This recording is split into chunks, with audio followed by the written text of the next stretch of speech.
ദശകത്തെ അനുഭവങ്ങൾ, അതിൽ നൽകുന്ന പാഠം,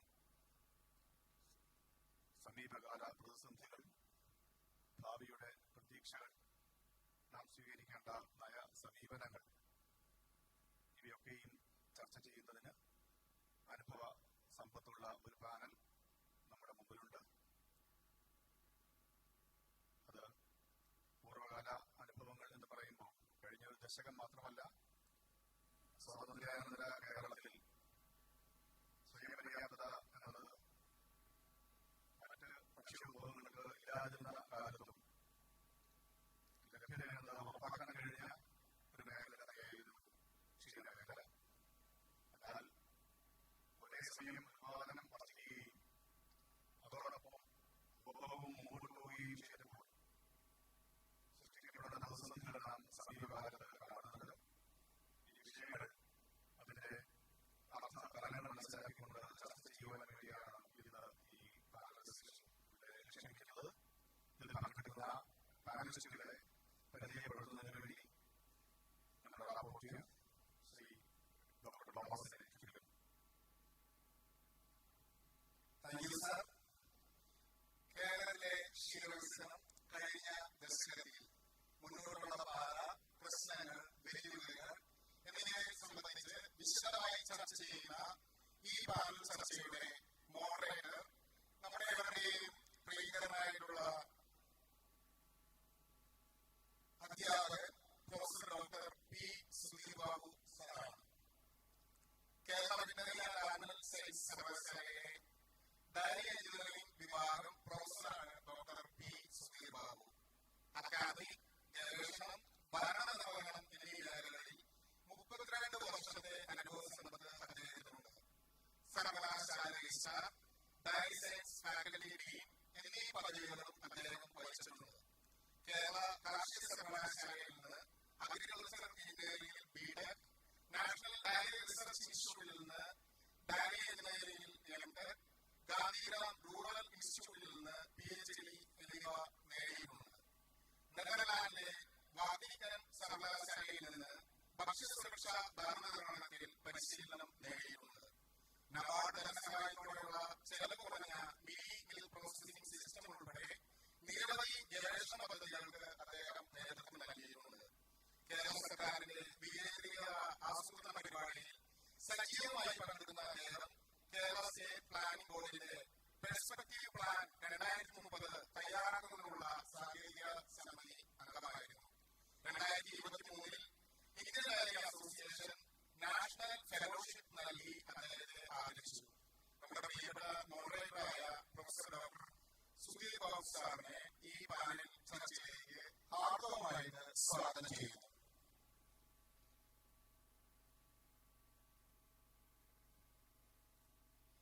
പാലക്കാടായ ശ്രീമതി ഷാനി ഗോപിനാഥ് കേരള കാർഷിക സർവകലാശാലയിൽ നിന്ന് ഡയറി ടെക്നോളജിയിൽ ബിരുദവും ബാംഗ്ലൂർ കാർഷിക സർവകലാശാലയിൽ നിന്ന് ബിരുദാനന്തര ബിരുദവും നേടിയിട്ടുണ്ട്. കേരള സർക്കാർ ക്ഷീരവികസന വകുപ്പിൽ വിവിധ സത്യങ്ങളായി 25 വർഷത്തിലകം അനുഭവ സമ്പത്തുണ്ട്. 4 വർഷത്തോളം Kerala veterinary and animal science സർവകലാശാലയിൽ അക്കാദമിക് കൺസൾട്ടന്റായി പ്രവർത്തിച്ചിട്ടുമുണ്ട്. ക്ഷീരമേഖലയിലെ പ്രാവീണ്യവും മികച്ച ഭരണപാഠവും കണക്കിലെടുത്ത് 2025 ബാംഗ്ലൂരിൽ നടന്ന IDA സൗത്ത് സോൺ ഡയറി സെമിനാറിൽ ഡയറി പ്രൊഫഷണൽ അവാർഡ് നൽകി മാഡത്തെ ആദരിക്കുകയുണ്ടായി. ഞങ്ങളുടെ പ്രിയങ്കരയായിട്ടുള്ള ഡയറക്ടർ ശ്രീമതി ഷാനി ഗോപിനാഥിനെ ഈ പാനൽ ചർച്ചയിലേക്ക് സഹർഷം സ്വാഗതം ചെയ്യുകയാണ്. പാനൽ ചർച്ചയിലെ രണ്ടാമത്തെ വ്യക്തിത്വം നമ്മുടെ മുൻ മിൽമ ചെയർമാൻ ശ്രീ PD ഗോപാലകുറുപ്പാണ്. 27 വർഷത്തിലധികം മിൽമയുടെ ചെയർമാനായി പ്രവർത്തിച്ച് അദ്ദേഹം ആ സ്ഥാപനത്തെ നയിച്ചു. ഒരു കർഷക കുടുംബത്തിൽ നിന്നുള്ള അദ്ദേഹം തന്റെ ആത്മാർത്ഥതയിലൂടെയും പ്രതിബദ്ധതയിലൂടെയും ക്ഷീരകർഷകരുടെ വിശ്വാസം ആർജിച്ചു. തന്റെ നീണ്ട കാലയളവിലെ പ്രവർത്തനങ്ങളിലൂടെ മിൽമയെ ഒരു പ്രമുഖ ക്ഷീരസഹകരണ പ്രസ്ഥാനമായി മാറ്റുന്നതിൽ അദ്ദേഹം നിർണായക പങ്ക് വഹിച്ചു. National dairy development board, mother diary എന്നിവയുടെ ബോർഡംഗമായി സേവനം അനുഷ്ഠിച്ചിട്ടുണ്ട്. ഇന്ത്യൻ ക്ഷീര വ്യവസായത്തിന് നൽകിയ സംഭാവനകൾ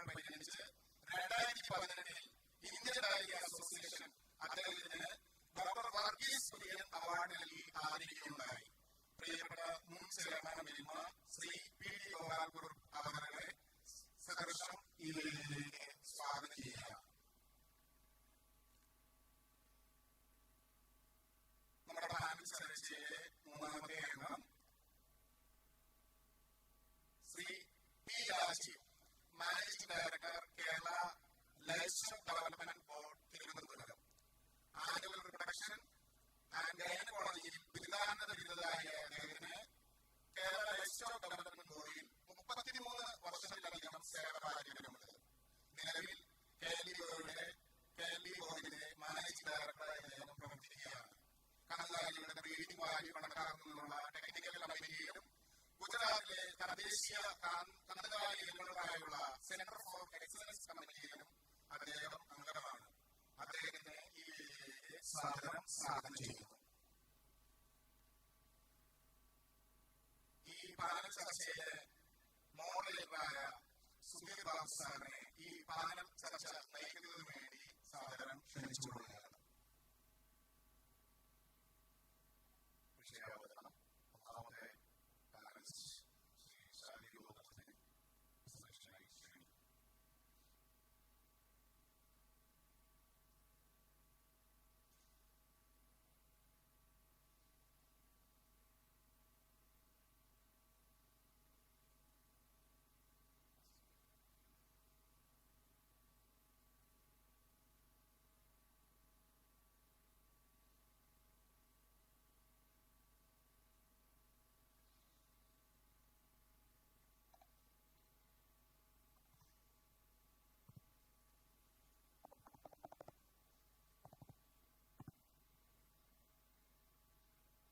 എല്ലാവർക്കും നമസ്കാരം. എല്ലാവർക്കും അറിയുന്നത് പോലെ ക്ഷീര വികസന മേഖലയെ അല്ലെങ്കിൽ ക്ഷീര വികസന മേഖലയുടെ സർവതോന്മുഖമായ ഉന്നമനത്തിനു വേണ്ടി കഴിഞ്ഞ 10 വർഷക്കാലമായി ഒട്ടനവധി പ്രവർത്തനങ്ങളാണ് സർക്കാർ നടപ്പിലാക്കി വരുന്നത്. അതിൽ ക്ഷീര കർഷകരെയും ക്ഷീര സംഘങ്ങളെയും പാൽ ഉപഭോക്താക്കളെയും എന്ന് തുടങ്ങി ഈ മേഖലയിലെ എല്ലാ സ്റ്റേക്ക് ഹോൾഡേഴ്സിനെയും ഒരുപോലെ പരിഗണിച്ചുകൊണ്ടുള്ള പ്രവർത്തനങ്ങളാണ് ക്ഷീരവികസന വകുപ്പ് നടത്തി വന്നിട്ടുള്ളത്. കർഷകർക്കായി ഒട്ടനവധി പദ്ധതികൾ, നൂതന പദ്ധതികളും ഇക്കാലയളവിൽ വകുപ്പ് നടപ്പിലാക്കിയിട്ടുണ്ട്. ക്ഷീരവികസന വകുപ്പിന് ശരാശരി ഒരു വർഷം പദ്ധതി വിഹിതമായി സർക്കാരിൽ നിന്ന് ലഭിക്കുക ഏതാണ്ട് 120 കോടിയോളം രൂപയാണ്. അതുകൂടാതെ സംസ്ഥാനത്തെ ത്രിതല പഞ്ചായത്തുകൾ വഴി ഏതാണ്ട് അത്രയും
കൂടാതെ കർഷകർക്ക് പശുക്കളെ വാങ്ങലും തീറ്റ വസ്തുക്കളും അല്ലാതെ തൊഴുത്ത് നിർമ്മിക്കുന്നതിനും അതുപോലെ തൊഴുത്തിലെ മറ്റ് ആവശ്യങ്ങൾക്കുമെല്ലാം വിവിധ പദ്ധതികൾക്കായി ഓരോ സ്കീം കമ്പോണൻസ് ആസൂത്രണം ചെയ്ത് അതും നടപ്പിലാക്കി വരുന്നുണ്ട്.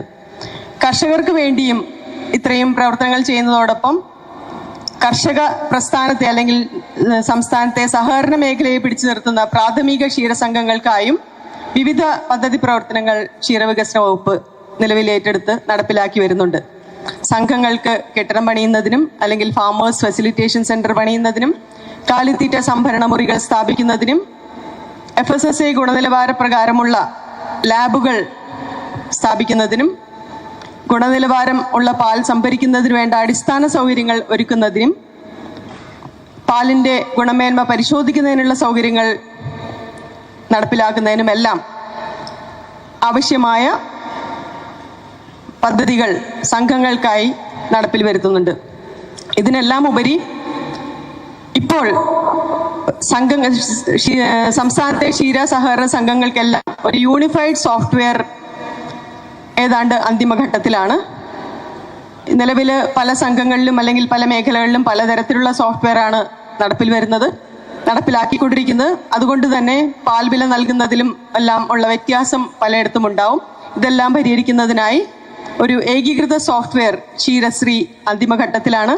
ഓരോ ബ്ലോക്കിലെയും ഒരു സംഘത്തിൽ വെച്ച് അത് പൈലറ്റ് അടിസ്ഥാനത്തിൽ നടപ്പിലാക്കിക്കൊണ്ടിരിക്കുന്നു. 2 മാസത്തിനകം തന്നെ, അതായത് ഈ സാമ്പത്തിക വർഷം അവസാനത്തോടുകൂടെ തന്നെ അത് സംസ്ഥാനത്തെ എല്ലാ സംഘങ്ങളിലേക്കും വ്യാപിപ്പിക്കാനാവും എന്നാണ് വകുപ്പ് പ്രതീക്ഷിക്കുന്നത്. നാഷണൽ ഇൻഫർമാറ്റിക്സ് സെന്റർ ആണ് ഇതിനു വേണ്ടിയുള്ള സോഫ്റ്റ്വെയർ വികസിപ്പിച്ച് എടുക്കുന്നത്. ഇത്തരത്തിൽ ഉള്ള പദ്ധതികൾ വകുപ്പ് നടപ്പിലാക്കി വരുന്നു.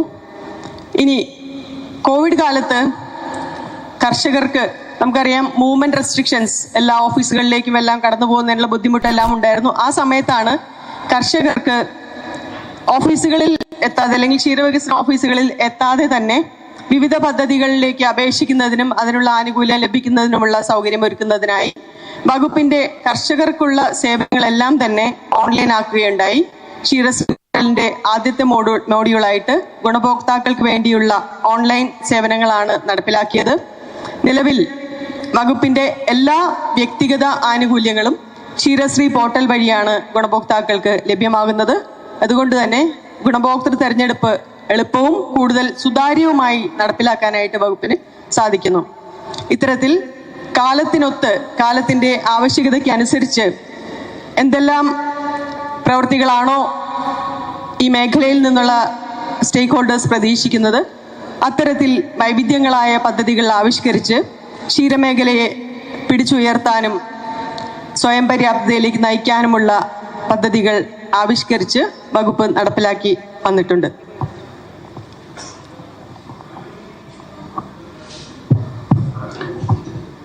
ക്ഷീര മേഖലയുമായി ബന്ധപ്പെട്ട് സംസ്ഥാന സർക്കാർ പദ്ധതികൾ കേന്ദ്രീകൃതമായിട്ട് ഉള്ള ഒരു പ്രഭാഷണമാണ് ഡയറക്ടർ നടത്തിയത്. ഇനി അടുത്ത പാനലിസ്റ്റ്, അദ്ദേഹത്തെ സംബന്ധിച്ചിടത്തോളം പതിറ്റാണ്ടുകളുടെ പരിചയം, അത് ഒരു സഹകാരി എന്ന നിലയിൽ ഈ മേഖലയിൽ ഉണ്ടാവുകയും ദീർഘകാലം മിൽമയുടെ ചെയർമാനായിരിക്കുകയും ചെയ്ത വ്യക്തി എന്നുള്ള നിലയിൽ മുൻകാല അനുഭവങ്ങളും ഇതിനെ പറ്റിയുള്ള ഒരു വിലയിരുത്തലും ഭാവിയിലേക്ക് താങ്കളുടെ നിർദ്ദേശങ്ങളും ശ്രീ PT ഗോപാലകൃഷ്ണൻ. പ്രിയപ്പെട്ട ഈ ചാനൽ ചർച്ചയുടെ മോഡറേറ്റർ ഡോക്ടർ സുധീർ ബാബു, പ്രിയങ്കരിയായ നമ്മുടെ ക്ഷീരവികസന വകുപ്പിൻ്റെ ഡയറക്ടർ ശാലിനി മാഡം, പ്രിയപ്പെട്ട ഡോക്ടർ രാജീവ്, ഡോക്ടർ ഡാളസ്, പ്രിയപ്പെട്ട ക്ഷീര സഹകരണ സംഘത്തിൻ്റെ പ്രസിഡന്റുമാർ, സെക്രട്ടറിമാർ, ക്ഷീര സഹകാരികൾ, പ്രിയപ്പെട്ട ക്ഷീരകർഷകരായ സഹോദരി സഹോദരന്മാരെ, പ്രിയപ്പെട്ട ഇന്ത്യൻ ഡയറി അസോസിയേഷൻ്റെ ഭാരവാഹികൾ, സദേൺ ഡയറി അസോസിയേഷൻ്റെ ഭാരവാഹികൾ, പ്രിയ സുഹൃത്തുക്കളെ, southern dairy and food conclave 2026 ഇതുപോലെ ഒരു പാനൽ ഡിസ്കഷൻ സംഘടിപ്പിച്ചത് തീർച്ചയായും നന്നായി എന്ന് പ്രതീക്ഷിക്കുന്ന ഒരാളാണ് ഞാൻ.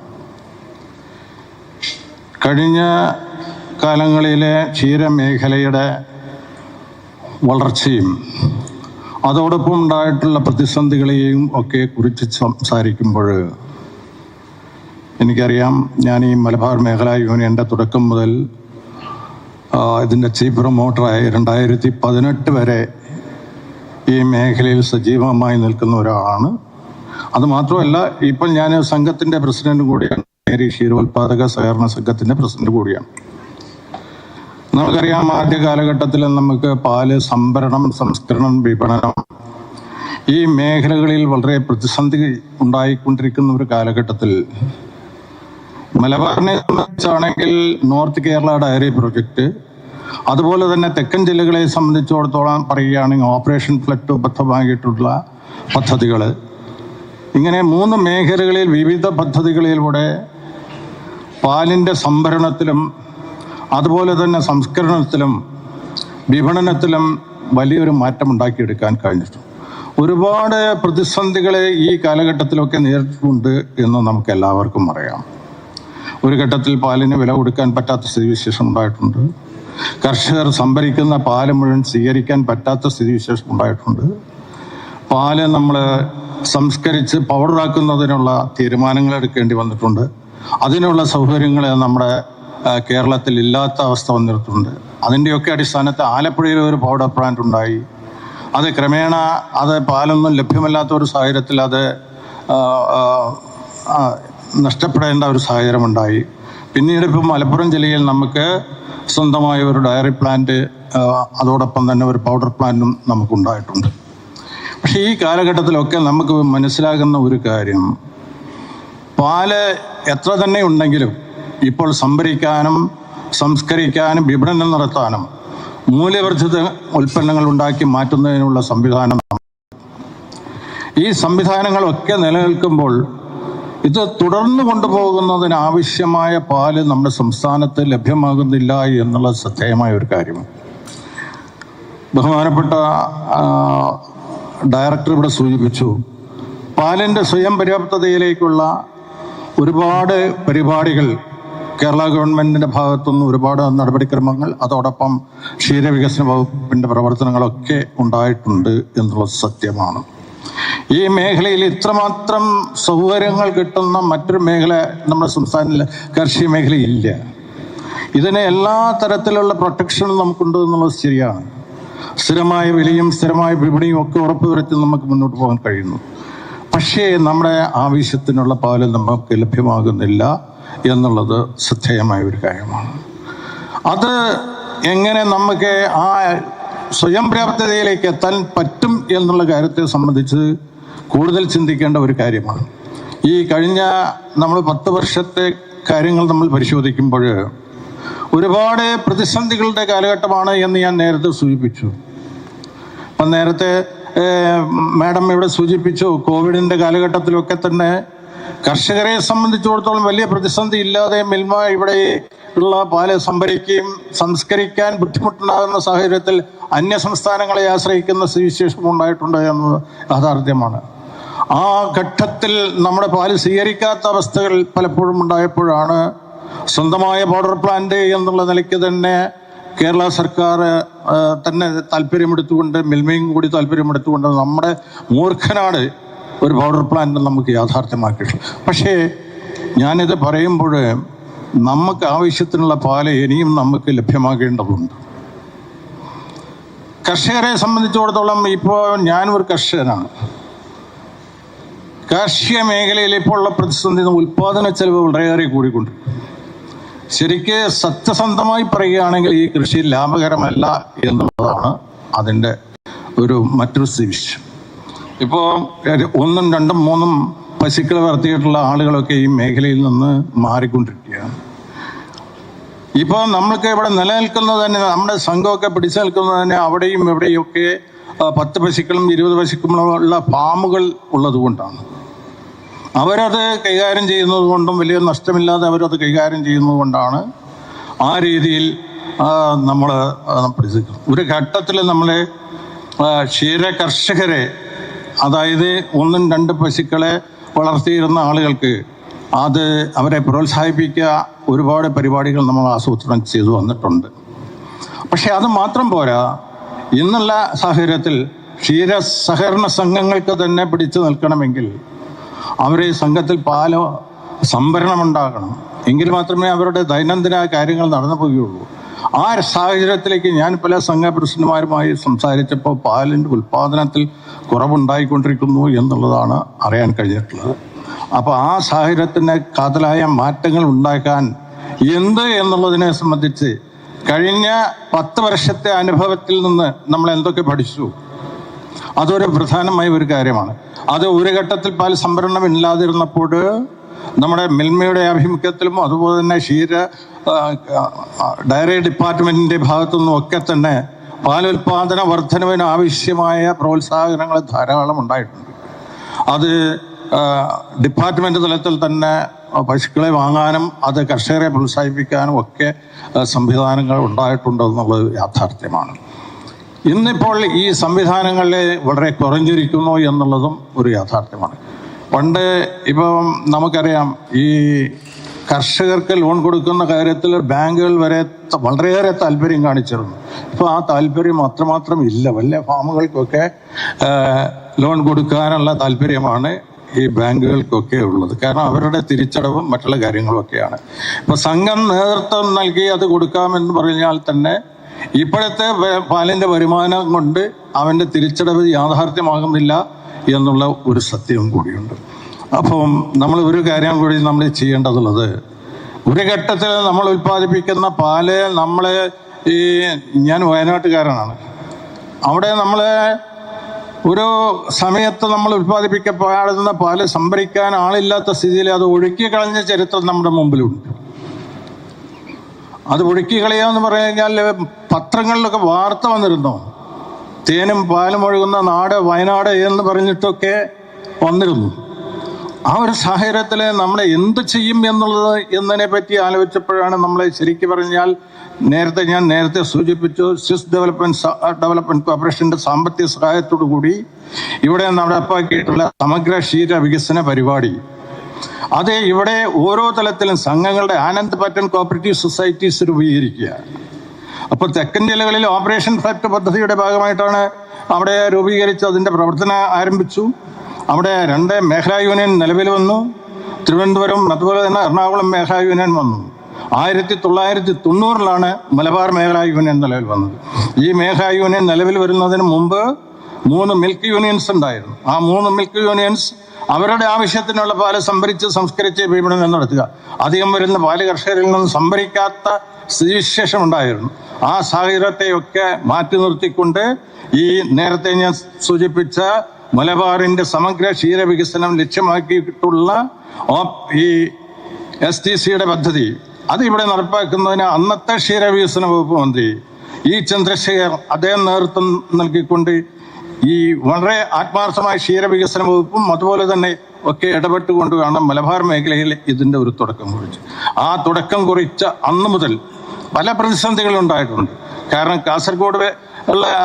കാസർഗോഡ് പുതിയ സംഘങ്ങൾ രൂപീകരിക്കുക, കണ്ണൂരിലേക്ക് നമ്മളെ തെക്കൻ ജില്ലകളിൽ ഉൽപ്പാദിപ്പിക്കുന്ന പാലായിരുന്നു കണ്ണൂർ ഡയറിയിലേക്ക് കൊണ്ടുവന്ന് വിപണനം നടത്തിയിരുന്നത് ആ ഒരു കാലഘട്ടത്തിൽ. പിന്നീടാണ് നമ്മുടെ ഇവിടെയൊക്കെ പ്രാഥമിക സഹകരണ സംഘങ്ങൾ, ആദ്യം നമുക്കറിയാം 147 സംഘങ്ങളാണ് ഇവിടെ രൂപീകൃതമായത്.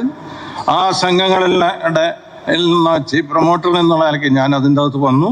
അതിൻ്റെ പ്രവർത്തനങ്ങൾ എല്ലാവരുടെയും കൂട്ടായ സഹകരണത്തോടു കൂടി, ആത്മാർത്ഥമായ സഹകരണത്തോട് ഘട്ടം ഘട്ടമായിട്ട് ഡയറികളുടെ വികസനം, അതുപോലെ തന്നെ പുതിയ ഡയറികളുടെ നിർമ്മാണം, ഇതൊക്കെ നമുക്ക് സാധ്യമായിട്ടുണ്ട്. ഈ കേന്ദ്രാവിഷ്കൃത പദ്ധതികൾ ഒരുപാട് നമുക്ക് ലഭ്യമായിട്ടുണ്ട്. അതുപോലെ SDCയുടെ ആ കാലഘട്ടത്തിൽ ഏതാണ്ട് 33 കോടി രൂപ നമുക്ക് ലഭ്യമായിട്ടുണ്ട്. ഇതൊക്കെ ഈ മേഖലയ്ക്ക് വളരെ സഹായകരമായിട്ടുണ്ട്. തെക്കൻ ജില്ലകളിലാണെങ്കിൽ ഓപ്പറേഷൻ ഫ്ലഡ് പദ്ധതിയുടെ ഭാഗമായിക്കൊണ്ട് നാഷണൽ ഡയറി ഡെവലപ്മെന്റ് ബോർഡിന്റെ സഹായങ്ങൾ, ഡോക്ടർ വി കുര്യൻ അദ്ദേഹത്തെയൊക്കെ ഞാൻ നേരിട്ട് പോയി കണ്ടുകൊണ്ട് ഈ പ്രതിസന്ധികളെ സംബന്ധിച്ച് ബോധ്യപ്പെടുത്തിയിട്ടുള്ള ചരിത്രം ഞാനത് സമയക്കുറവുള്ളതുകൊണ്ട് ഞാൻ അതിലേക്കൊന്നും കിടക്കുന്നില്ല. നമ്മൾ മനസ്സിലാക്കേണ്ടത് ആ രീതിയിലൊക്കെ കൂട്ടായ പ്രവർത്തനത്തിലൂടെ എല്ലാവരുടെയും സഹകരണത്തോടു കൂടി നമുക്ക് ശരിയായ ഒരു സ്ട്രക്ചർ നമുക്കുണ്ട്. ഇപ്പം നമുക്ക് പാൽ എത്ര ഉൽപ്പാദിപ്പിച്ചാലും അത് വിറ്റഴിക്കാനുള്ള സംവിധാനം നമുക്കുണ്ട്. അത് വേണ്ടത്ര ഇല്ലാത്തത് കൊണ്ട് മറ്റ് മറുനാടൻ പാലുകളുടെ വരവ് ധാരാളമായിട്ട് നമ്മുടെ സംസ്ഥാനത്ത് ഉണ്ടായിക്കൊണ്ടിരിക്കുകയാണ്. അതിനെ പ്രതിരോധിക്കാൻ ആവശ്യമായ പാല് നമ്മുടെ സംസ്ഥാനത്തില്ല എന്നുള്ളത് പ്രധാനമായ ഒരു കാര്യം. നമുക്കറിയാം, നമ്മുടെ പാലിൻ്റെ ഗുണനിലവാരത്തിൽ ഏറ്റവും മെച്ചപ്പെട്ട ഗുണനിലവാരമുള്ള പാലാണ് നമ്മൾ വിപണനം നടത്തുന്നത്. ആ രീതിയിൽ ഉപഭോക്തൃ സംതൃപ്തി, ക്ഷീരകർഷക പുരോഗതി എന്ന ലക്ഷ്യം മുന്നിൽ വെച്ചുകൊണ്ട് മുന്നേറിയപ്പോൾ അത് നമ്മുടെ ഉപഭോക്താക്കൾ നമ്മളുടെ ആ മുദ്രാവാക്യം ഏറ്റെടുത്തുകൊണ്ട് ഈ പ്രസ്ഥാനത്തെ മുന്നോട്ട് നയിച്ചതോടുകൂടി നമുക്ക് മാർക്കറ്റിൽ പ്രതിസന്ധി ഇല്ലാതെ നമുക്ക് പോകാൻ കഴിയുന്നു എന്നുള്ളത് ശ്രദ്ധേയമായ കാര്യമാണ്. ഇത്തരം കാര്യങ്ങളൊക്കെ നമുക്ക് ഞാൻ നേരത്തെ പറഞ്ഞതുപോലെ പാലിൻ്റെ ഉൽപ്പാദനത്തിൽ നാം പിന്നോട്ട് പോയാൽ ഈ മേഖല മറ്റുള്ളവർ കൈയടക്കും എന്നുള്ളത് നമ്മൾ ശ്രദ്ധിക്കപ്പെടേണ്ട കാര്യമാണ്. അതിന് ആസൂത്രിതമായ പരിപാടികൾ, പദ്ധതികൾ ഈ വരും കാലങ്ങളിൽ ഉണ്ടാകണം എന്നുള്ളത് പ്രധാനമായ ഒരു കാര്യമാണ്. പാലിൻ്റെ വില വർധനവ് നേരത്തെ നമ്മുടെ ബഹുമാനപ്പെട്ട ഫെഡറേഷൻ ചെയർമാൻ പറഞ്ഞു, ഈ അടുത്ത പാൽവില വർധനമുണ്ട്, നല്ലൊരു പ്രതീക്ഷയോടുകൂടി നമുക്ക് ഇരിക്കാം. അതിലേക്കൊന്നും ഞാൻ കിടക്കുന്നില്ല. പാലിൻ്റെ വില വർദ്ധിപ്പിക്കുന്നതിൽ ഒരുപാട് പ്രതിസന്ധികളുണ്ട് എന്ന് ഞാൻ അനുഭവസ്ഥരായ എനിക്കറിയാം. അതുകൊണ്ട് ഞാൻ അതേപ്പറ്റി കൂടുതലൊന്നും പറയുന്നില്ല. പക്ഷേ ഒരു കാര്യം വളരെ വ്യക്തമാണ്, കർഷകനെ സംബന്ധിച്ചിടത്തോളം അവൻ്റെ ഉൽപ്പാദന ചെലവിനനുസരിച്ചുള്ള വില അവന് ലാഭകരമായി മുന്നോട്ട് പോകാനുള്ള അവസ്ഥ ഈ മേഖലയിൽ ഉണ്ടാക്കിയെടുക്കാൻ ഉള്ള പദ്ധതികളും പരിപാടികളുമാണ് കേരളത്തെ സംബന്ധിച്ചോളം. നേരത്തെ ഇവിടെ സൂചിപ്പിച്ച പോലെ ഒരു ഉപഭോക്തൃ സംസ്ഥാനമായ കേരളത്തിൽ ഈ പ്രസ്ഥാനം നിലനിൽക്കണമെങ്കിൽ അനിവാര്യമായ ഒരുപാട് ഘടകങ്ങൾ നമുക്ക് അനിവാര്യമാണ്. കഴിഞ്ഞ കാലങ്ങളിലൊക്കെ ഒരു എന്താ പറയുക, മധുരസ്മരണകൾ നമ്മുടെ മുമ്പിൽ നിലനിർത്തിക്കൊണ്ട് തന്നെ കൂടുതൽ ഉത്തരവാദിത്തങ്ങൾ ഏറ്റെടുത്തുകൊണ്ട് പുതിയ പന്താവിലൂടെ നമുക്ക് മുന്നേറാൻ കഴിയണം. അതാണ് എൻ്റെ ഈ ചർച്ചയിൽ എനിക്ക് ഉന്നയിക്കാനുള്ള ഒരു പ്രധാനമായ കാര്യം. Thank you. ക്ഷീര മേഖലയെ സംബന്ധിച്ച് ദീർഘകാല അനുഭവത്തിൻ്റെ പശ്ചാത്തലത്തിൽ അദ്ദേഹം പറയുന്നത് സ്ഥിരമായി കേൾക്കുന്ന പ്രതിസന്ധികൾക്കപ്പുറം ചില വിഷയങ്ങൾ കൂടിയാണ്. ഏറ്റവും ഉയർന്ന വില നൽകുന്ന സംസ്ഥാനമാണ് കേരളം. സ്ഥിരമായ വിപണിയും നമുക്ക് ലഭ്യമാക്കാൻ സാധിക്കുന്നുണ്ട്. എന്നിട്ട് പോലും വർഷങ്ങൾ ഓരോന്ന് കഴിയുന്തോറും ആവശ്യകതയും ഉൽപ്പാദനവും തമ്മിലുള്ള വിടവ് കൂടിക്കൊണ്ടേയിരിക്കുന്നു. പാൽവില വർദ്ധിപ്പിക്കുക എന്നത് ന്യായമായ ആവശ്യമാണ് എന്നത് സംശയമില്ല. പക്ഷെ അതേസമയം തന്നെ അത് സൃഷ്ടിക്കാൻ സാധ്യതയുള്ള വിപണി ആഘാതങ്ങൾ മറ്റ് പ്രശ്നങ്ങൾ സൃഷ്ടിക്കുകയും ചെയ്യുന്നു. ഇതിനൊക്കെയും ഉത്തരം കാണണമെങ്കിൽ നാം തേടേണ്ട മേഖലകളിലൊന്ന്, വഴികളിലൊന്ന് പ്രൊഡക്ടിവിറ്റി വർദ്ധിപ്പിക്കുക എന്നുള്ളത് തന്നെയാണ്. ഉൽപ്പാദന വർധനവ് എന്നത് പ്രതി മൃഗ ലഭ്യത എന്നുള്ളത് ഉയർത്തിക്കൊണ്ടുവരേണ്ടതിൻ്റെ അനിവാര്യതയുണ്ട്. കേരളത്തിൻ്റെ ചരിത്രത്തിൽ നമ്മുടെ ജനിതക സ്രോതസ്സുകളുടെ കാര്യത്തിൽ ഏറ്റവും വലിയ സംഭാവന നൽകിയ സ്ഥാപനമാണ് Kerala livestock development board. ഈ മേഖലയിൽ ഈ പ്രശ്നത്തിൻ്റെ പരിഹാര നിർദ്ദേശങ്ങളിലേക്ക് ഞാൻ നിശ്ചയമായും ക്ഷണിക്കുന്നു അതിൻ്റെ മാനേജിംഗ് ഡയറക്ടർ ഡോക്ടർ രാജീവിനെ. Thank you. ബഹുമാനപ്പെട്ട moderator doctor Sudheer Babu, rapporteur doctor ഡോളസ്, സഹ panelist Kurup sir, Shrimati Shalini Gopinath director, പ്രിയപ്പെട്ട സഹപ്രവർത്തകരെ, ക്ഷീര കർഷകരെ, ആദ്യമായിട്ട് ഞാൻ എന്നെ പറ്റി ഒന്ന് പറഞ്ഞേക്കുവാണ്. ഇവർ പറഞ്ഞതിനകത്ത് ചെറിയൊരു വ്യത്യാസം. അതിൻ്റെ അച്ഛൻ്റെ പേര് രാഘവൻ പിള്ള എന്നാണ്. അതിവിടെ എഴുതിയത് ശരിയാണ്, ആർ രാജീവാണ്, പി അല്ല. കേരള ലൈഫ് സ്റ്റോക്ക് ഡെവലപ്മെൻറ്റ് ബോർഡിനെ പറ്റി, എൻ്റെ സ്ഥാപനത്തെ പറ്റി ആദ്യം ഒരു ഇൻട്രൊഡക്ഷൻ പറയുന്നു. അതിനുശേഷം നമ്മുടെ ഇപ്പോഴുള്ള ഡയറി സെക്ടറിനെ പറ്റി, നമുക്കുണ്ടാകുന്ന വെല്ലുവിളികൾ, അതിനെ എങ്ങനെ നമ്മൾ മുന്നോട്ട് പോകാം. നമ്മുടെ ചർച്ചയുടെ വിഷയം അതാണല്ലോ. കേരള കന്നുകാലി വികസന ബോർഡ് എന്ന സ്ഥാപനം 1963 ഇൻഡോസിസ് പ്രോജക്റ്റ് കേരള എന്ന സ്വിസ് ഗവൺമെൻറ്റിൻ്റെയും ഇന്ത്യ ഗവൺമെൻറ്റിൻ്റെയും ഒരു സങ്കര സ്ഥാപനമായി തുടങ്ങിയതാണ്. പ്രധാന ഉദ്ദേശം നമ്മുടെ കേരളത്തിൽ ആ സമയത്ത് നാടൻ പശുക്കളാണ്. നമുക്ക് കേരളത്തിൻ്റെ പ്രത്യേകത, നമുക്ക് ഡയറി ബ്രീഡ്സ് ഇല്ല. ഇപ്പോഴും നമ്മൾ കണ്ടുപിടിച്ചിട്ടുള്ള നമ്മുടെ ബ്രീഡ് വെച്ചൂർ ബ്രീഡ് മാത്രമാണ്. ഒരിക്കലും അത് കൊമേഴ്സ്യൽ ഡയറിയിങ്ങിന് പ്രാപ്തമാക്കാൻ പറ്റുന്നതല്ല. ഡയറി ബ്രീഡ് ഇല്ല എന്നൊരു പ്രത്യേകത നമുക്കുണ്ടായിരുന്നു. അങ്ങനെയുള്ള നോൺ ഡിസ്ക്രിപ്റ്റ് കാറ്റിൽസ് ആയിരുന്നു നമുക്കിവിടെ ഉണ്ടായിരുന്നത്. ഏകദേശം 1/2 ലിറ്റർ മുതൽ 1.5 ലിറ്റർ പാല്, അതായത് പണ്ട് തുടത്തിലാണല്ലോ പാല്, തുടം അല്ല, ലിറ്റർ കണക്കിനൊന്നുമല്ല, അത്തരം പാല് ഉൽപ്പാദിപ്പിക്കുന്ന ചെറിയ ഇനം പശുക്കളാണ് ഉണ്ടായിരുന്നത്. ഈ പശുക്കളെ സങ്കര പ്രജനനം മൂലം സങ്കരവർഗ പശുക്കളാക്കി വളർത്തിയെടുക്കുക എന്ന ഉദ്ദേശത്തോടെയും പാലുൽപാദനം കേരളത്തിൽ കൂട്ടുക എന്ന ഉദ്ദേശത്തോടെയും സ്ഥാപിച്ച ഒരു സ്ഥാപനമായിരുന്നു ഇൻഡോസിസ് പ്രോജക്റ്റ് കേരള. പ്രസ്തുത സ്ഥാപനം ഒരു 10 വർഷത്തോളം ഇവിടെ വർക്ക് ചെയ്തു. നല്ല ഒരു റിസൾട്ട് ഉണ്ടായി. ശരിക്കും ഇന്നുണ്ടാകുന്ന നമ്മുടെ സങ്കര ഇനം പശുക്കൾ ഏതാണ്ട് 95% കേരളത്തിലെ പശുക്കൾ സങ്കര പ്രജനനം മൂലമുണ്ടായ സങ്കര ഇനം പശുക്കളാണ്. അതുമൂലം നമ്മുടെ പാലുൽപാദനം നേരത്തെ പറഞ്ഞ 1.5 തുടം പാലിൽ നിന്നും ഇന്ന് പ്രതിദിന പാലുൽപാദനം 10.79 ലിറ്ററാണ് കേരളത്തിലെ ഒരു സങ്കര പശുവിൽ നിന്ന് ലഭിക്കുന്നത്. അദ്ദേഹം മോഡറേറ്റർ പറഞ്ഞ പോലെ ഇനിയും നമുക്ക് ധാരാളം മുമ്പോട്ട് പോകേണ്ടതുണ്ട് നമ്മുടെ സ്വയം പര്യാപ്തതയിലെത്തണം എന്നുണ്ടെങ്കിൽ. പക്ഷേ എന്നിരുന്നാലും 10.79 എന്ന നിലയിലേക്ക് നമ്മൾ എത്തി. ഇത് ഇന്ത്യ മഹാരാജ്യത്തിലെ 2ാം സ്ഥാനത്ത് പ്രതിദിന പാലുൽപാദനത്തിൽ കേരളം ഇന്ന് ഇന്ത്യ മഹാരാജ്യത്തിലെ 2ാം സ്ഥാനത്ത്, പഞ്ചാബിന് പിന്നിൽ 2ാം സ്ഥാനത്ത് എത്തിച്ചേർന്നു എന്നുള്ളത് നേരത്തെ പറഞ്ഞ ഇൻഡോസിസ് പ്രോജക്റ്റിൻ്റെയും സഹോദര ഡിപ്പാർട്ട്മെൻറ്റുകളായ ഡയറി ഡിപ്പാർട്ട്മെൻറ്റ് 1962 തന്നെ തുടങ്ങിയായിരുന്നു. അതിനു മുമ്പ് മൃഗസംരക്ഷണ വകുപ്പ് തുടങ്ങി. അതിനുശേഷം നമുക്ക് അഗ്രികൾച്ചർ യൂണിവേഴ്സിറ്റിയും വീണ്ടും വെറ്റിനറി യൂണിവേഴ്സിറ്റിയിലും വെറ്റിനറി കോളേജുകളിലൊക്കെ കൂടി എല്ലാവരുടെയും മിൽമയിലേക്ക് വരുന്നതിന് മുമ്പ് ആദ്യം തുടങ്ങിയ ഇൻഡോസിസ് പ്രോജക്റ്റ് തുടങ്ങി. അതിനുശേഷം 75 ഒക്കെ ആയപ്പോൾ ഈ ഇൻഡോസിസ് പ്രോജക്റ്റിന്റെ പ്രവർത്തനം കുറച്ചുകൂടി വിപുലമാക്കി. നേരത്തെ ബ്രീഡിംഗ് ആക്ടിവിറ്റീസിന് മാത്രം ഉണ്ടായിരുന്ന ഇൻഡോസിസ് പ്രോജക്റ്റ് പാല് ശേഖരണത്തിലും ഉൽപാദനത്തിലും ഒക്കെ കൂടുതൽ ഇൻവോൾവ്മെന്റ് വരുത്തണം എന്നുള്ള രീതിയിൽ ഡയറി ഡിപ്പാർട്ട്മെന്റിന്റെയും കീഴിലുണ്ടായിരുന്ന കോപ്പറേറ്റീവ് സൊസൈറ്റികളും അതുപോലെ തന്നെ ചില്ലിംഗ് പ്ലാന്റ്സും, കോപ്പറേറ്റീവ് സൊസൈറ്റിയിലുള്ള ചില്ലിംഗ് പ്ലാന്റ്സും അതെല്ലാം ഈ പറഞ്ഞ ഇൻഡോസിസ് പ്രോജക്റ്റിന്റെ കീഴിലേക്ക് കൊണ്ടുവന്നു. അങ്ങനെ KLD ആൻഡ് MM ബോർഡ് എന്ന ഒരു കമ്പനി ഫോം ചെയ്തു. അത് 75-ലാണ്. അതിനുശേഷം 79 ആയപ്പം KCMMF നമുക്കറിയാം, നമ്മുടെ ഫെഡറേഷൻ ഉണ്ടാവും. അതിനുശേഷം യൂണിയൻസും എല്ലാം ഉണ്ടായപ്പോഴത്തേക്കും ഈ ചില്ലിംഗ് പ്ലാന്റ്സും ബാക്കിയുള്ള ഡയറി പ്ലാന്റ്സും എല്ലാം ഈ സ്ഥാപനത്തിലേക്ക് മൊത്തമായി മാറും. അങ്ങനെ പല സ്ഥാപനങ്ങൾ കേരളത്തിൽ വേണ്ട എന്ന ഉദ്ദേശത്തോടെ മാറ്റുകയാണ് ഉണ്ടായത്. അപ്പോൾ തുടക്കത്തിൽ ബ്രീഡിംഗ് ആണെങ്കിലും വീണ്ടും പാല് ശേഖരണത്തിലും പാല് വിതരണത്തിലുമൊക്കെ നമ്മുടെ ഞാൻ വർക്ക് ചെയ്യുന്ന സ്ഥാപനത്തിൻ്റെ മുൻപുള്ളായിരുന്ന മേധാവികൾ പല ശ്രമങ്ങളും നടത്തിയിട്ടുണ്ടായിരുന്നു. അതുകൊണ്ട് തീർച്ചയായിട്ടും ഇതിനകത്ത് നല്ലൊരു ഇൻവോൾവ്മെന്റ് ഉള്ള സ്ഥാപനമായിരുന്നു ആ സമയത്ത്. അതിനുശേഷം ഈ പാലുമായി ബന്ധപ്പെട്ട നേരിട്ടുള്ള പ്രവർത്തനങ്ങളിൽ നിന്നും കേരള കന്നുകാലി വികസന ബോർഡിനെ മാറ്റുകയും ബ്രീഡിംഗ് ആക്ടിവിറ്റീസിൽ മോഡറേറ്റർ പറഞ്ഞ പോലെ നല്ല ജനിതക മേന്മയുള്ള പശുക്കളെ കേരളത്തിൽ ഉണ്ടാക്കുക എന്ന ശ്രമത്തിലേക്ക് മാത്രം ഒതുങ്ങുകയാണ് ചെയ്തത്. അതുപോലെ തന്നെ ട്രെയിനിങ് ആക്ടിവിറ്റീസ്. ഇപ്പം കേരള കന്നുകാലി വികസന ബോർഡിൻ്റെ പ്രവർത്തനങ്ങൾ പറയുകയാണെങ്കിൽ ഈ കാലഘട്ടത്തിൽ നമ്മൾ ഏറ്റവും നല്ല ബീജം ഉൽപ്പാദിപ്പിച്ച് അത് ജനങ്ങളിലെ ക്ഷീരകർഷകരിലേക്ക് എത്തിക്കുക എന്നൊരു പ്രവർത്തനം നടത്തുന്നുണ്ട്. ഇന്ത്യയിലെ തന്നെ ഫ്രോസൺ സെമൻ സ്റ്റേഷനുകളിൽ കേരള ബോർഡിന് 3 ഫ്രോസൺ സെമൻ സ്റ്റേഷനാണുള്ളത്. ഒന്ന് കുളത്തുപ്പുഴ, മാട്ടുപ്പെട്ടി, ധോണി. ഏതാണ്ട് 3.5 ദശലക്ഷത്തോളം സെമൻ ഡോസസ് ഓരോ വർഷവും ഉൽപ്പാദിപ്പിക്കുന്നുണ്ട്.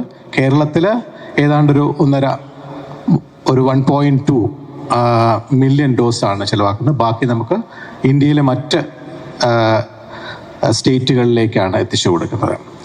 ക്വാളിറ്റിയുടെ കാര്യത്തിൽ തീർച്ചയായിട്ടും നല്ല മുന്നിൽ തന്നെ നിൽക്കുന്ന ഒരു സ്ഥാപനമാണ്. ഇന്ത്യ ഗവൺമെൻറ്റിൻ്റെ A സർട്ടിഫിക്കേഷനുള്ള 3 സെമൻ സ്റ്റേഷനാണ് KLD ബോർഡിനുള്ളത്. അങ്ങനെ ആകപ്പാടെ 22 സെമൻ സ്റ്റേഷൻസ് ഇന്ത്യയിലുള്ളൂ. മൊത്തം 67 സെമൻ സ്റ്റേഷനിൽ 22 എണ്ണമാണ് മൊത്തമുള്ളത്. അതിൽ KLD ബോർഡിൻ്റെ 3 സെമൻ സ്റ്റേഷൻസും A ഗ്രേഡ് സർട്ടിഫിക്കേഷനുള്ളതാണ്. നല്ല ക്വാളിറ്റി ബീജം, പെഡിഗ്രിയും അതുപോലെ ബാക്കിയുള്ള എല്ലാ കാര്യങ്ങളും നോക്കിയിട്ടുള്ള ബീജം ഉൽപ്പാദനത്തിൽ മുൻപന്തിയിൽ നിൽക്കുന്ന ഒരു സ്ഥാപനം തന്നെയാണിത്. കൂടാതെ ബാക്കി സമാന്തര പ്രവർത്തനങ്ങൾ നടത്തുന്നത് നമുക്കറിയാം. OPU, ഓവം പിക്കപ്പ്, അതുപോലെ തന്നെ IVF, എംബ്രിയോ ട്രാൻസ്ഫർ എന്നീ പ്രവർത്തനങ്ങളുമെല്ലാം കർഷകരിലേക്ക് എത്തിച്ചു കൊടുക്കുന്ന പ്രവർത്തനങ്ങൾ നടത്തുന്നുണ്ട്. താല്പര്യമുള്ള വലിയ കർഷകരിലേക്ക് തീർച്ചയായിട്ടും അത് എത്തിച്ചു കൊടുക്കുന്നുണ്ട്. ഇങ്ങനെയുള്ള പ്രവർത്തനങ്ങളാണ് ഇന്ന് കേരള കന്നുകാലി വികസന ബോർഡ് ചെയ്തു വരുന്നത്. നമ്മളുടെ ഇപ്പോഴുള്ള ക്ഷീര മേഖലയെ പറ്റി പറയുകയാണെങ്കിൽ തീർച്ചയായിട്ടും നമുക്കറിയാം, ഇതാണ് നമ്മുടെ ഒരു ദിവസത്തെ കേരള സംസ്ഥാനത്തെ പാലുൽപാദനം എന്ന് പറയുന്നത് ഏതാണ്ട് 72 ലക്ഷം ലിറ്റേഴ്സാണ് ഏകദേശം. എന്നാൽ മോഡറേറ്റർ പറഞ്ഞ പോലെ നമ്മുടെ ഉപഭോഗം അതിനേക്കാളും മേലാണ്. നമ്മുടെ ഇവിടെ പ്രവർത്തിച്ചുകൊണ്ടിരിക്കുന്ന പ്രധാനമായ പാല് ജനങ്ങളിൽ എത്തിച്ചു കൊടുക്കുന്ന സ്ഥാപനമാണ് മിൽമയുടെ 3 യൂണിയനുകളിലും. ഈ മിൽമ ഏകദേശം 4.5 ലക്ഷത്തോളം ലിറ്റേഴ്സ് പാല് വെളിയിൽ നിന്നും കേരളത്തിലേക്ക് കൊണ്ടുവരുന്നുണ്ട്. നമ്മുടെ ഉപഭോഗം കൂടുതലാണ്. നമ്മുടെ ടോട്ടൽ പ്രൊഡക്ഷനിൽ മൊത്തം നോക്കുകയാണെങ്കിൽ ഇന്ത്യയിൽ 15ാം സ്ഥാനത്താണെങ്കിലും ഉപഭോഗത്തിൽ നമ്മൾ 12ാം സ്ഥാനത്തുള്ള സംസ്ഥാനമാണ്. അപ്പോൾ അതുകൊണ്ട് തീർച്ചയായിട്ടും നമുക്ക് പ്രൊഡക്ഷനേക്കാളും കൂടുതൽ ഉപഭോഗമുണ്ട്. നമ്മളുടെ പോപ്പുലേഷൻ, നമ്മുടെ ജനസംഖ്യ ഏതാണ്ട് ഒരു 3.5 കോടിയോളം ജനങ്ങളാണുള്ളത്. അപ്പോൾ അത്രയും ജനങ്ങൾ ഇവിടെ ഉള്ള കുറേ പേരൊക്കെ വെളിയിലാണെങ്കിൽ തന്നെയും അവർക്ക് വേണ്ടിയുള്ള പാല് നമ്മൾ ICMRന്റെ സ്റ്റാൻഡേർഡ് പ്രകാരം ഉള്ള അത്രയും അളവിൽ തന്നെ ഇല്ലെങ്കിലും അതിലും കുറവാണുള്ളത് നമുക്കുള്ളത്. അപ്പോൾ നമ്മളുടെ ഉൽപാദനം കുറവാണ്. ഇനിയും ധാരാളം കൂട്ടേണ്ടതുണ്ട്. അതിനുള്ള പ്രവർത്തനങ്ങൾ നമ്മൾ ഒരുമിച്ച് നടത്തേണ്ടതുണ്ട്. ഗവൺമെൻറ്റിൻ്റെ പ്രവർത്തനം നോക്കുവാണെങ്കിൽ തീർച്ചയായിട്ടും നമുക്കറിയാം, കുട്ടികളെല്ലാം ഒരുമിച്ച് ഓടിക്കളിച്ച് വളരുമ്പോൾ ഒരുമിച്ച് ഒരേ രീതിയിൽ ചിന്തിച്ച് പ്രവർത്തിച്ച് കളിച്ച് വളരുന്ന ഒരു സാഹചര്യമുണ്ട് ചെറിയ കുട്ടികളാകുമ്പോൾ. അതുപോലെയുള്ള പല സ്ഥാപനങ്ങളും നമുക്കിവിടെയുണ്ട്. കേരള ലൈഫ് സ്റ്റോക്ക് ഡെവലപ്മെൻറ്റ് ബോർഡുണ്ട്, അനിമൽ ഹസ്ബൻഡറി ഡിപ്പാർട്ട്മെൻ്റ് ഉണ്ട്, മിൽമയുണ്ട്, യൂണിവേഴ്സിറ്റി ഉണ്ട്, ഡയറി ഡിപ്പാർട്ട്മെൻ്റ് ഉണ്ട്. ഇവരെല്ലാം ചെറിയ കുട്ടികളായിരുന്നപ്പോൾ ഒരുമിച്ചായിരുന്നു. അതായത് ഇവരുടെ തുടക്കത്തിലൊക്കെ ഒരുമിച്ച് ഉള്ള പ്രവർത്തനങ്ങളായിരുന്നു എപ്പോഴും നടത്തിക്കൊണ്ടത്. അതിൻ്റെ പ്രയോജനം വലിയ മടങ്ങുണ്ടായിട്ടുണ്ട് തീർച്ചയായിട്ടും നമുക്ക്. എന്നാൽ ഇവർ വളർന്നു വരുമ്പം ചെറിയ ചെറിയ പ്രശ്നങ്ങൾ അങ്ങോട്ടും ഇങ്ങോട്ടും ഈഗോ ക്ലാഷുകളൊക്കെ ഉണ്ടാകാറുണ്ട്. അപ്പം ഞാൻ പറഞ്ഞത് ഇടക്കാലത്ത് അങ്ങനെയുള്ള വിഷയങ്ങളൊക്കെ ഉണ്ടായിരുന്നു. ഒരു പശുവിനെ ഒരു ക്ഷീര കർഷകനായിട്ട് എടുത്തു കഴിഞ്ഞാൽ സൈഡിൽ നിൽക്കുന്ന 4 കാലുകളുണ്ടല്ലോ. അപ്പോൾ ഒരു കാലിൽ അനിമൽ ഹസ്ബൻഡറി ഡിപ്പാർട്ട്മെൻറ്റ് പിടിച്ചിട്ട് ഒരു വശത്തേക്ക് പോകുന്നു, മറ്റു കാലിൽ ഡയറി ഡിപ്പാർട്ട്മെൻറ്റ് പിടിച്ച് വേറെ കുറച്ച് പോകുന്നു, ഇപ്പുറത്ത് KLD ബോർഡ് പിടിച്ചിട്ട് വേറൊരു സ്ഥലത്തേക്ക് പോകുന്നു, മിൽമ പിടിച്ചിട്ട് മറ്റൊരു ഡയറക്ഷനിലേക്ക്. അപ്പോൾ നോക്കി നിൽക്കുന്ന ഒരു യൂണിവേഴ്സിറ്റി ഉണ്ട്, ഒരു പുസ്തകവും വായിച്ച് നിൽക്കുന്നു. ഇങ്ങനെയൊക്കെയുള്ള ഒരു അവസ്ഥയായിരുന്നു ഉള്ളത്. പക്ഷെ അതെല്ലാം മാറ്റുന്നതിന് വേണ്ടിയിട്ടുള്ള കൂട്ടായ ഒരു ശ്രമമാണ് ഈ കഴിഞ്ഞ കാലഘട്ടത്തിൽ ഗവൺമെന്റ് ശ്രമിച്ചത്.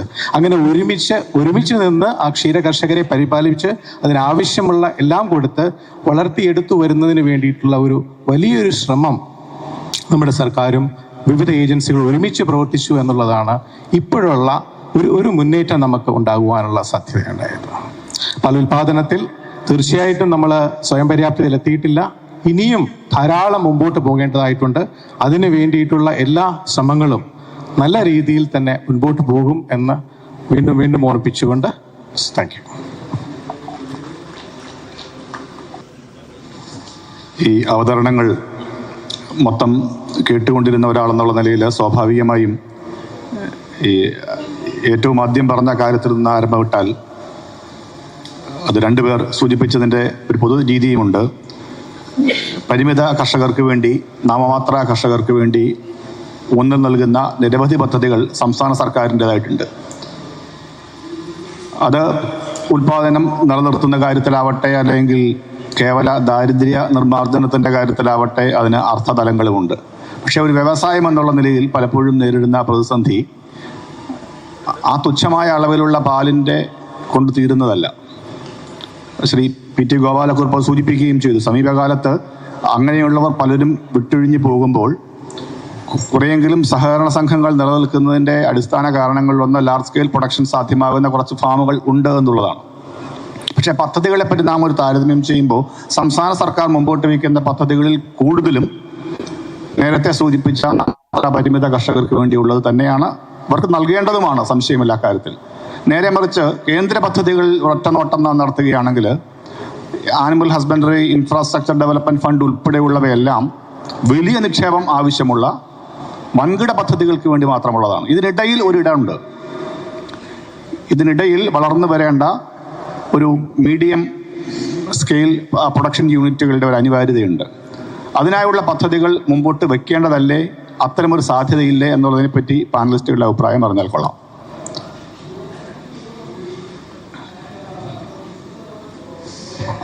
തീർച്ചയായിട്ടും ഡോക്ടർ സൂചിപ്പിച്ചതുപോലെ തന്നെ വലിയ പദ്ധതികളുണ്ട്. അതുപോലെ തന്നെ നാഷണൽ ലൈഫ് സ്റ്റോക്ക് മിഷൻ എന്ന ഒരു പദ്ധതി കേന്ദ്ര സർക്കാരിൻ്റെ ഉണ്ട്. അതിനകത്ത് ചെറുകിട കർഷകരെ സഹായിക്കുന്നതിന് വേണ്ടിയിട്ടുള്ള പദ്ധതിയുണ്ട്. രാഷ്ട്രീയ ഗോകുൽ മിഷൻ, അതിനകത്തുമുണ്ട് ചെറു കർഷകരെയും അതുപോലെ തന്നെ ബ്രീഡിംഗ് ആസ്പെക്ട്സിലും കൂടുതൽ നല്ല ക്വാളിറ്റി ബീജം ഞങ്ങളുടെ സെക്ടറിനെ പറ്റി പറയുകയാണെങ്കിൽ ബീജം ഉൽപ്പാദിപ്പിച്ച് അത് ജനങ്ങളിലേക്ക് എത്തിച്ചു കൊടുക്കണം. ഇപ്പം സെക്സോഡഡ് സെമന്റ് ABIPSS എന്നൊരു സ്കീമുണ്ട്, ആക്സിലേറ്റഡ് ബ്രീഡ് ഇംപ്രൂവ്മെന്റ് പ്രോഗ്രാം. അത് 500 രൂപയാണ് ജനങ്ങളിൽ നിന്ന് ചാർജ് ചെയ്യുന്നുണ്ടെങ്കിലും അത് ചെന പിടിച്ചില്ലെങ്കിൽ ആ പശുക്കളുടെ ഓണേഴ്സിന് 500 രൂപ തിരിച്ചു കൊടുക്കുന്നത്. അതായത് മൊത്തം കേന്ദ്ര സർക്കാരിൻ്റെയും സംസ്ഥാന സർക്കാരിൻ്റെയും സംയോജിതമായ ശ്രമം കൊണ്ടുണ്ടാകുന്ന പദ്ധതിയാണ്. ചെറിയ പദ്ധതികളും തീർച്ചയായിട്ടും ഉണ്ട്. പക്ഷേ താങ്കൾ പറഞ്ഞ പോലെ തന്നെ ഇനി നമുക്കിവിടെ ചെറുകിട കർഷകർ, അതായത് ഇപ്പോൾ കേരളത്തിൽ മാർജിനൽ അല്ലെങ്കിൽ സ്മോൾ ഫാമേഴ്സ് എന്നൊരു സിസ്റ്റം ആണ് ഏറ്റവും കൂടുതലുള്ളത്. എന്നാൽ അതുപോലെ തന്നെ നമുക്ക് വലിയ കൊമേഴ്സ്യൽ ഫാമുകൾ കേരളത്തിൽ ഉണ്ടാകേണ്ട ആവശ്യകത, സാർ പറഞ്ഞതുപോലെ തന്നെ ആവശ്യകത തീർച്ചയായിട്ടും ഉണ്ട്. അപ്പോൾ അതിന് വേണ്ട പോളിസി മേക്കേഴ്സ് ചിന്തിക്കേണ്ടതുണ്ട്. അവരെയും നമ്മളുടെ ഈ മൊത്തം ഫാമിംഗ് ലോബിയുടെ കൂടെ കൊണ്ടുവന്ന് ഒരുമിച്ച് നിന്ന് മുൻപോട്ട് പോകേണ്ട ആവശ്യം തീർച്ചയായിട്ടുമുണ്ട് എന്ന് ഉദ്ദേശിക്കുന്നു. സർ,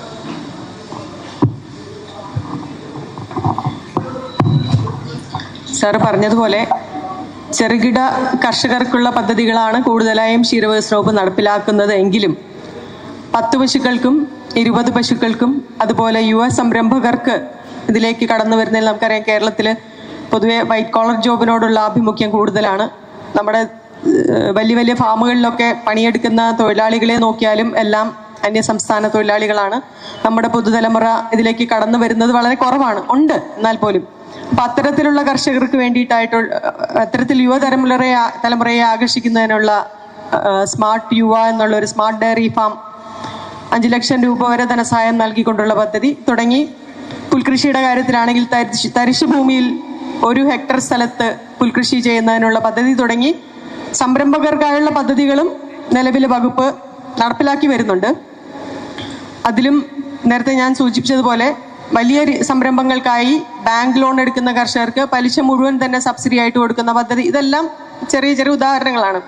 അപ്പോഴും അത്തരം ഒരു പദ്ധതി ഉദാഹരണം പറയുകയാണെങ്കിൽ ഒരു 50 ആനിമലിന് വേണ്ടി പ്ലാൻ ചെയ്യുകയാണെങ്കിൽ അതിനു വേണ്ടിയിരുന്ന ഇൻഫ്രാസ്ട്രക്ചറിനും ആനിമലിന്റെ വിലയ്ക്കും ഉൾപ്പെടെയുള്ള മൊത്തം തുകയുടെ പലിശ ഒരു വർഷം പരമാവധി 3 ലക്ഷം രൂപ വരെ ഒരു ഗുണഭോക്താവിന് കൊടുക്കും. അങ്ങനെ 5 വർഷം വരെ കൊടുക്കാം. അതാണ് നമ്മുടെ സ്കീമുള്ളത്. അപ്പോഴും സാറ് പറഞ്ഞതുപോലെ ഞങ്ങളുടെ കയ്യിലുള്ള ഒരു കണക്ക് വെച്ച് നോക്കിയാൽ 100 പശുക്കളിൽ കൂടുതലുള്ള ഏതാണ്ട് 32 ഫാമുകളാണ് നമ്മുടെ അറിവിൽ സംസ്ഥാനത്തുള്ളതെന്നാണ് ഒരു റഫായിട്ടുള്ളൊരു കണക്ക്. ഇത് കുറച്ച് മുമ്പെടുത്ത കണക്കാണ്. ഈ അടുത്ത് കുറച്ച് ഫാമുകൾ കൂടുതലായി കണ്ടുവരുന്ന ഒരു പ്രവണതയുണ്ട്. എന്നാൽ പോലും ഇത്ര വലിയ ഫാമുകൾ ഉള്ളത് 32 മുതൽ ഒരു 40-നകത്തേ വരുള്ളൂ എന്നുള്ളതാണ് ഒരു കണക്ക്. അപ്പൊ ഇത്തരത്തിലുള്ള ഫാമുകളുടെ എണ്ണം നമ്മൾ തീർച്ചയായിട്ടും കൂട്ടേണ്ടതുണ്ട്. അപ്പൊ അതില് സംസ്ഥാനത്തെ പാലുൽപാദനം വർദ്ധിപ്പിക്കുന്നതിന് വേണ്ടിയിട്ടുള്ള പ്രവർത്തനങ്ങളെ നമുക്കൊരു ഷോർട്ട് ടേം, ലോങ് ടേം എന്ന് 2ആയി തിരിക്കുകയാണെങ്കിൽ 2 തരത്തിലുള്ള പോളിസികളാണ് നമ്മൾ എടുക്കേണ്ടി വരിക. ഷോർട്ട് ടേം പദ്ധതികളിൽ ഈ പറഞ്ഞതുപോലെ പശുക്കളെ കൂടുതലായി കൊണ്ടുവരുന്നതിനുള്ള ഹേർഡ് ഇൻഡക്ഷൻ സ്കീംസ്, അത് വകുപ്പിൻ്റെ ഒരു നയം എന്ന് പറഞ്ഞാൽ നമ്മളിവിടെ ഉള്ള പശുക്കളെ അല്ലെങ്കിൽ ഒരു പഞ്ചായത്തിൽ നിന്ന് അപ്പുറത്തെ പഞ്ചായത്തിലേക്ക് പശുവിനെ വാങ്ങിയാൽ തീർച്ചയായിട്ടും കേരളത്തിലെ പശുക്കളുടെ എണ്ണമോ പാലിൻ്റെ ഉൽപ്പാദനമോ കൂടുന്നില്ല എന്നുള്ളത് കൊണ്ട് തന്നെ അയൽ സംസ്ഥാനങ്ങളിൽ നിന്ന് കൊണ്ടുവരണം എന്നുള്ളതാണ് ഒരു നിബന്ധന. ഇനിയിപ്പോൾ അതല്ലെങ്കിലും നമ്മുടെ തന്നെ കിടാരി പാർക്കുകളുണ്ട്, ഹീഫേഴ്സിനെ വളർത്തുന്നതിനുള്ള യൂണിറ്റുകളുണ്ട്. ആ കിടാരി പാർക്കുകളിൽ നിന്ന് പശുവിനെ വാങ്ങണം എന്നുള്ളതുമാണ്. അപ്പം ഇത്തരത്തിൽ short term objectives, short term പദ്ധതികൾ എന്ന് പറഞ്ഞാൽ ഹേർഡ് ഇൻഡക്ഷൻ തന്നെയാണ് ഉദ്ദേശിക്കുന്നത്. ഇനി ലോങ് ടേം പദ്ധതികളെ കുറിച്ച് പറഞ്ഞാൽ നമ്മുടെ ബഹുമാനപ്പെട്ട മന്ത്രി തന്നെ പല വേദികളിലും പറയുന്നതാണ്. മന്ത്രി ഈ നേതൃത്വം ഏറ്റെടുത്തതിൽ പിന്നെ മാഡം തന്നെ വീട്ടിലൊരു പശുവിനെ വളർത്തുന്നുണ്ട്, ഇതിൻ്റെ ബുദ്ധിമുട്ടുകൾ അറിയാനും പ്രായോഗികത അറിയാനും ഒക്കെ. അപ്പം മാഡം തന്നെ പല വേദികളിലും പറയുന്ന ഒരു കാര്യമുണ്ട്.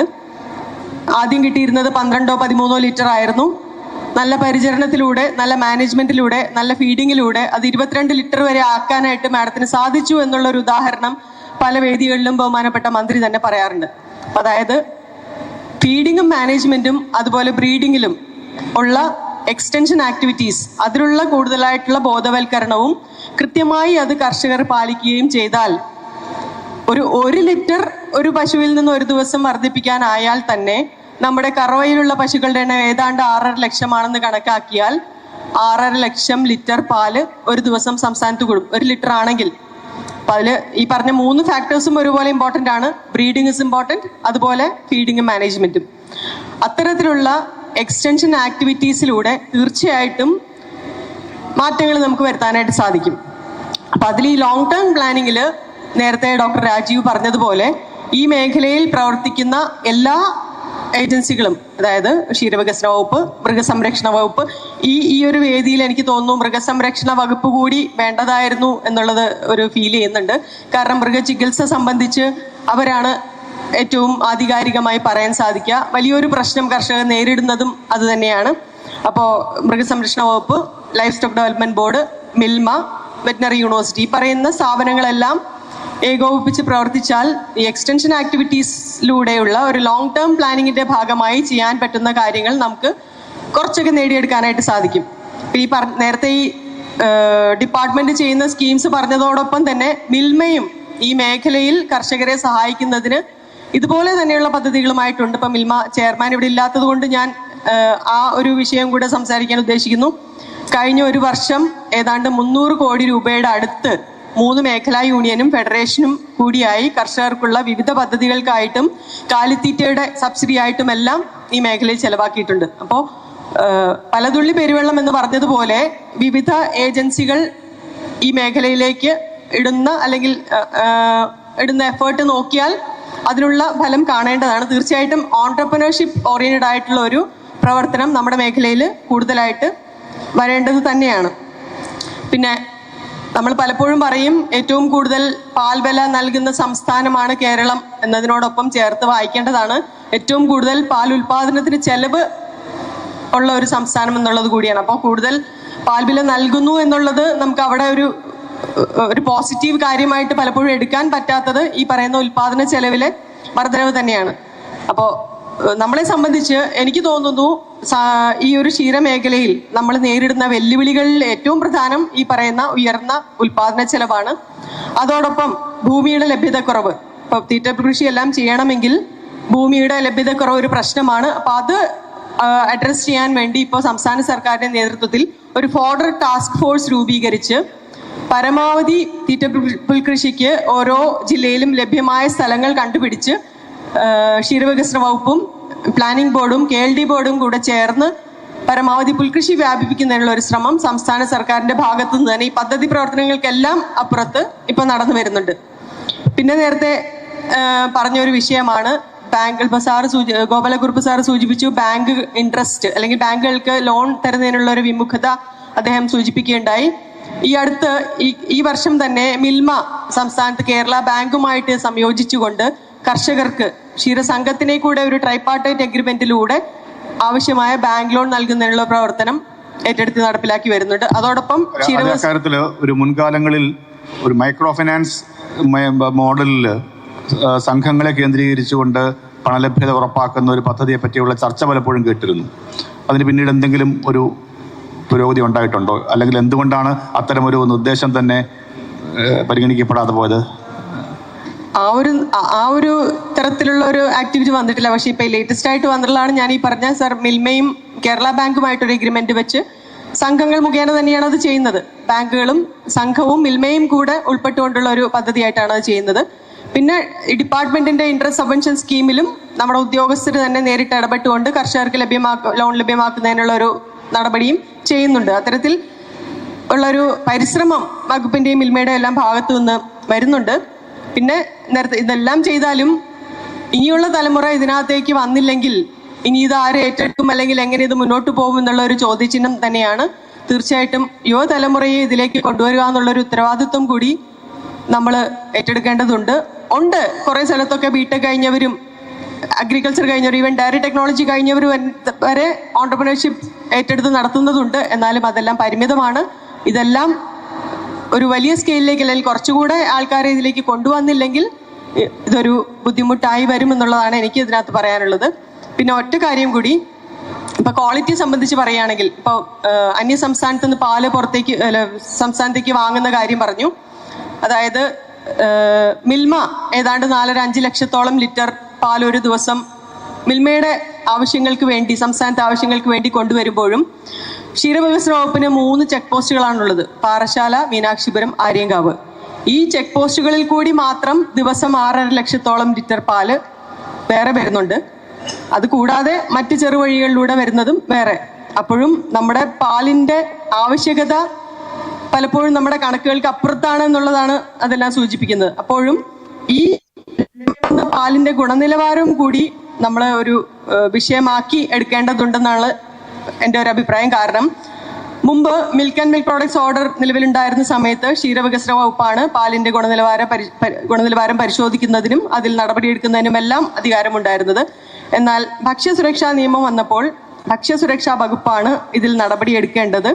നിലവിൽ ക്ഷീരവികസന വകുപ്പിന് ചെക്ക് പോസ്റ്റുകളിലും ജില്ലാ ആസ്ഥാനങ്ങളിലും റീജിയണൽ ലാബുകളായും അതുപോലെ സംസ്ഥാനത്തെ NABL അക്രഡിറ്റഡ് ലാബായുമെല്ലാം പാലിൻ്റെ ഗുണനിലവാരം പരിശോധിക്കുന്ന സംവിധാനങ്ങൾ ഉള്ളപ്പോഴും ഇത്തരത്തിൽ ഏതെങ്കിലും തരത്തിൽ ഗുണനിലവാരം കുറഞ്ഞതോ മായം കലർന്നതോ ആയ പാല് കൊണ്ടുവരുന്നതായി ശ്രദ്ധയിൽപ്പെട്ടാൽ അത് ഭക്ഷ്യസുരക്ഷാ വകുപ്പിന്റെ ശ്രദ്ധയിൽപ്പെടുത്താമെന്നുള്ളതല്ലാതെ വകുപ്പിനായി യാതൊരു നടപടിയും എടുക്കാൻ കഴിയാത്തൊരവസ്ഥയാണ്. അപ്പം അതും കൂടെ ഈ ഒരു അവസരത്തിൽ പരിഹരിക്കേണ്ട ഒരു വിഷയമായിട്ട് പറയുകയാണ്. ഇത്രയുമാണ് ഈ ഒരു വിഷയത്തിൽ എനിക്ക് സംസാരിക്കാനുള്ളത്.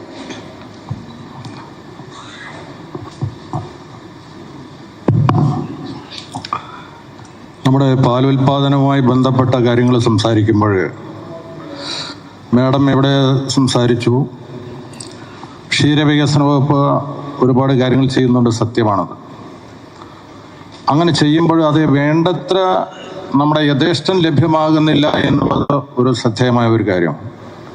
അത് ഒരു ബ്ലോക്കിലേക്കാണെങ്കിൽ അത് പരിമിതമായ ബഡ്ജറ്റ് മാത്രമാണ് അതിനുണ്ടാകുന്നത് എന്നുള്ള ശ്രദ്ധേയമായ ഒരു കാര്യമാണ്. അതാണ് ഒരു പ്രധാനമായ ഒരു കാര്യം.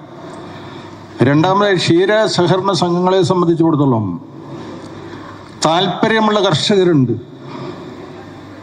താല്പര്യമുള്ള കർഷകരെയൊക്കെ അവർക്ക് പ്രചോദനം നടത്തിയാൽ മാത്രമേ പാൽ ഉൽപ്പാദനം കൂടൂ.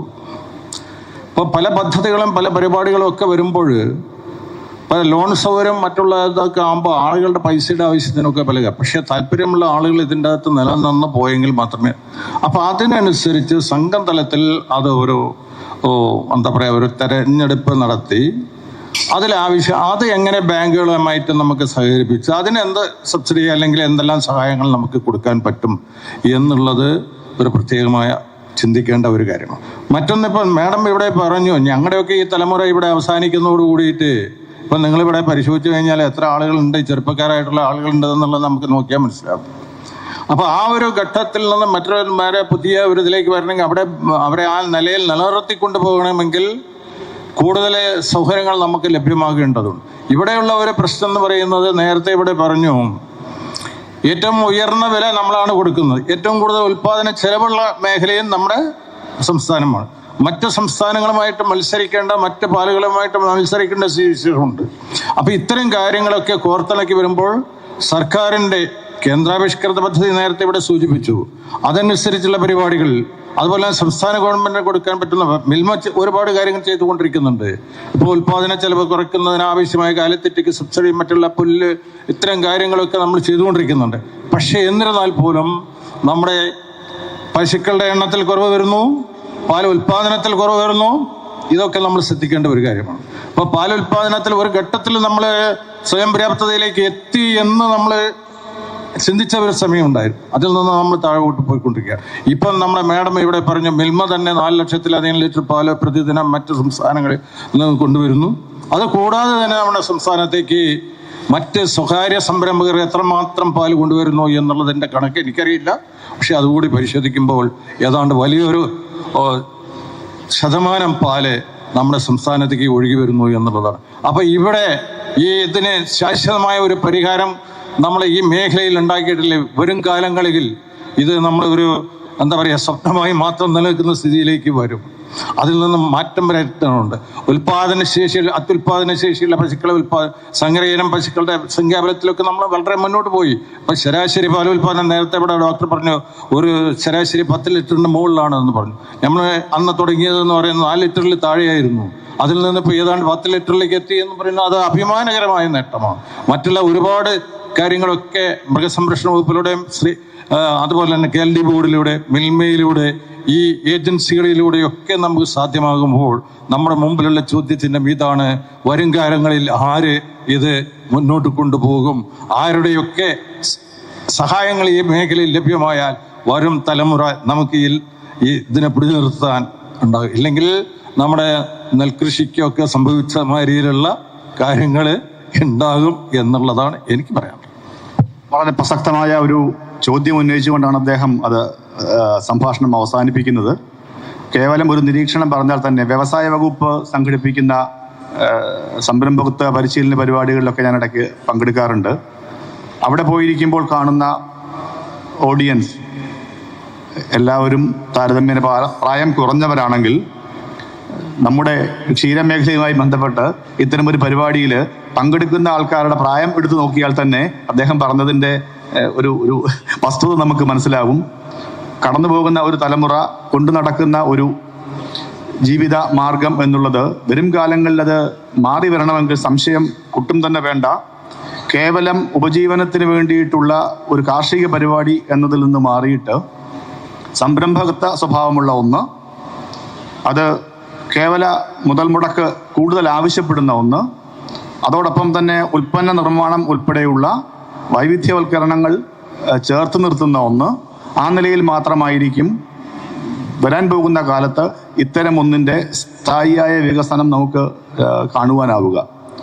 ഇന്നത്തെ ചർച്ചയിൽ നാം കണ്ടെത്തുന്ന അതിന് ഏറ്റവും പ്രധാനമായി വേണ്ടത് അടിസ്ഥാന സൗകര്യങ്ങളുടെ വികസനം എന്നത് ഒരു ഭാഗത്ത് നിൽക്കുമ്പോൾ അതോടൊപ്പം തന്നെ പണലഭ്യത ഉറപ്പാക്കേണ്ടതിൻ്റെ അനിവാര്യത കൂടിയുണ്ട്. ഇതൊക്കെയും ലക്ഷ്യം വയ്ക്കുന്ന മാർഗങ്ങൾ നിശ്ചയമായി നമുക്ക് കണ്ടെത്തേണ്ടതുണ്ട് എന്നതാണ് ഇന്നത്തെ പാനൽ ഡിസ്കഷൻ്റെ ആകത്തുക എന്ന് എനിക്ക് തോന്നുന്നു. ഒരു 10 മിനിറ്റ് സമയം ബാക്കിയുണ്ട്. നിർദ്ദേശങ്ങളുണ്ടെങ്കിൽ അതുകൂടി പറയാം. തീർച്ചയായിട്ടും നേരത്തെ പറഞ്ഞ പോലെ തന്നെ ഒരു ലൈവ്ലിഹുഡ് ആക്ടിവിറ്റി എന്നതിനേക്കാൾ ഉപരി ഇപ്പോൾ ഓണ്ടർപ്രണർഷിപ്പ് ആയിട്ട് മാറിയിരിക്കുകയാണ്. കൊമേഴ്സ്യൽ ഡയറി ഫാമുകളെ എങ്ങനെ ഒരു കുടക്കീഴിൽ കൊണ്ടുവരണം എന്നുള്ള ആലോചന എല്ലാ പോളിസി മേക്കേഴ്സും ആലോചിക്കേണ്ടതായിട്ടുണ്ട്. പിന്നെ നമ്മളുടെ നേരത്തെ ശ്രീമതി ശാലിനി മാഡം പറഞ്ഞതുപോലെ തന്നെ ഉൽപാദനത്തിന് വേണ്ടിയിട്ടുള്ള ചെലവ് വളരെയധികമാണ് കേരളത്തിൽ. നമുക്ക് മനസ്സിലായിട്ടുള്ളത് ഏതാണ്ട് 60-40 എന്ന പ്രപ്പോർഷൻ, അതായത് പരുഷാഹാരവും കോൺസെൻട്രേറ്റും 60% പരുഷാഹാരം, അതായത് ഫോഡർ പുല്ല്, 40% കോൺസെൻട്രേറ്റ് എന്ന കണക്കിന് പകരം ഇന്ന് നമ്മുടെ കർഷകർ ഉപയോഗിക്കുന്ന അല്ലെങ്കിൽ അവർക്ക് അവൈലബിൾ ആയിട്ടുള്ളത് 70% കോൺസെൻട്രേറ്റും 30% പരുഷാഹാരവുമാണ്. അതായത് ഫോഡർ പ്രൊഡക്ഷൻ വളരെ നാമമാത്രമായി ചുരുങ്ങിയിരിക്കുകയാണ്. ആവശ്യത്തിന് പകുതി മാത്രമേ ഉൽപാദനം നമുക്കുള്ളൂ. പ്രധാനമായിട്ട് പല കാരണങ്ങളിവിടെയുണ്ട്. നമ്മളുടെ സ്ഥല ദൗർലഭ്യം, അതുപോലെ തന്നെ ക്ലൈമറ്റിൻ്റെ വിഷയങ്ങൾ എല്ലാം ഉണ്ടെങ്കിൽ തന്നെയും പാൽ ഉൽപാദനം കൊമേഴ്സ്യലായിട്ട് വയബിളായിട്ട് റൺ ചെയ്യണം എന്നുണ്ടെങ്കിൽ തീർച്ചയായിട്ടും നമ്മുടെ ക്ഷീര കർഷകർ നല്ല രീതിയിൽ പുല്ലുൽപാദനം നടത്തണം. അതിനുള്ള സൗകര്യങ്ങൾ സർക്കാർ ചെയ്തു കൊടുക്കുന്നതിന് നേരത്തെ പറഞ്ഞ പോലെ തന്നെ ഫോർ എ ടാസ്ക് ഫോഴ്സ് ഒരു ശ്രമം നടത്തിയിട്ടുണ്ട്. ഏതാണ്ട് 57,000 ഹെക്ടർ സ്ഥലത്തു കൂടി ഇനി പുല്ലുൽപാദിച്ചാൽ മാത്രമേ നമുക്ക് ആവശ്യത്തിന് പുല്ല് കേരളത്തിൽ ഉണ്ടാവുകയുള്ളൂ എന്നുള്ളൊരു ശ്രമം തുടങ്ങിയിട്ടുണ്ട്. നല്ല കാര്യമാണ്. പിന്നെ ഒരു ട്രെൻഡ് കാണാൻ തുടങ്ങിയത് പശു വളർത്തലുകാരിൽ മിക്കവരിലും ഉള്ളത് ഒരു കിടാരി അല്ലെങ്കിൽ ഗർഭിണിയായ കിടാരി പ്രായമാകുന്നപ്പോൾ പശുക്കളെ പുറത്തുനിന്ന് വാങ്ങിച്ചുകൊണ്ട് വന്ന് വളർത്തി പാലുൽപാദനം കഴിഞ്ഞാൽ അതിനെ വിൽക്കുക. തീർച്ചയായിട്ടും അത് ഒരു ലോങ് ടൈം പെർസ്പെക്റ്റീവായിട്ട് നോക്കുവാണെങ്കിൽ ഒരു ഏറ്റവും ലാഭകരമായിട്ടുള്ളത് ലൈഫ് ടൈമിലുള്ള പാലുൽപാദനം തന്നെയാണ്. അതൊരു പശു പ്രസവിച്ച് 1, 2, 3, 4, 5 കറവുകൾ നമുക്ക് എടുക്കാൻ പറ്റിയാൽ മാത്രമേ ലാഭം കൃത്യമായിട്ടും അതിൽ നിന്നുണ്ടാവുള്ളൂ എന്നൊരു കണക്കുകൾ സൂചിക്കുന്നുണ്ട്. അതുപോലെ മറ്റൊരു ടെൻഡൻസി കാണുന്നത് ഈ നേരത്തെ പറഞ്ഞതിൻ്റെ സമാനമായിട്ടുള്ളത് തന്നെയാണ്. സ്വന്തമായിട്ട് പശുക്കിടാക്കളെ ഉൽപ്പാദിപ്പിച്ച് വളർത്തുന്ന ഒരു സ്വഭാവം നമ്മുടെ കർഷകർക്കില്ല. അത് അന്യം നിന്ന് പോയിരിക്കുകയാണ്. പുതുതായിട്ട് തുടങ്ങിയിട്ടുണ്ടെന്ന് തോന്നുന്നു. അത് നല്ലൊരു ടെൻഡൻസിയാണ്. അങ്ങനെ ഉണ്ടെങ്കിൽ തന്നെ ചില ഫാമുകളിൽ പോകുമ്പോൾ നമുക്ക് കാണാൻ പറ്റിയിട്ടുണ്ട്. സ്വന്തം നമ്മുടെ കാലാവസ്ഥയിൽ വളർന്ന് നമ്മളെ ജനിതകക്രമം കൊണ്ട് നമ്മൾ ഉണ്ടാക്കി ഉൽപ്പാദിപ്പിക്കുന്ന നല്ല പശുക്കുട്ടികളെ വളർത്തിയെടുത്തു കഴിഞ്ഞാൽ തീർച്ചയായിട്ടും അത് നല്ല ഒരു പശുവായിട്ട് വളരും എന്നുള്ളത് ഉറപ്പാണ്. പക്ഷെ അതിന് വേണ്ടിയിട്ടുള്ള സപ്പോർട്ട് ഇപ്പം അനിമൽ ഹസ്ബൻഡറി ഡിപ്പാർട്ട്മെന്റ് വഴിയുള്ള കാപ്പ് സബ്സിഡി സ്കീം പോലെയുള്ള സപ്പോർട്ടുകൾ ഇനിയും തുടർന്നും നല്ല രീതിയിൽ കർഷകരിലേക്ക് എത്തിച്ചു കൊടുക്കാനുള്ള ശ്രമവും, അതുപോലെ തന്നെ ഇൻഷുറൻസ് പാക്കേജ്, നമുക്ക് ലൈഫ് സ്റ്റോക്ക് കാറ്റിൽ ഇൻഷുറൻസ് പാക്കേജ് ഉണ്ട്. ഇതെല്ലാം നല്ല രീതിയിൽ കർഷകരിൽ കൃത്യമായ രീതിയിൽ ആവശ്യക്കാരിൽ എത്തിച്ചു കൊടുത്തു കഴിഞ്ഞാൽ ഇനിയും മുൻപോട്ട് പോവുകയും നമ്മൾ സ്വയം പര്യാപ്തയിലെത്തിയും. സാറ് പറഞ്ഞ പോലെ തന്നെ ഇടക്കാലത്ത് സ്വയം പര്യാപ്തയിലെത്തിയെന്ന് സംശയമുണ്ട് സാറേ. പക്ഷേ മിൽമയുടെ പ്രൊക്യൂർമെന്റ് കൂടിയിരുന്നു തീർച്ചയായിട്ടും. നമ്മൾ ആ കോവിഡ് സമയത്തൊക്കെ മറ്റെങ്ങും ചെലവാക്കാൻ സൗകര്യമില്ലാത്തതുകൊണ്ട് കർഷകരെല്ലാവരും മിൽമയിൽ പാല് കൊടുക്കുമായിരുന്നു. അങ്ങനെ വന്ന് മിൽമയ്ക്ക് പുറമേ നിന്നും പാൽ ആവശ്യമില്ലാത്തൊരവസ്ഥ വന്നിരുന്നു ഇടയ്ക്ക്, ഈ പറഞ്ഞ കോവിഡ് മഹാമാരിയുടെ സമയത്ത്. പക്ഷേ നമുക്ക് ആവശ്യമുള്ള പാല് അന്നും എത്തിയിട്ടുണ്ടോ എന്നുള്ളത് സംശയം തന്നെയാണ്. നമുക്ക് ഇപ്പോഴുള്ള പ്രൊഡക്ഷൻ ഒരിക്കലും ഒരു 26 ദശലക്ഷം മെട്രിക് ടണ്ണിലപ്പുറം കേരളത്തിൽ പോയിട്ടില്ല.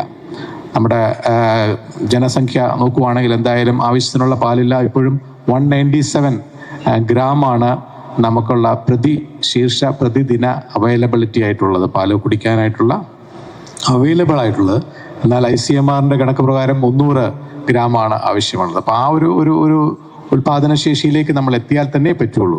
അതിനു വേണ്ടിയിട്ട് ഒരുമിച്ചുള്ള പ്രവർത്തനം വേണം. തീർച്ചയായിട്ടും നല്ല ഇനം ബീജം, നല്ല ഇനം പെഡിഗ്രിയുള്ള കാളകളുടെ ബീജം ശേഖരിച്ച് അത് ജനങ്ങളിലേക്ക് എത്തിക്കാനുള്ള എല്ലാ ശ്രമങ്ങളും കന്നുകാലി വികസന ബോർഡും മൃഗസംരക്ഷണ വകുപ്പും ഡയറി ഡിപ്പാർട്ട്മെന്റും മിൽമയും എല്ലാം ഒരുമിച്ച് ശ്രമിക്കും. അതിൻ്റെ കൂടെ ഉൽപാദനശേഷി ഇനിയും നമുക്ക് മുമ്പോട്ട് പോകാനുള്ള എല്ലാ സാഹചര്യവും ഉണ്ടാകും. ഈ വളരെയധികം പ്രതികൂല സാഹചര്യമാണ് കേരളത്തിലുള്ളത്. നമ്മുടെ കാലാവസ്ഥ നമുക്കറിയാം, ഹൈ ഹ്യൂമിഡിറ്റി, ഹൈ ടെമ്പറേച്ചർ സോണാണ്. തീർച്ചയായിട്ടും ഒരിക്കലും അത് പശുക്കൾക്ക് അനുയോജ്യമായൊരു കാലാവസ്ഥയല്ല. അപ്പം നല്ല രീതിയിലുള്ള പരിചരണങ്ങളും വേണം. നേരത്തെ പറഞ്ഞ ഫോഡർ അവൈലബിലിറ്റി വളരെ കുറവാണ്, ആവശ്യത്തിന് ഫോഡർ ഉൽപ്പാദിപ്പിക്കണം.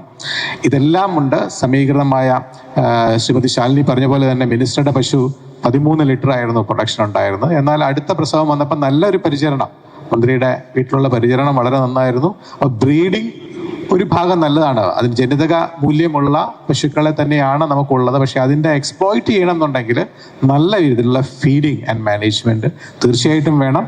അങ്ങനെ പോയി കഴിഞ്ഞാൽ നമുക്ക് മുമ്പോട്ട് നല്ല രീതിയിൽ പോകാൻ കഴിയുമെന്നും, ഇന്ത്യയിൽ തന്നെ നമ്മളിപ്പം 15ാം സ്ഥാനത്താണെങ്കിൽ അത് 1ഉം 2ഉം സ്ഥാനത്തേക്കൊക്കെ നമുക്ക് എത്താൻ കഴിയുമെന്ന് തീർച്ചയായിട്ടും പ്രതീക്ഷിക്കുന്നുണ്ട്. Thank you.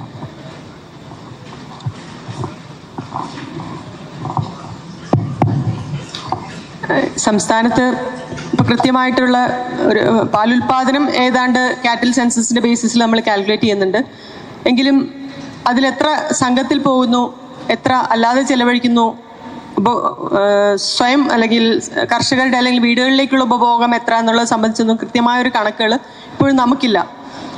ഇപ്പോൾ ക്ഷീരവികസന വകുപ്പും മിൽമയും കേരള ഫീഡ്സും കൂടി ചേർന്ന് ഒരു Kerala state diary management information സെന്ററിന്റെ ഒരു നേതൃത്വത്തിൽ ഈ വിഷയത്തിലൊരു സർവേ ഇപ്പം നടന്നുകൊണ്ടിരിക്കുകയാണ്.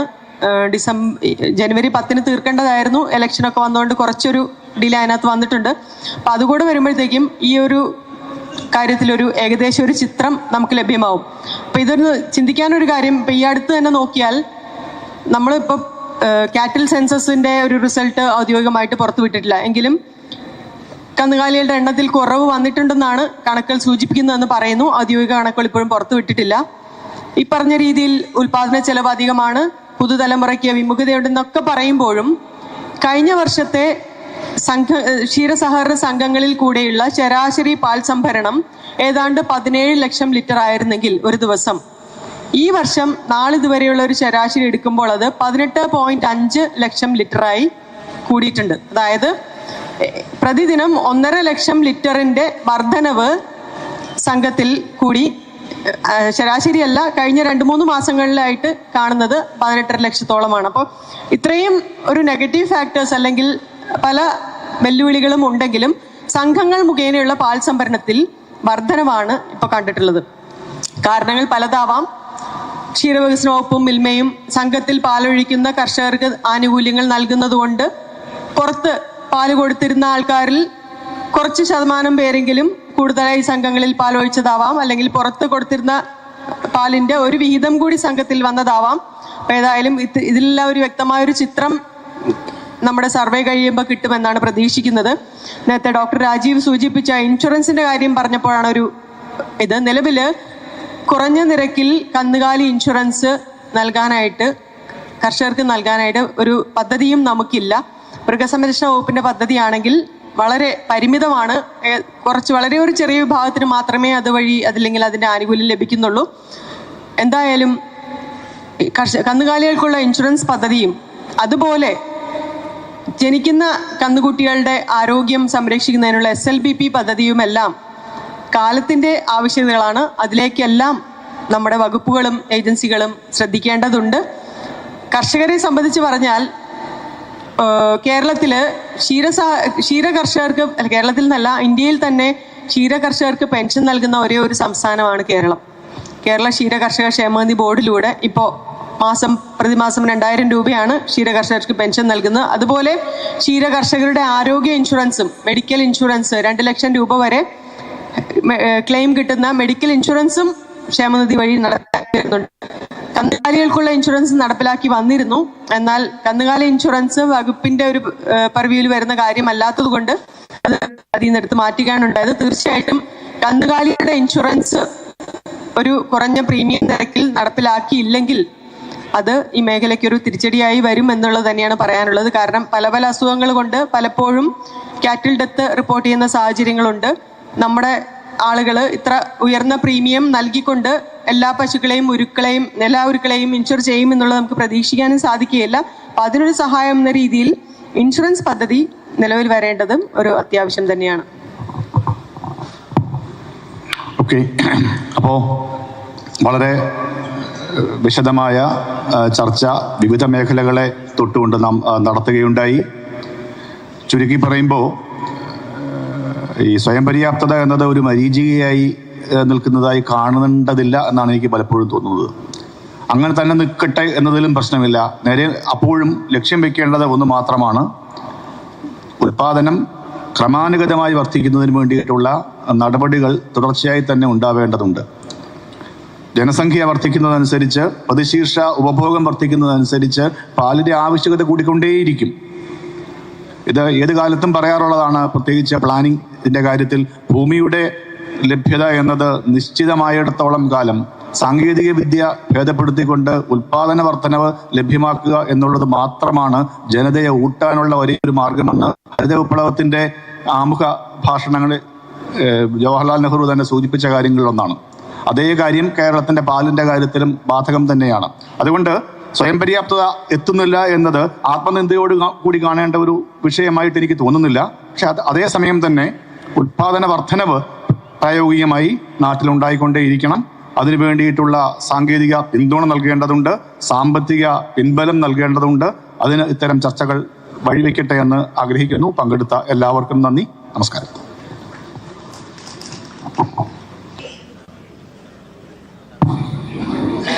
That's the end of the discussion. Thank you, sir. വേദിയിലിരിക്കുന്ന ഇവരെയും മൊമെന്റം നൽകി ആദരിക്കുന്നതിനായി Kerala chapter chairman doctor PITFC സർവീസ് സാധനം സ്വാഗതം ചെയ്യുന്നു.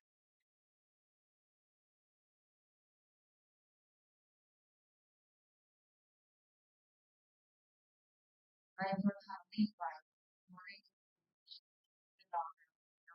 to receive the memento.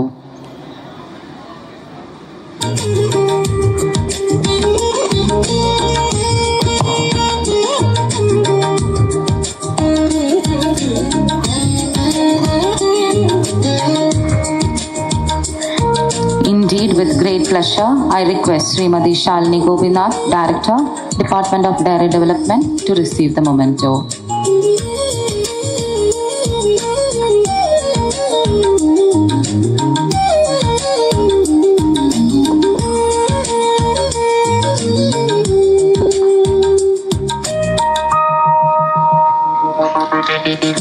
I request Sri P.T. Gopalakurup, former Chairman, Milma Wayanad, to receive the honor.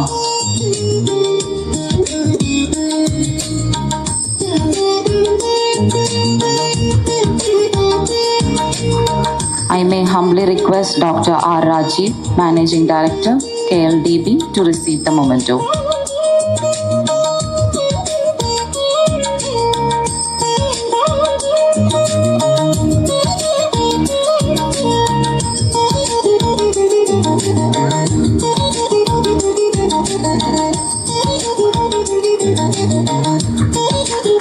I may invite rapporteur of the discussion, Dr. P. Dolas, to receive the honor.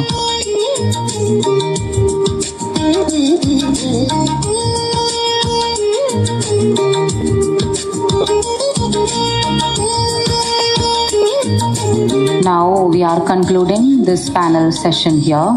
After a short break, we are about to have a panel discussion on opportunities and strategies and global market for dairy and food products.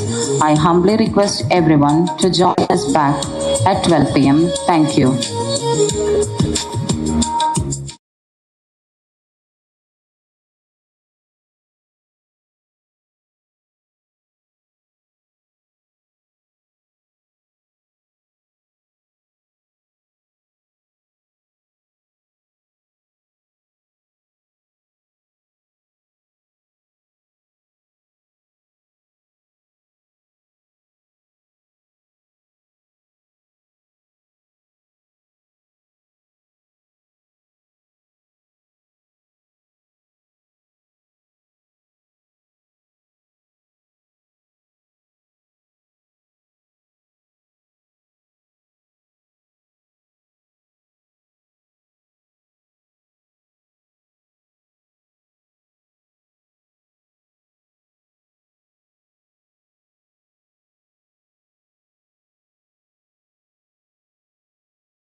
IDA South Zone to come to the dais and receive the honor of Southern Dairy and Food Conclave,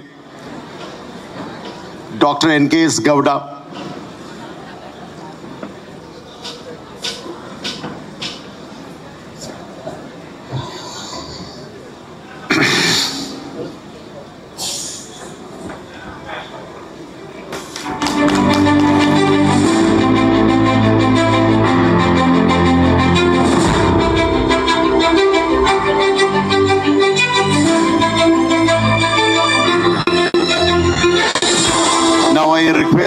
Dr. S. Subhash, Secretary IDA South Zone, to receive the honors of the Southern Dairy and Food Conclave 2026.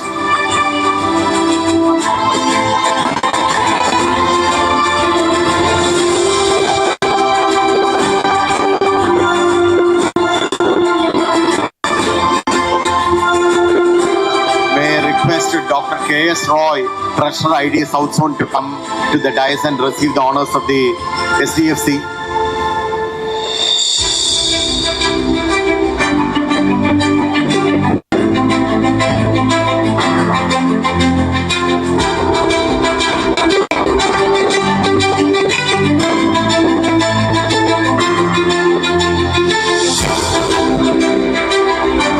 Sir, we can start the program. Now it is 12 noon. Sir, we can start the program. Now it is 12 noon.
I may now invite rapporteur of the discussion, Dr. G.R. Jayadevan, to brief about the discussion. Thank you.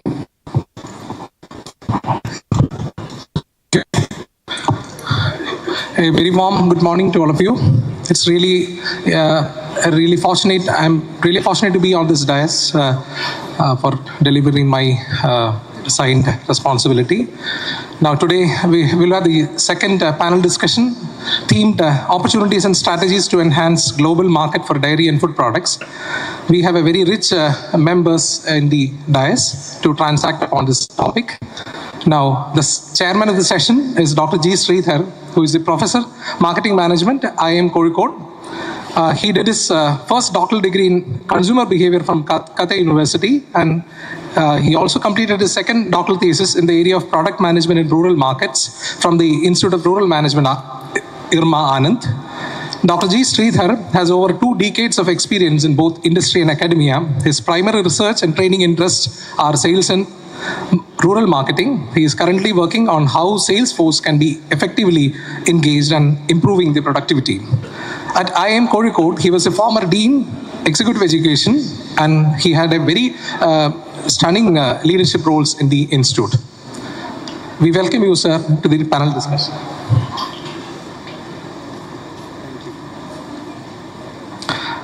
The moderator of the session is Sri C.P. Chalsa. He is a CEC member, Indian Dairy Association, and the mentor for this program, Southern Dairy and Food Conclave 2026. He is a very accomplished dairy expert with 43 years of experience, currently serving as a consultant in dairy sector, a resource person for the Food Safety and Standards Authority of India, and a skill trainer. He has an immense experience in the industry and a very apt person to have as the moderator for the session. Thank you, sir, for coming out here.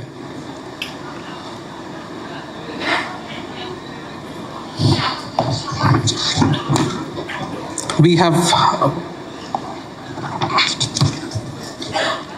4 panel members. Sri Asif K. Yusuf, sir, Managing Director of Kerala Cooperative Milk Marketing Federation. He is a graduate in engineering and holds a master's degree in public management and business administration. He was selected to the Indian Administrative Service in the Kerala cadre in 2016. He has served in the capacity of Director of Animal Husbandry Department and Dairy Development Department, and he has contributed much to the policy formulation and institutional strengthening in the field of animal husbandry and allied sectors. He is currently serving as the Managing Director of the Kerala Cooperative Milk Marketing Federation. He also holds the charges of Director of NORCA, Additional Secretary to the Agriculture Department, and the Additional Project Director of Kerala, Government of Kerala. We welcome you, sir, to the dais.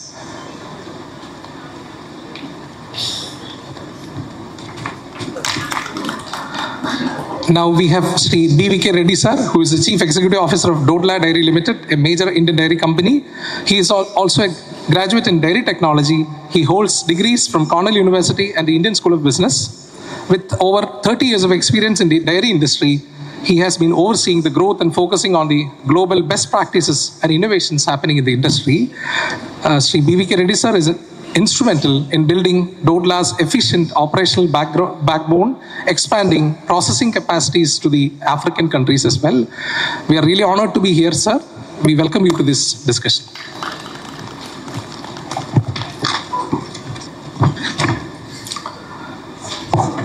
Sri Kalyan Kumar Bhadra, Founder and Chief Consultant, 360 Degree Dairy, Noida. He is a graduate in dairy technology and a postgraduate diploma in rural management from IRMA. He has more than 30 years of experience in establishing rural milk producer societies, cattle feed marketing, milk plant erection, commissioning, process and energy audit for the dairy manufacturing units and marketing of food and beverages. Having an illustrious career, he had served with Haryana Milk Foods, Punjab State Milk Producers Cooperative Federation, Lucknow Pradeshi Cooperative Dairy Federation, GCMMF, VRS Foods, Reliance Industries, and many more. Sri Bhadra sir is currently providing consultancy services to some of the leading institutions like NDDB, NABARD, ITC, Lactalis, Indo-German Green Energy Projects, and he is currently working as the founder and chief consultant of 360 Degree Dairy, Noida. We are really honored to be here, sir.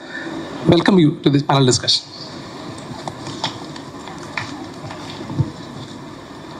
Dr. Sudhindra Tatti, Chief Executive Officer, Prompt Innovations, Ahmedabad. He did his BTech from IIT Kharagpur and PhD in Material Science from the University of Texas, and has over 25 years of experience in the semiconductor industry in US and Asia, covering new products development, quality, and commercialization of new technologies. He is a leader who combines deep technical expertise with a grassroots understanding of agriculture. He has been at the forefront of transforming the dairy industry through technology. As the Chief Executive Officer of Prompt Innovations, Dr. 30 has redefined what is possible for India's fragmented dairy supply chain, placing transparency, sustainability, and farmer empowerment at the core of dairy transformation. We are really honored to be here, sir. Welcome you, sir. Please.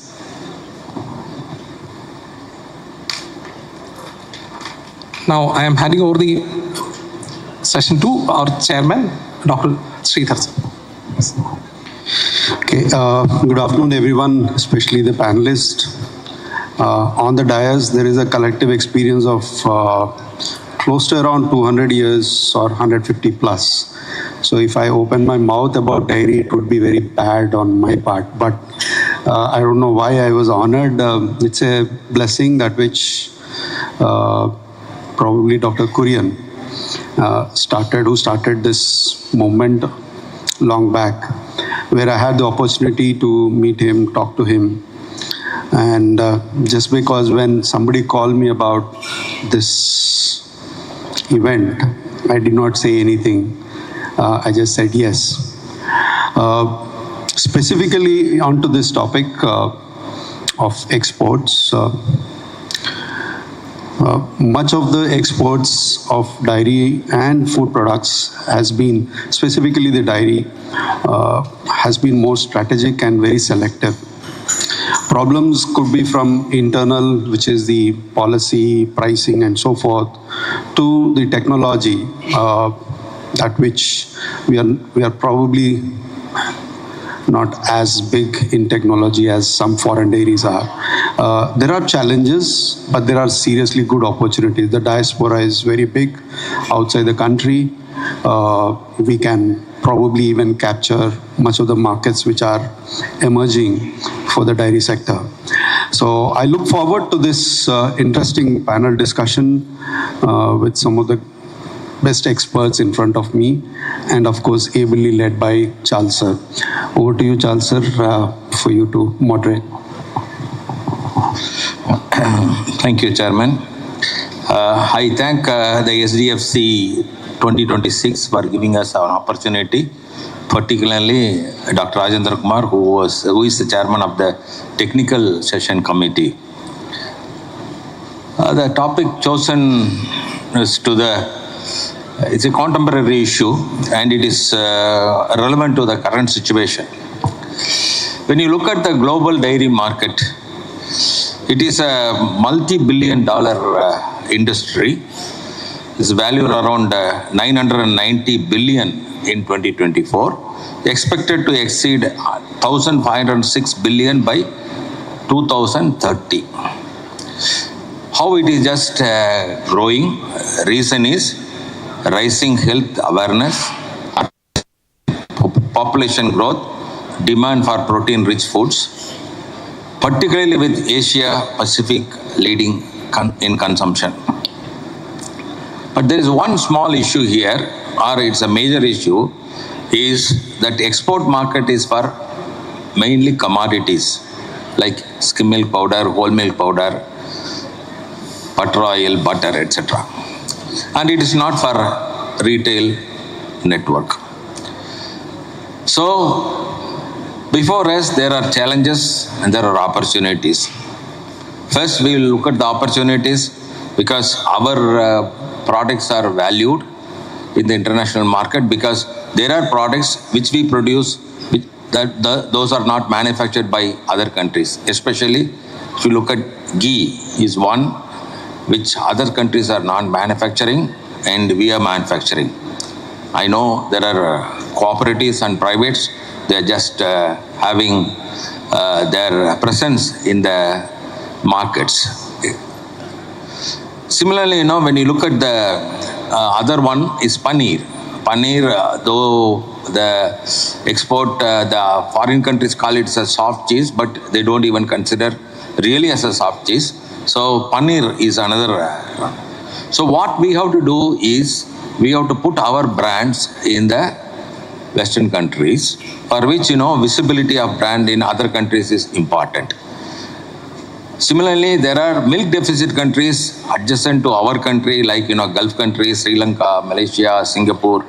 There is a lot of opportunities, ample opportunity for Indian products to grow. There is a lot of ethnic population living in these countries. As a result, we will be able to just place our products there properly. So there are challenges there, like quality of products. There are FMD outbreaks in our country still continuing. Sanitary and phytosanitary measures to be followed. And also there is competition within the country and outside the country.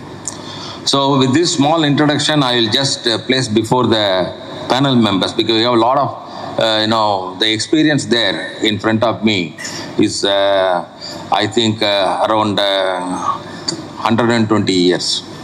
And they are stalwarts in the industry. The first person, if you just see, is the MD of KCMF. Introduction has been already done. He is a young IAS officer. Milma is just exporting their products abroad. I think recently Malabar has started exporting even paneer, which we thought may not be possible because it is it's to be considered a cold chain to be maintained for it. We have BVK Reddy, who has got more than 30 years of experience, and he is heading a company which is a zero debt company. And it's only a company which is having only 25 years of age. And they are already established in African countries, their dairies, and recently they entered in USA also. I do not have much knowledge about our dear gentleman, 360 Dairy, but as a consultant, definitely he has done a lot of work. I heard that Lactalis is worked and everything. So a lot of experience he would be also having. As far as Dr. Sudhindra Thati is concerned, he is a veteran in developing some technology and instruments for testing, which is very, very important when you want to go for export market for product and everything. Basic raw materials should be of good quality. So Tati has got a lot of experience in that side, and they are just doing a lot of contributions to the industry. With this, I will place the questions before the panel so that they can just discuss on it. The first question which I have is, what are the competencies needed for placing our dairy products in the global markets? Sub question is, do our milk products possess these qualities? If not, how to acquire the required competencies, strategies needed for it? Sorry, I have got 4 questions. If you are missing anything, I will just get back to you. So we will start with Milma. Thank you for this opportunity to be part of this dairy conclave. So,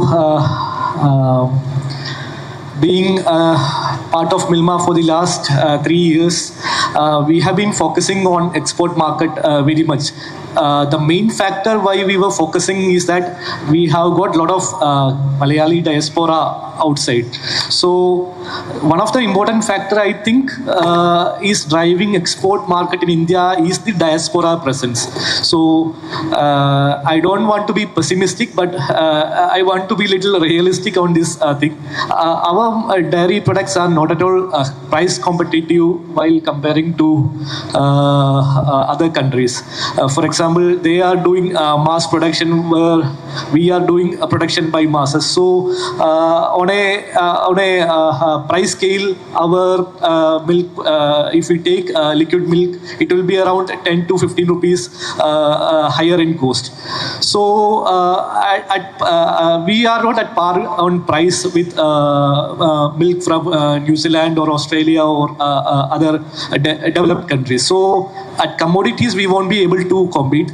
But as you correctly said, for example, an Indian or a Malayali, if he is abroad, he will be interested in having ghee by Milma or paneer from Amul. So that is where the opportunity we are having. So we have a lot of diaspora in various countries. As per our assessment, we have our Malayali Kerala diaspora in around 125 countries. So you can imagine how many countries will be having Indian diaspora. So that is the scope Indian dairy sector is having, mainly in products like ghee, paneer and all, not in commodities market as such. Only if we are able to compete in price with developed countries, will be able to export it at a large scale. I think that will take nearly 10 to 25 years, and I think that will need another white revolution like that happened in 1970s to make our systems much price competitive. So these are my initial thoughts on the export market. I'll have my views after my colleagues' response.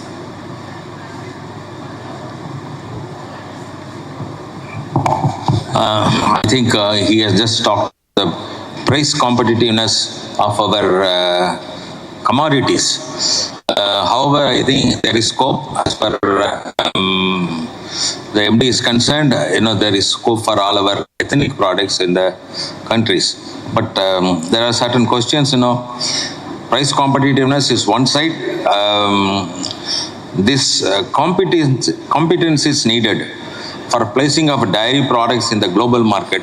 Whether Milma has done anything on it, so that how we are just planning our future activities. So Milma has been exporting products to GCC countries for very long. So around for the last decade, we have been exporting to GCC countries. That's mainly because the migration from in Kerala to GCC countries was very high, and there is the cultural connect that people associate to our brand. The brand from Kerala, farmers from Kerala. So that's why we are able to successfully export much of our products to Gulf countries.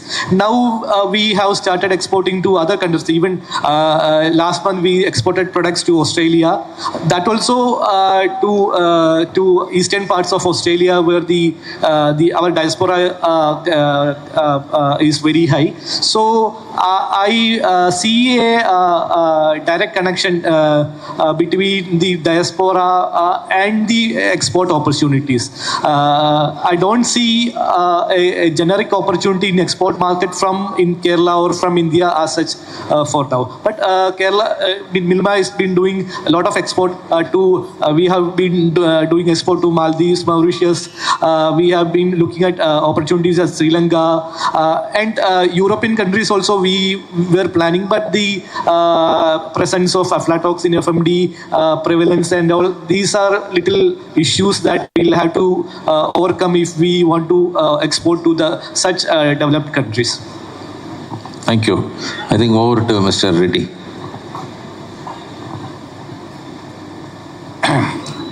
Thank you for giving an opportunity. See, Rajiv Charles said, overall exports, the entire world is roughly about 1 trillion. Out of this 1 trillion, New Zealand is exporting 25 billion. New Zealand is exporting 25 billion. And the second place is USA. Roughly 9 to 10 billion US is exported. Then followed by European Union, Australia. These 5 countries only, they are doing close to 1 trillion. 1 trillion exports they are doing. So if you see, where is the gaps? US is already surplus. European countries are surplus. Australia is surplus.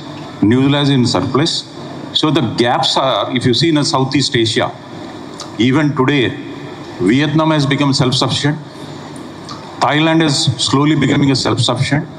The deficit countries are only Indonesia, Malaysia, Burma. There are few countries, Philippines, they're the deficit countries, including Bangladesh. our neighboring countries, they're close to India. And if you come to this side, China, though they're importing a lot of products from New Zealand, but they are not allowing our products, or they are not, maybe not trusting, or maybe whatever reason you say, no, nothing we are able to export to China. China is being our neighboring country. Even Bangladesh also, as you said, sir, from Myanmar,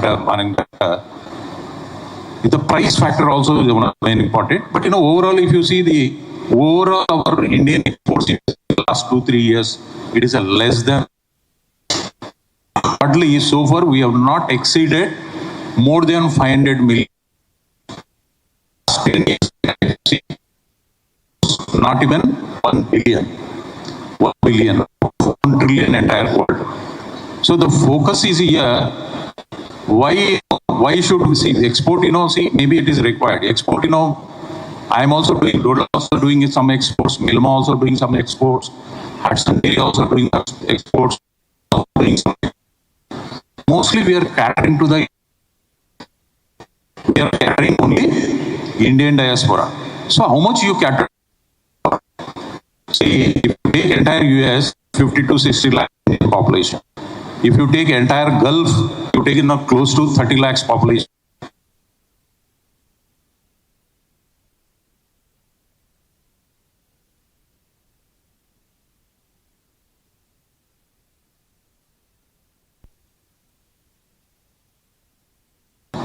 Not give any benefit. We will not be able to export if we are concentrating, we are not looking only for the Indian diaspora. Maybe that may be an entry barrier.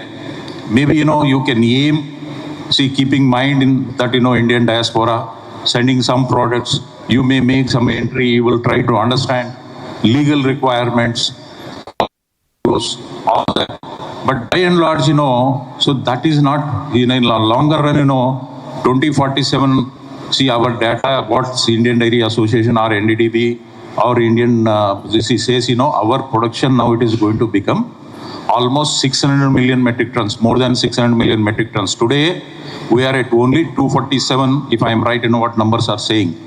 So India, those is the number one producing country. We are number one consumption country also. We are 99.99% of our production, ourselves we are consuming. So the focus, rather than exports, even in India, we have a lot of opportunities. For example, so I have very good experience. See, if you see before 2000, there is no curd sales in India. After only, see, manufacturing, industrial curd manufacturing is started. Otherwise, earlier people used to make curd there at home only, they used to consume.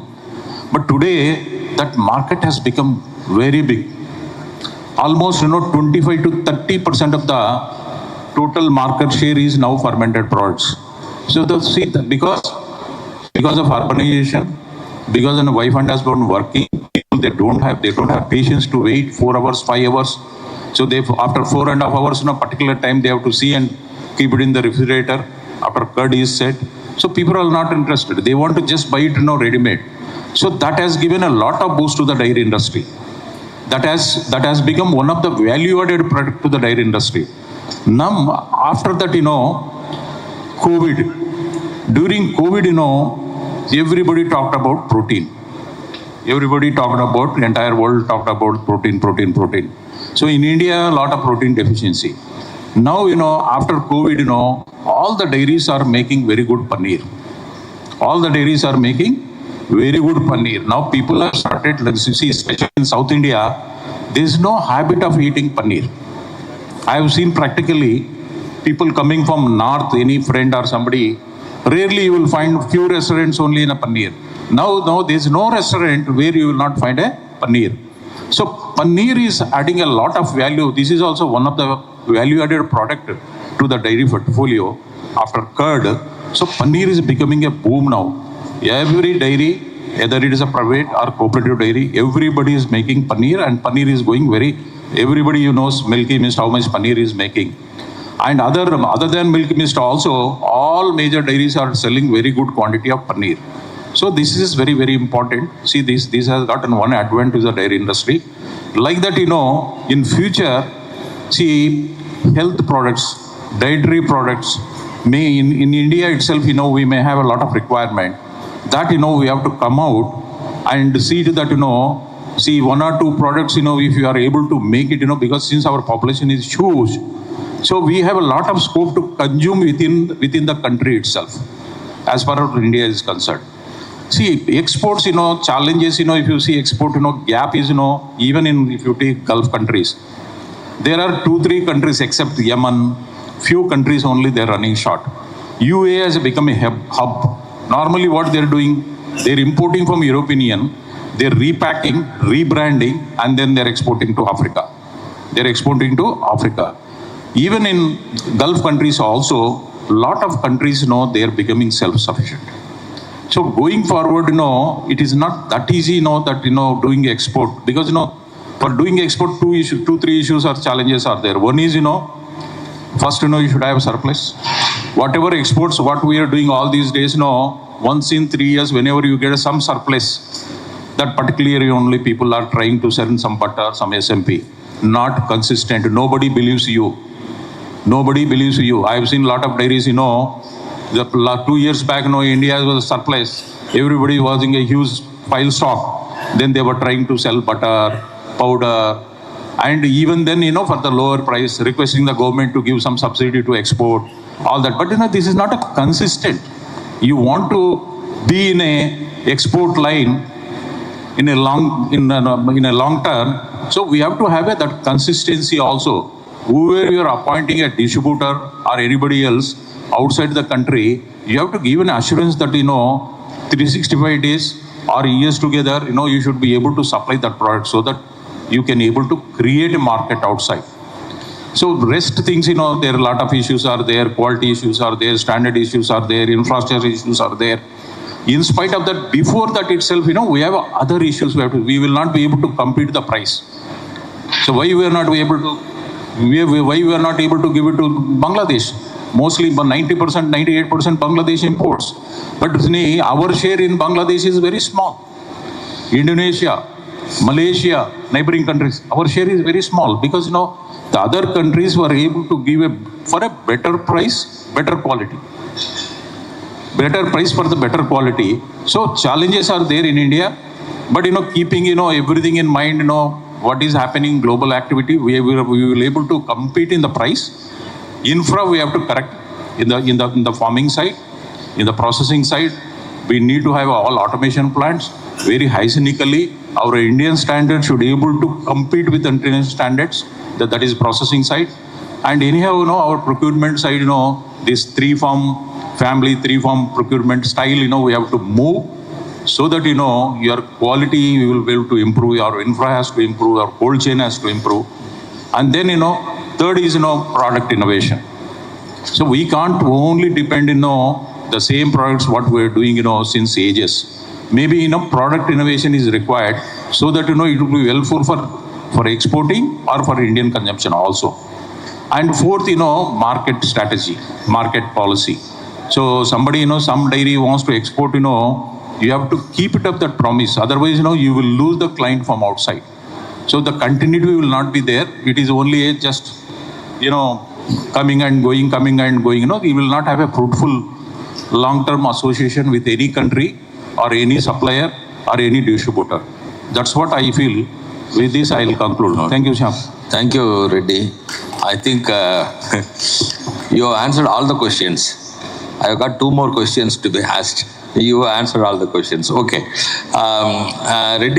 Mr. Reddy believes that our own consumption itself will be able to take care of the entire production. It's good. At the same time, he also talked about infrastructure development, quality development, and he finally told about the strategy. First thing is consistency in supply. And it should be quality, it should be safety, etc. I think these are the good points take away. He has got already, Dodla has got 2 plants in Africa, and they have already started their operations in USA. Of course, their presence is there in the market, other markets, external markets. But at the same time, what he says is right.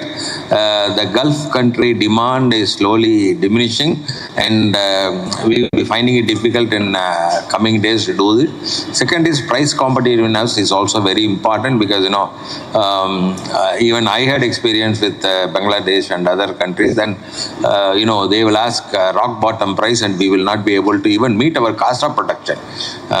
Even commodities, if you just take skim milk powder or butter or something like that. So I think with this we will move to the next person.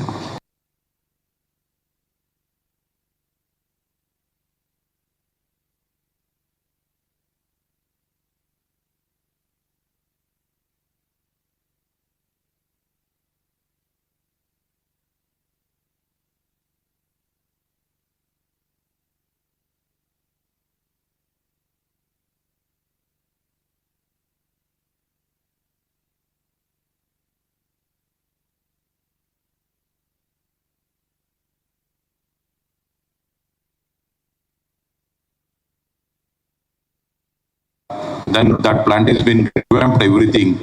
Then in 2022, I acquired one more plant in Kenya. That plant also, that bankrupt company has acquired, and then revamped everything, redone everything. Then in both the countries, I'm now selling roughly about 2.5 lakhs per day. Out of these 2.5 lakhs, I'm selling 2.1 lakhs as a long life milk. There is entire milk is a long life milk, not fresh. And 40 tons per day, I'm selling yogurt also. But see, an Indian company became a multinational. Why not, milk company? So that I think, we feel very proud that, we became a multinational, and we have learned art of, running international company, how to run it, without any issues. And in fact, law of that country, we are avoiding by everything. And we got very good, consumer acceptance, and we were able to do very good numbers. Because this is all possible only having a proper, doing a proper ethically the business and respecting law of that particular country. That's why we were able to do a good numbers in Africa, sir. Thank you for this opportunity. Thank you, sir.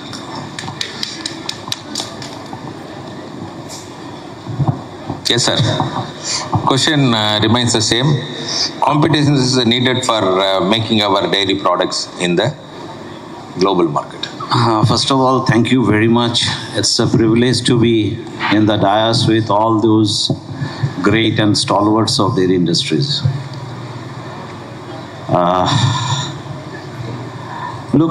We are discussing about the prospect of export market for Indian dairy products. The views which I am expressing is solely of my own. But what we foresee is dairy products, if you see, it is the 37th most exported product in the world. Number 1 is petroleum product, and 37th is dairy. Similarly, it is the 36th most important imported product. So in the whole, chronology, it comes at a very low level. Now we are producing close to around 67 crore liter of milk per day. Now if you look into the whole of 67 crore, how much we are exporting? Because whatever we are producing, we are consuming. And whatever is left out, that either we are, keeping it in the form of commodity. In our dairy is a very little quantity. I think last year our export was hardly to the tune of 4,100 crore. Now the 4,100 crore export, the value was growth over previous year was 85% because the base is so low. The volume-wise growth is less than 80%, at 78%. Now, why we are at this stage? Why we are at this crossroads? First of all, we do not have sufficient volume to sustain the continuous flow of product, what rightly pointed out by Reddy Saab, that consistent supply is very much necessary. And now two things are coming in between. One is tariff and second is our quality. One of my clients, they wanted to export butter to Russia. The quality parameters which were, prescribed by the Russian purchaser, many of the tests is not being done here. Many of the tests is not being. They want many things where we are far higher at level. Like I said, Escherichia coli, coliform, they want 0. Our FSSI says it has to be maximum 10. Now there is a dichotomy. 99.99% of our produce I am making for my domestic market, where my quality standards are different. And for that 0.01% or less than that, I have to maintain the standards of something which is not possible at this point of stage. I'm not telling that it is impossible. It is possible. But probably whatever the exports that we are doing out of this 4,100 crore in the year 2024-25, I think most of them are commodity. And out of the total world exports, 75% is commodity, or more than 75% is commodity. So there is a problem of cost, because my value.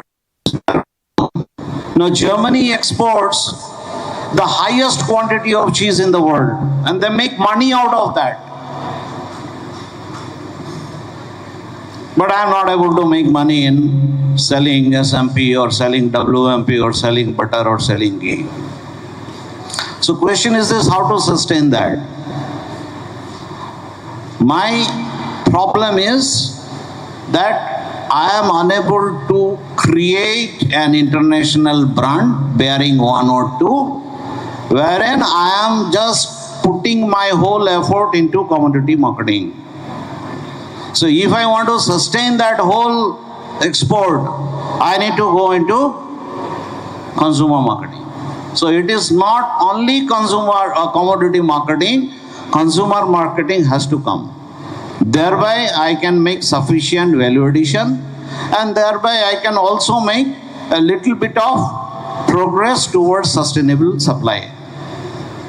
If you look, the whole of your dairies which are into export, cheese is the highest. Highest amount of growth in international trade of consumer product is in cheese. And India has done a very good amount of progress in mozzarella cheese. Last year we exported close to around 20 crore. Year before that it was only 0. Because we have got certain strengths. We have got the best quality buffalo milk in the whole world.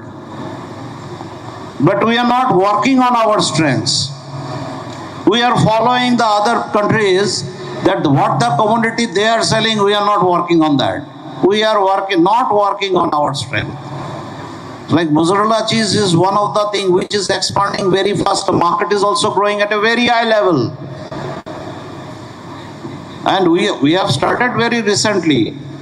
And last year it was almost 20-21 crore, if I am not wrong. So there are certain areas where we can foray into. All buffalo milk are A2 milk. World is after A2 milk. So we have to be there.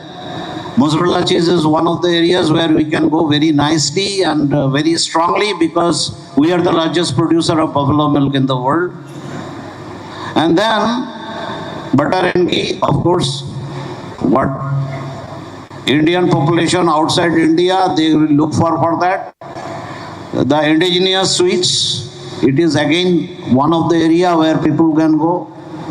There are opportunities. But what I foresee, that it is, we are restricted to, once I called dairy. Dairy is not only dairy product, it is the whole ecosystem associated with the dairy. Whole ecosystem associated with the dairy is there. Are we exporting good quality semen?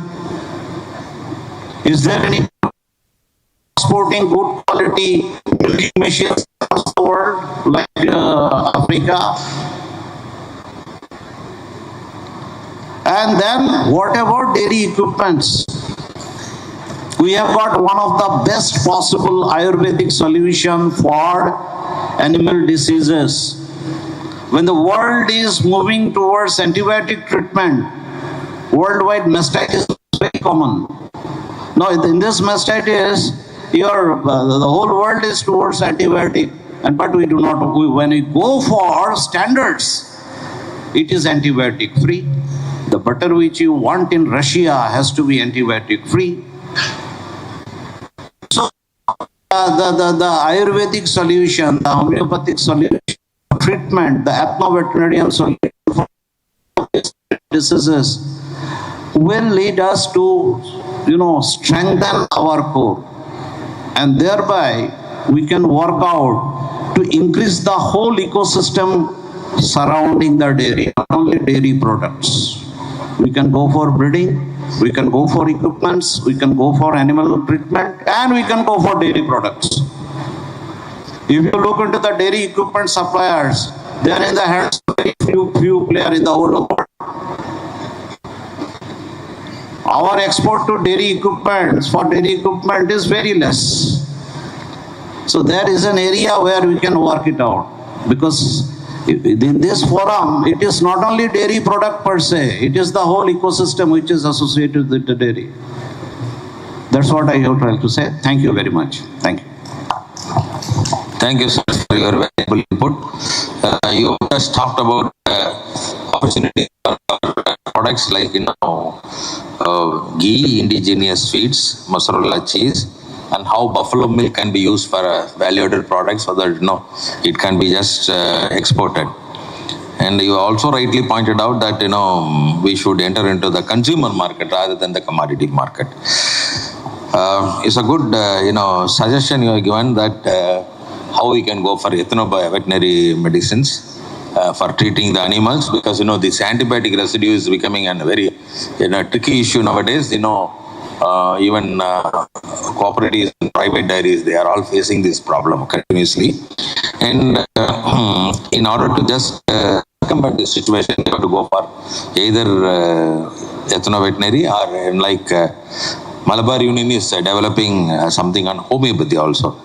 So this is the most important thing, which also the competence is required. One of the things is, how we can just improve our ecosystem so that we will be able to just compete in the market across the world in the consumer segment. Good, sir. Good suggestions given.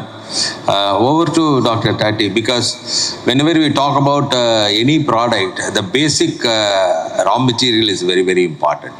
See, in India, we don't have a proper cold chain system. Now, slowly it is developing with the help of government and also cooperatives, NDDB. They are all just doing a lot of work. But still, there is a lot of things, to be done, activities to be done on this. And when you just improve the system, definitely, our product will be, marketable at the international level. In fact, my question to Dr.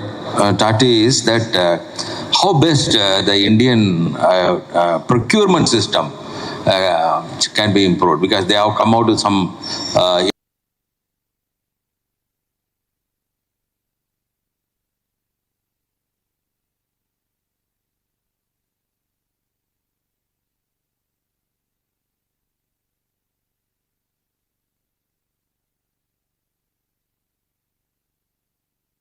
but also for testing of milk at the village level.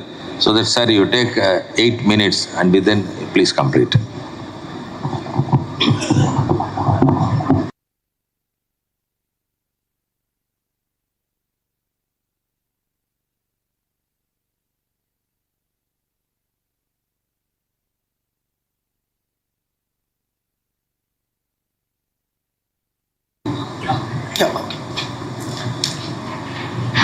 So I'm actually a technologist. I got accidentally introduced to dairy industry about 6 years ago. And since day one, I've been hearing that India is number one in the world as far as volume of milk is concerned. And since that day, I've been struggling with two paradoxes. One is, if we are number one in the world, then how come our farmers are still stressed? What is the challenge with the farmers? And the second was, if we are number one in the world, how come our exports is so little? And today I got some quantitative numbers from Mr. Reddy saying that we are 1 billion out of 1 trillion, or maybe even less. And as we explored this question, what came out was there are two pillars which are absolutely fundamental if we are to address the export market. One is quality, the other is sustainability. The world wants these two things.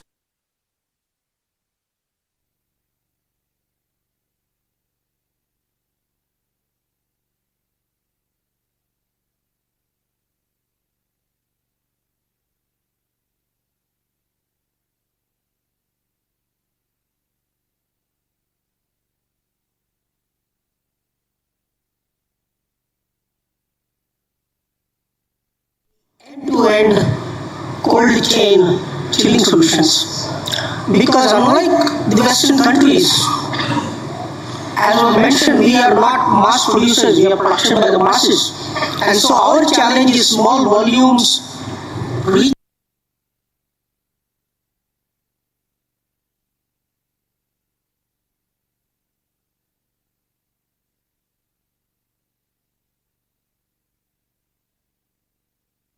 journey. Now, quality has been talked about for many forums, many conferences. But I think we are not ready to take up the challenge in defining what quality is. So we are saying fat measurement, SLF measurement, no spoilage, all that's good. But in our opinion, quality means what the Western countries are looking for. And what are those parameters? We say milk is a perishable item. What does perishable mean? That it means that it goes from completely pure to spoilage in a matter of 5 to 6 hours, which means that there is a slow gradation or a degradation of milk from highest quality to spoilage. Are we measuring this gradient enough to address the export market, to address the global community? So we took upon this challenge and we said, what can we do given the infrastructure, given the ecosystem of the Indian mass producers? What can we do in terms of chilling infrastructure? Because one thing that was obvious is the earlier you chill and the faster you chill milk, the better is the quality which is retained. So with that basic principle, we started off about 5 years ago, and we said, if this is the ecosystem where small volumes of milk is collected, what can we do to chill 200 liters, 500 liters of milk in rural areas, in villages where there is no electricity, where there is no power, where there is no infrastructure, where there is no room? And we came up with the first innovation called Milkochill, which is an instant milk chiller where farmers bring low quantities of milk, you pour from the top, you get instant milk at the bottom, and that's where we started the journey of Milkochill. Instant chill is the way to start the process of retaining quality. Now let me say that in general, if you look at the dairy industry as a relay race, we may be very good at factory level, we may be very good at production. Let's call that the leg number 3 and 4, but it's the leg number 1 and 2 which is where the challenge is in terms of quality. And so can we do something at the first mile? So Milkochill was the first innovation. This I have addressed several times earlier also, and in our stall you can visit and see the machine.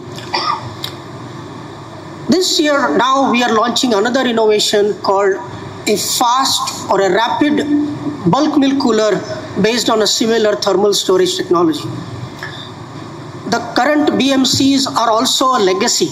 Actually, it came from the European existing environments where they had 10,000 liters and 20,000 liter BMCs. So we also went in that direction.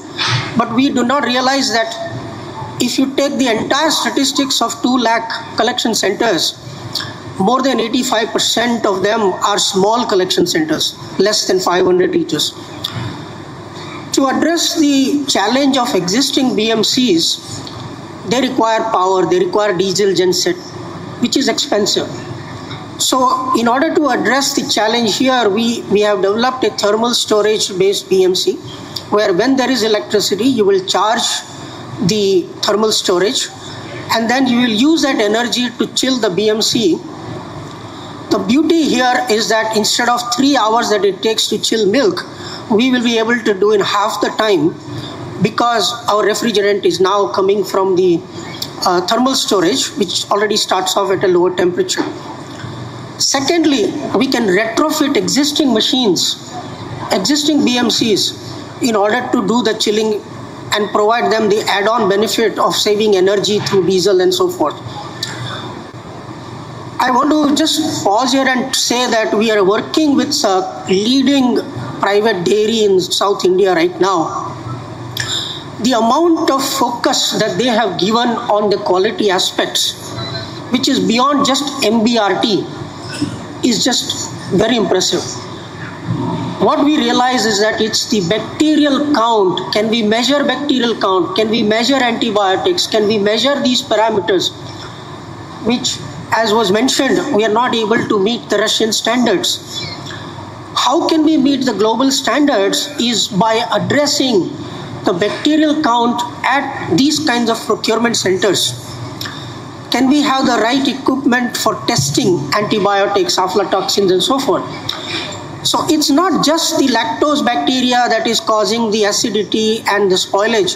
There are other types of bacteria, and we are very thrilled that we are working with this company and going in the direction of beyond just the lactic acid count. We are going into proteolytic counts. And what we are seeing is that the faster you chill, the amount of reduction in this bacteria is phenomenal. What is the difference between an Indian dairy and a Western dairy? It's volume, of course, but also that in the West, it's the end-to-end cold chain solution.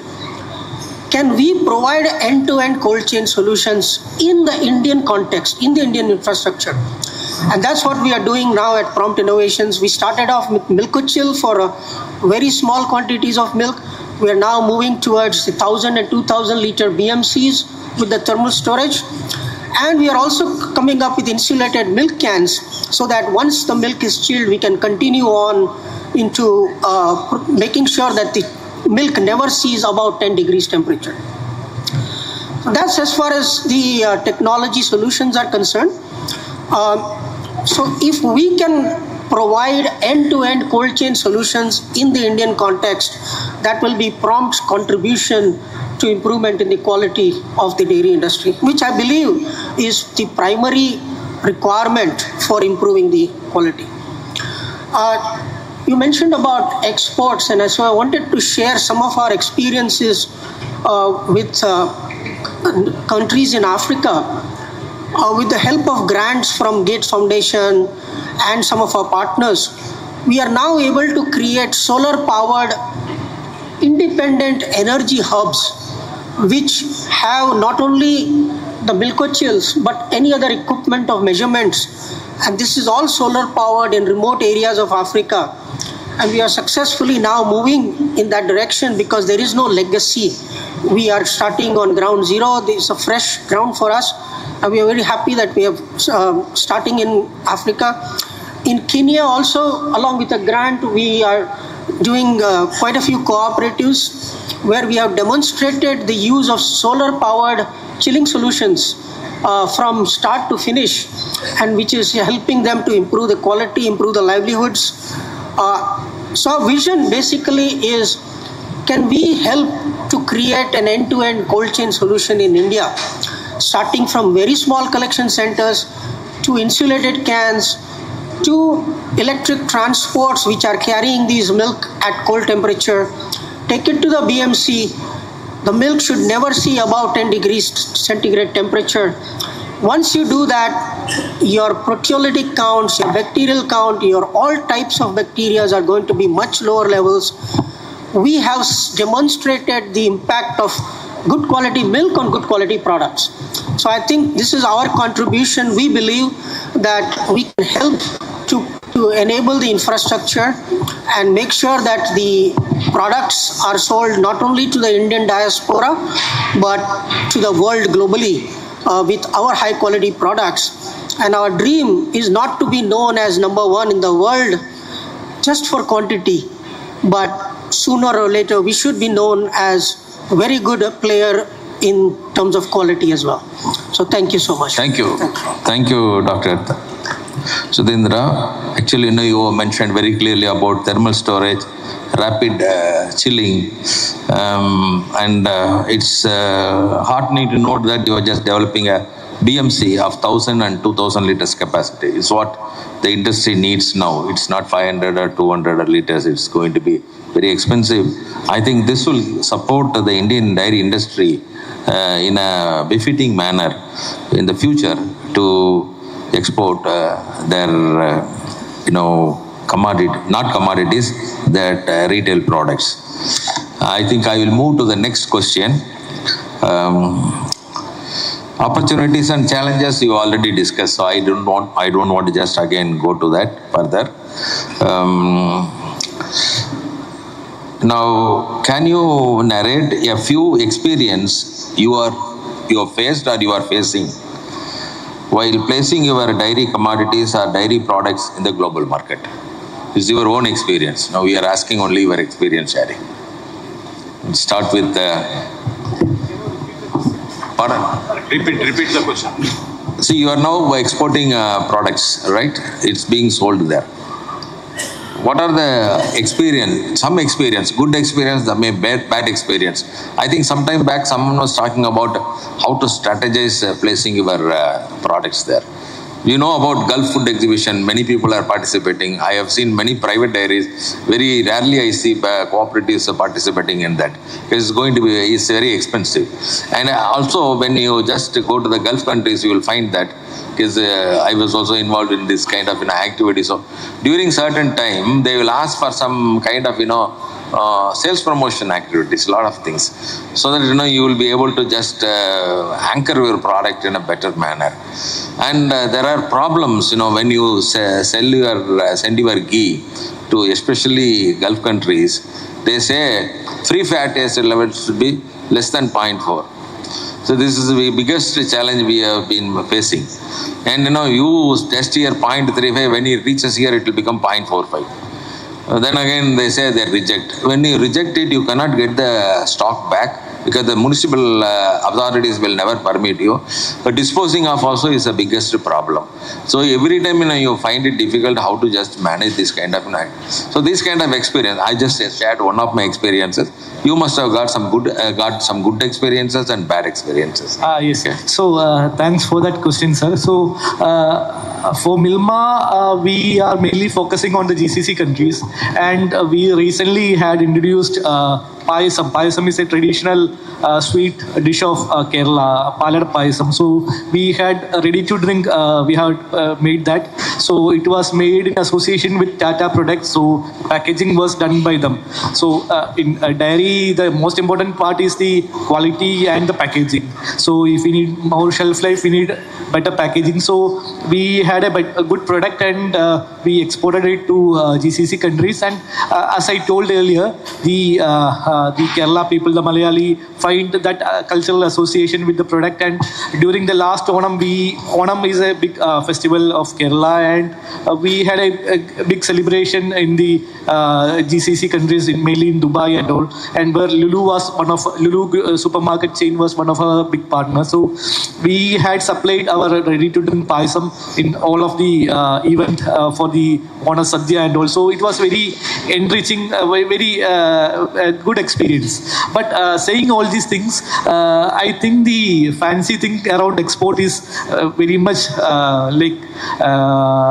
too much. Actually, at this stage, we should not focus too much on export, because, say, Nidhi Aayog has been telling that by 2048, this Amrit Kal and all will become the #1 dairy exporter in India. That's a vision of Government of India and Nidhi Aayog. So, in a hypothetical situation, if we are opening up our borders to export, we are opening for export, we'll have to anyway open our borders to imports. So, what will happen if a 15 rupee cheap milk from New Zealand is coming to India? So their production is happening at mass level, and at this level we won't be able to compete. So I think the aura around the export import is too much at this stage of time. I think we should focus on, we already have a big market in India, so we should focus on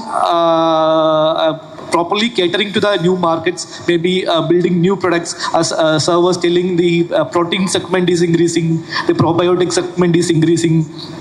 There are new other areas that we can venture into, like paneer, all those stuff. Health conscious people. Amul has succeeded in this protein milkshakes and all, whey proteins and all. So rather than focusing on export, maybe if we can focus on our own domestic market and expand into other products where allied dairy opportunities can be that will be a huge game changer. So along with this, I want to share some of my insights, since you were asking about the experience. This is not an experience related to export as per se, but it's related to price competitiveness, as we were explaining. So Kerala, as you know, is front runner in almost all the social development activities. For example, in Kerala, the health index, mortality is very low. The aging is becoming a huge issue. Migration happened very early, 20 years back. So whatever happens in Kerala right now it's like a bellwether state. So it will happen in India in the next 20 years. So my point is that currently what Kerala is facing is that Milma is giving the highest milk price. We are giving around 46-47 rupees per liter. And the cost of production is even higher than that. So say a liter of milk to produce that, it costs more than 46 rupees. So that is mainly due to the high labor cost, high feed and fodder cost. So I want to think like this, like this will be the future for India. In say 10-20 years, the cost of production in other places will be like this, and the price competitiveness will be the main factor that's deciding the existence. So now Milma is facing a very difficult times, because say Nandini or Dodla Dairy nearby can come and compete with us at a very lower price, say for example. So this is the same thing if we think about imports and exports also. So the important thing we want to focus currently is that how to improve our quality as well as improve our price competitiveness. So like how White Revolution consolidated the farmers together, we need to have a new model or new kind of scheme wherein all the areas where we are paying more, like feed and fodder, insurance, veterinary medicine, all those stuff, some radical changes should happen. So that's the area I think we should focus more rather than focusing on export per se. So maybe we can do some consortium model in fodder cultivation so that large scale cultivation is possible. Mechanization can be brought in. Maybe in insurance we can think about a cooperative model. For example, in Japan they have a very well implemented three-tier cooperative model. You must have heard of J.A. Kosai, and also they have robust models in cooperatives, cooperative insurance. Vietnam has a good model in cooperative fodder cultivation and all. So and even in biogas systems and all. So I think we must focus our energy and thoughts on those areas in which we will be able to reduce the price of produce of our farmers and improve the quality. And as Sir rightly said, the cold chain, end-to-end cold chain is one of the way to improve that. And also by increasing the productivity, we'll be able to compete.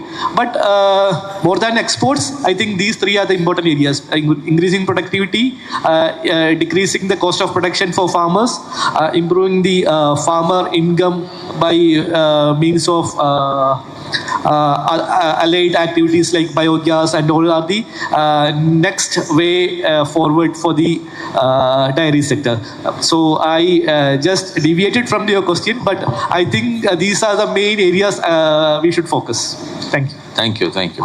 I think you are very particular that we should consolidate our stand first here, so that we can improve our competencies here, then you compete in the international market. Yes, sir. Okay.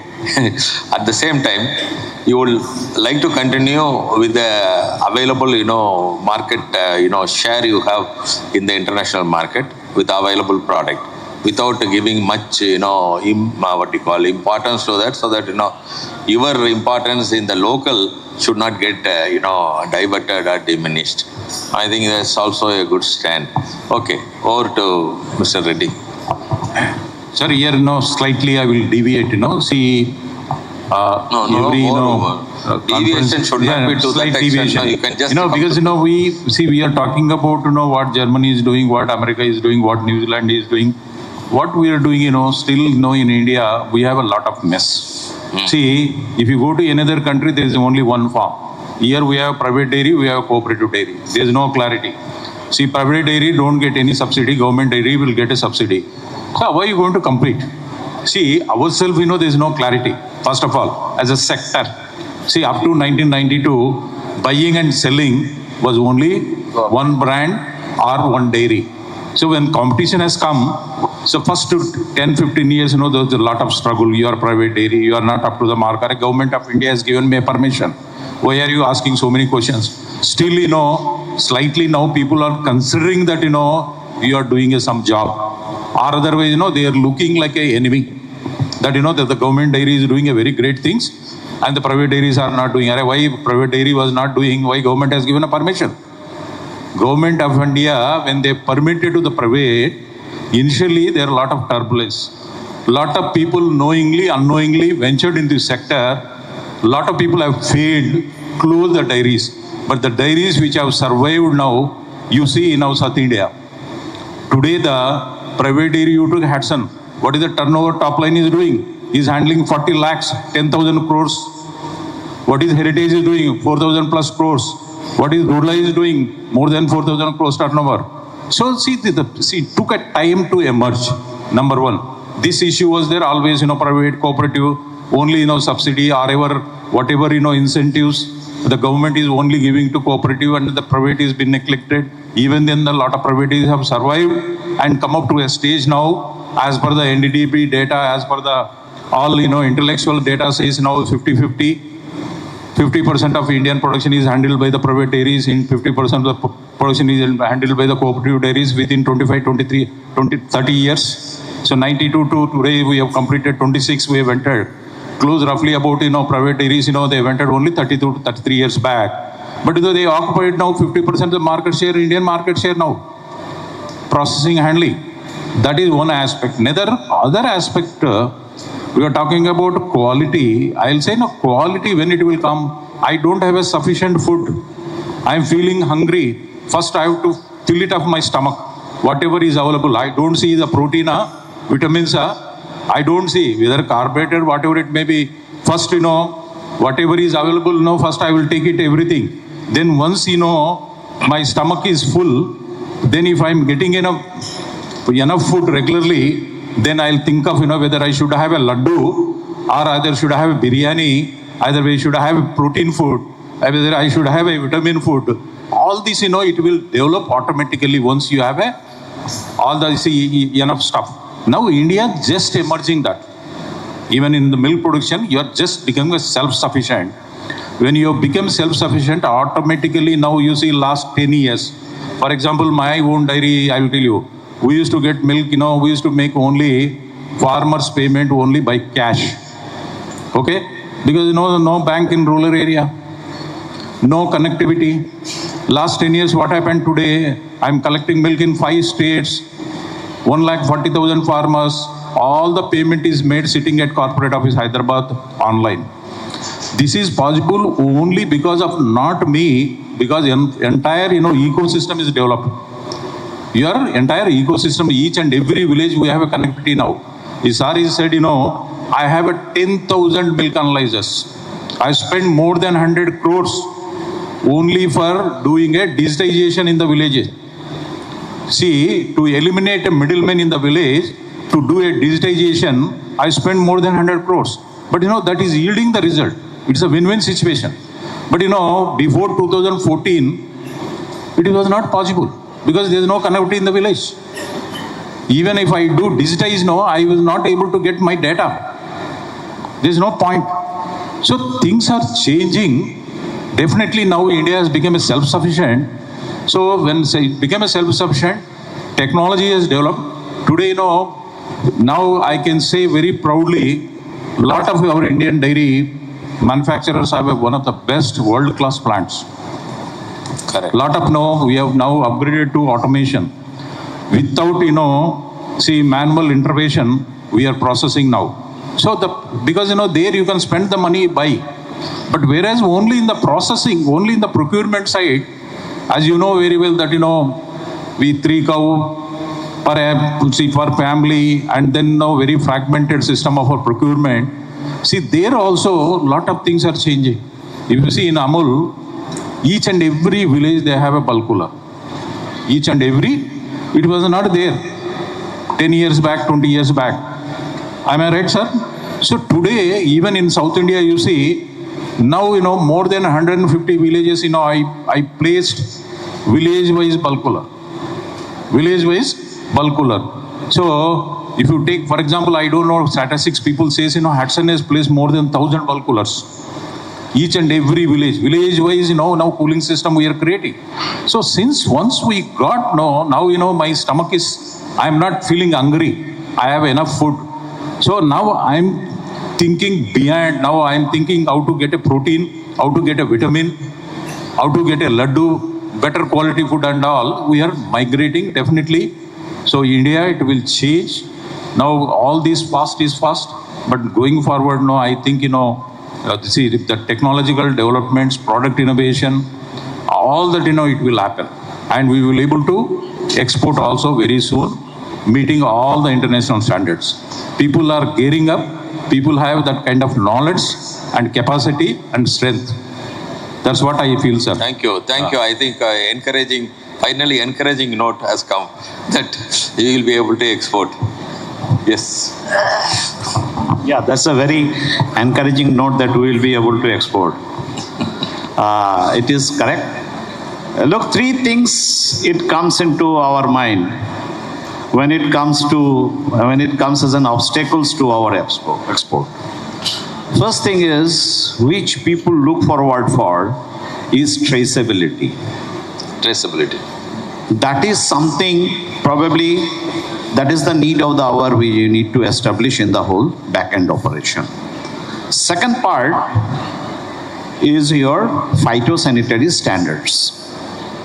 The phytosanitary standards, if you know, that recently I had one study in one of the villages, 50 villages in one of the districts.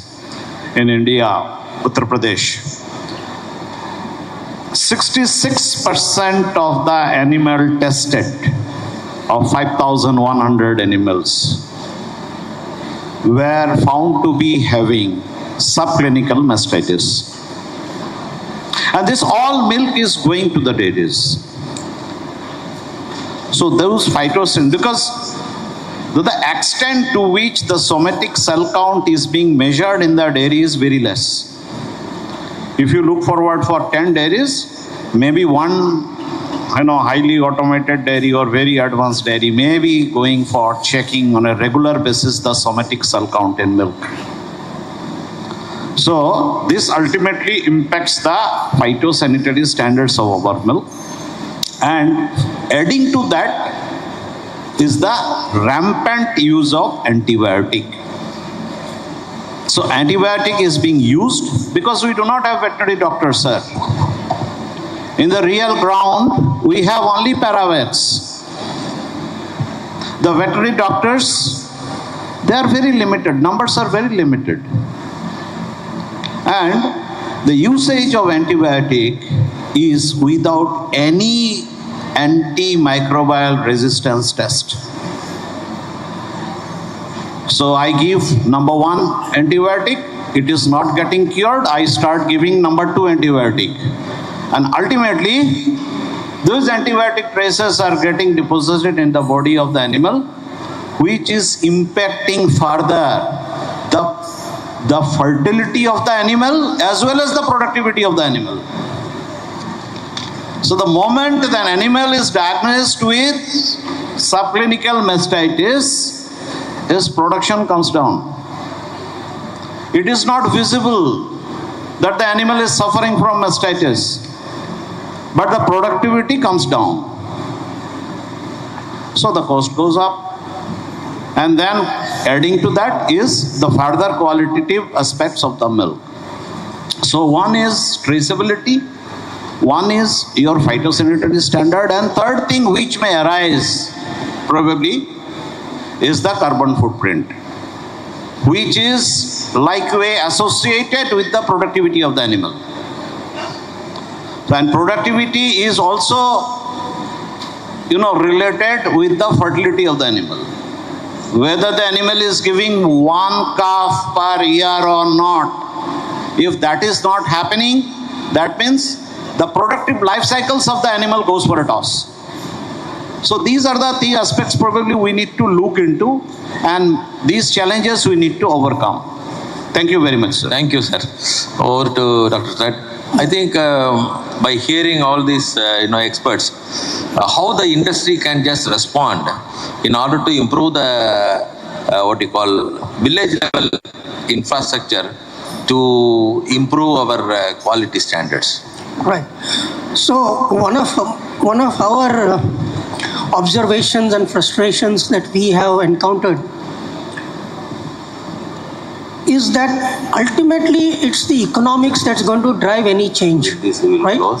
No matter what we push, until the farmer benefits, he's not going to adopt all these technologies. So this is a personal observation. If a farmer brings me milk which is very poor quality, he still gets 40 rupees. If you bring me extremely good quality milk, you still get 40 rupees.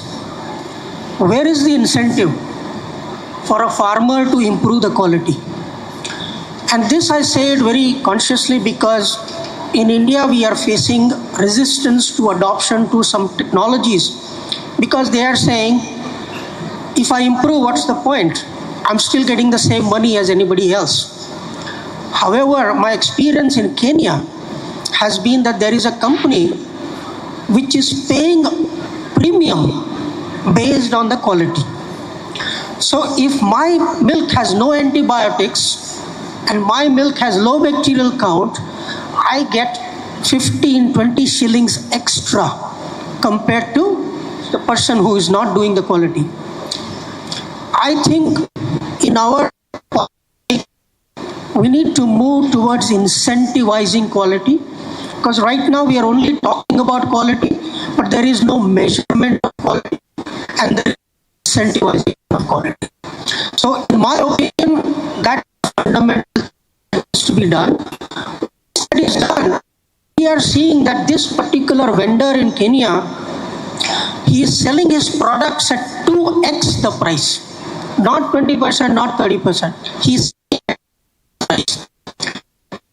Products, they are much fundamentally dependent on the initial raw quality, the bacterial count and so forth.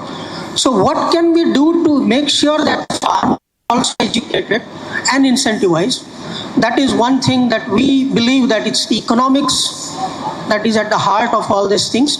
When we talk about doubling farmers' income, how can we double that without incentivizing them based on some changes? So behavioral change will come only from economics, not from talking about it. So procurement, all these changes are required. The other part is, as a consumer, I want the quality of India to improve, not just for exports, but for myself also. I want good quality cheese. I want my family to drink good quality milk. So my awareness, if there is a way to test quality of milk, testing it, and then making sure that he is penalized if it is not good quality, it is required to of quality and incentivization of quality. Thank you. Thank you, sir. Thanks for all the panel members. Over to the chairman without losing time. I've got only 10 more minutes. Yeah, I think wonderful discussion that which we had for about an hour.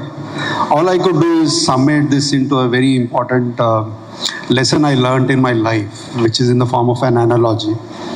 You are in the mid of an ocean, your boat has got a hole. How would you come to the shore?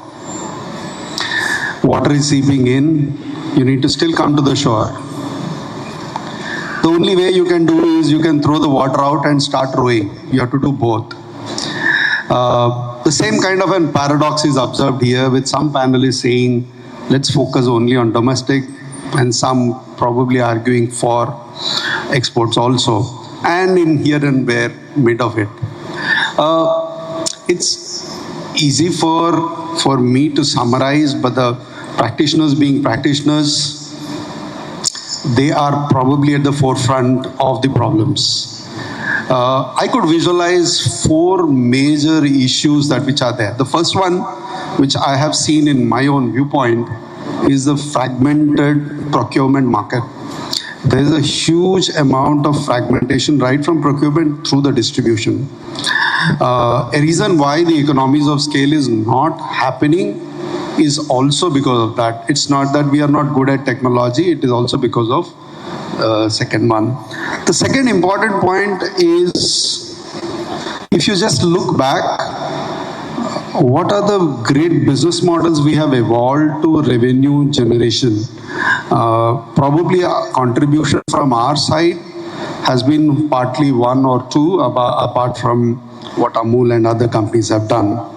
The third important thing is the technology, both Jugaad kind of technologies and also the high-end radical innovations.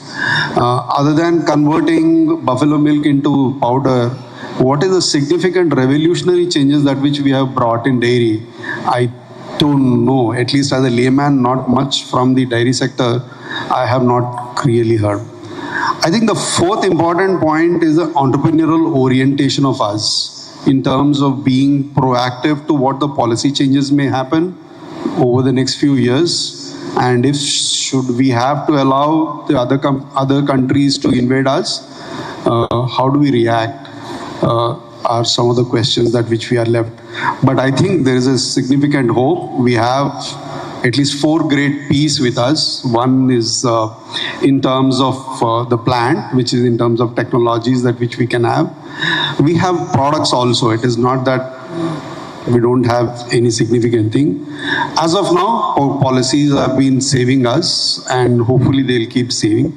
And more importantly are the people. We have wonderful set of people around the dairy sector. So there is surely a hope, and probably we will need somewhere in the near future. It was wonderfully orchestrated by Charles sir. Thanks for this wonderful set of insights from all four of you. It was a blessing for this day for me to sit amidst you all. Thank you.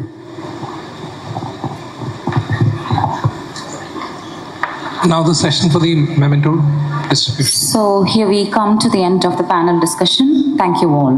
Now I may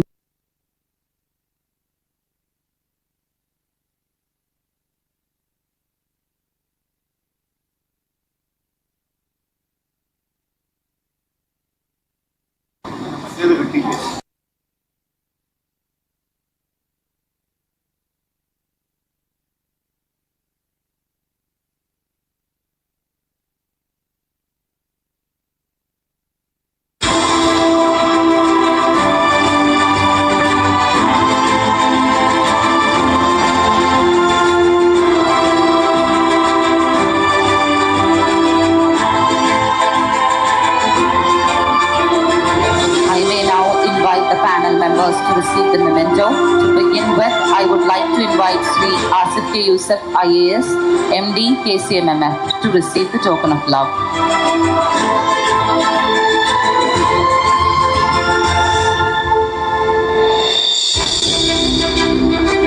With humble pleasure, I invite Sri BVK Reddy, CEO, Dodla Dairy, Hyderabad, to receive the memento.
Please join us back.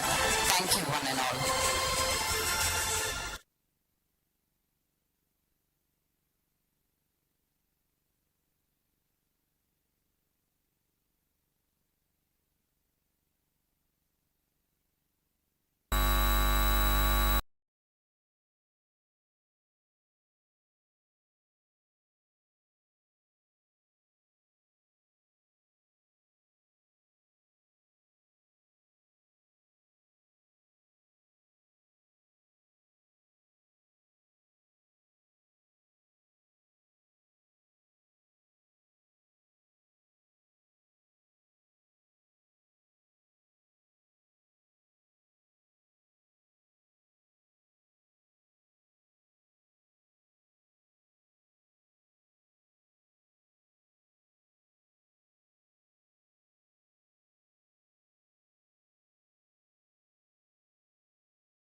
प्यार तुमके भरा ये घर बार आप खुशियों की फुहार बादा महीना है त्योहार हर वाली बनी रानी बात अब ये कहानी सुनो सुन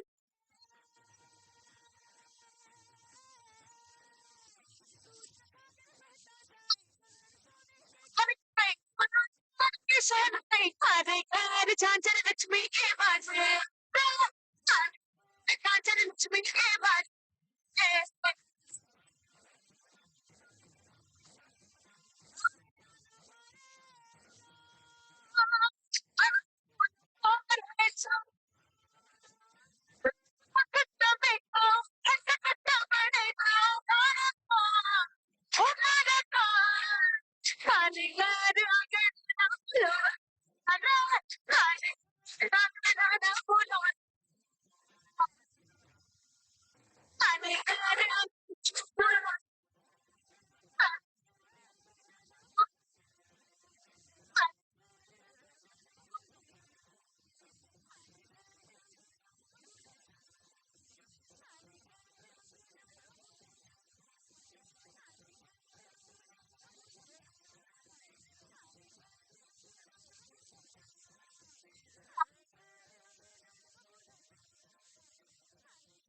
ഇന്ത്യൻ ഡയറി അസോസിയേഷൻ സൗത്ത് സോണിന്റെ ആഭിമുഖ്യത്തിൽ Indian dairy association Kerala chapter സംഘടിപ്പിക്കുന്ന southern dairy and food conclave 2026 മേഖലയുടെ വികസനത്തിന് സമഗ്രമായ സംഭാവനകൾ നൽകി മുന്നേറുകയാണ്.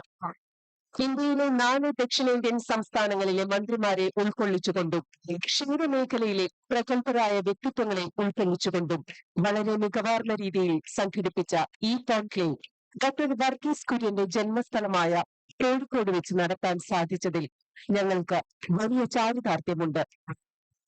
ടെക്നിക്കൽ വിഷയങ്ങളിലും നോൺ ടെക്നിക്കൽ വിഷയങ്ങളിലും വളരെ മികച്ച സംഭാവനകൾ നൽകിയ ഈ കോൺക്ലേവ് ക്ഷീരമേഖലയിലെ പുത്തൻ ആശയങ്ങളും കണ്ടുപിടുത്തങ്ങളും ക്ഷീര കർഷകർക്കും ക്ഷീരസംഘങ്ങൾക്കും പ്രയോജനപ്രദമാകും വിധം വൈവിധ്യപൂർണമായിരുന്നു.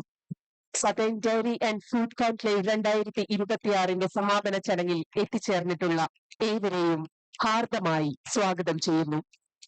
Under the leadership of the Indian Dairy Association South Zone, the Indian Dairy Association Kerala chapter is moving forward by making comprehensive contributions to the development of the dairy sector through the Southern Dairy and Food Conclave 2026. This conclave, organized in an excellent manner, included ministers from 4 South Indian states and eminent personalities from the dairy sector. There is great pride in being able to hold us in Calicut, the birthplace of Dr. Varghese Kurian, providing excellent contributions in both technical and non-technical subjects.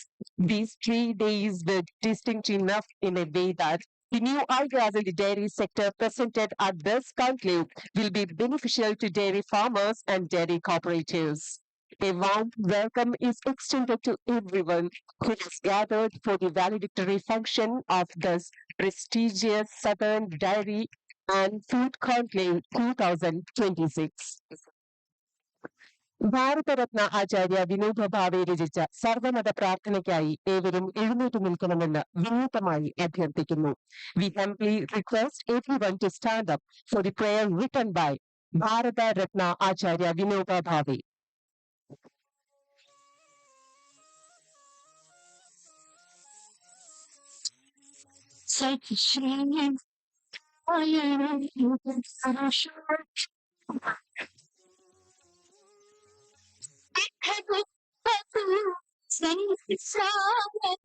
चरिता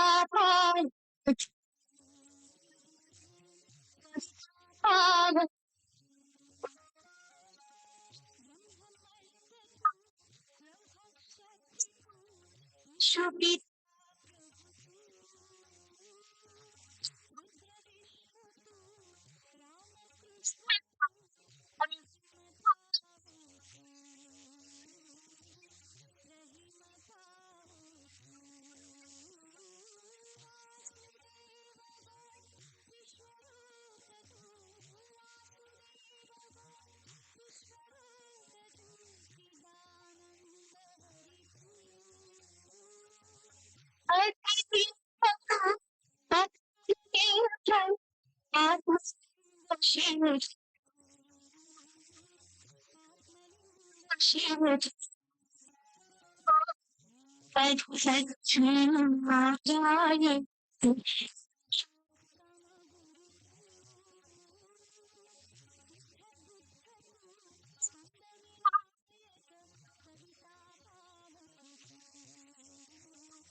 Southern Dairy Association Kerala chapter ചെയർമാനും southern dairy and food conclave 2026 organising സെക്രട്ടറിയുമായ doctor N Rajkumar അവർകളെ സ്വാഗത പ്രസംഗത്തിനായി സാദരം ക്ഷണിക്കുന്നു.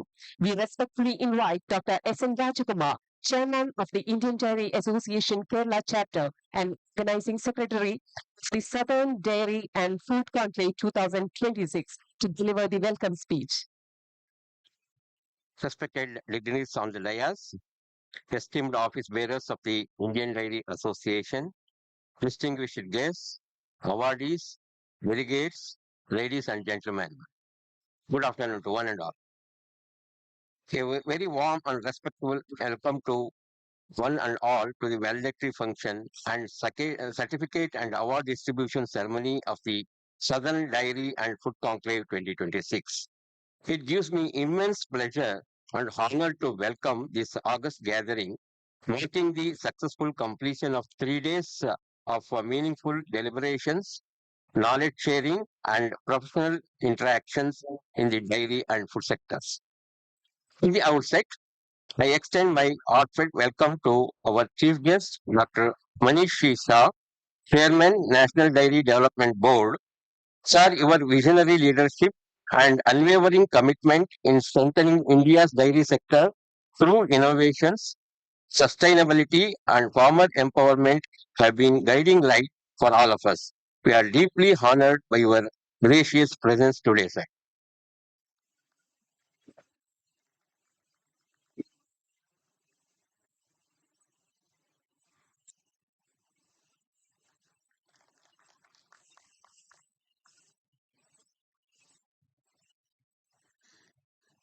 A warm welcome is due for Sri Sujit Kumar Singh, President, Indian Dairy Association, New Delhi.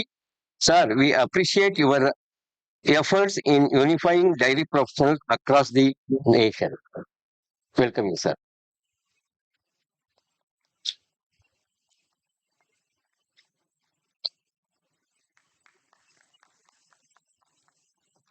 I warmly welcome Dr. Satish Kulkarni, Chairman, Indian Dairy Association, South Zone, Bengaluru, whose constant guidance and leaderships have played a pivotal role in shaping the technical depth and regional relevance of this conclave.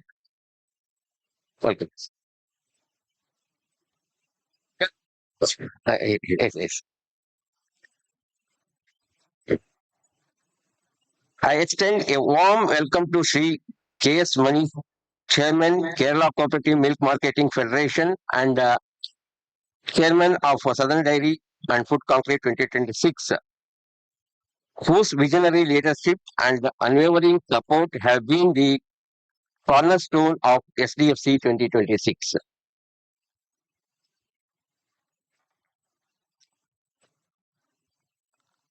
I am pleased to welcome Sri Arun Patil, Vice President, Indian Dairy Association, for his valuable presence and encouragement.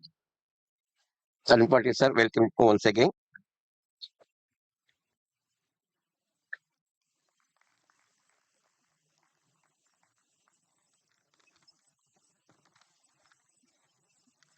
My sincere welcome to Sri C.P. Charles, member of Indian Dairy Association, New Delhi, and a key pillar of strengthening the Indian Dairy Association in the southern region.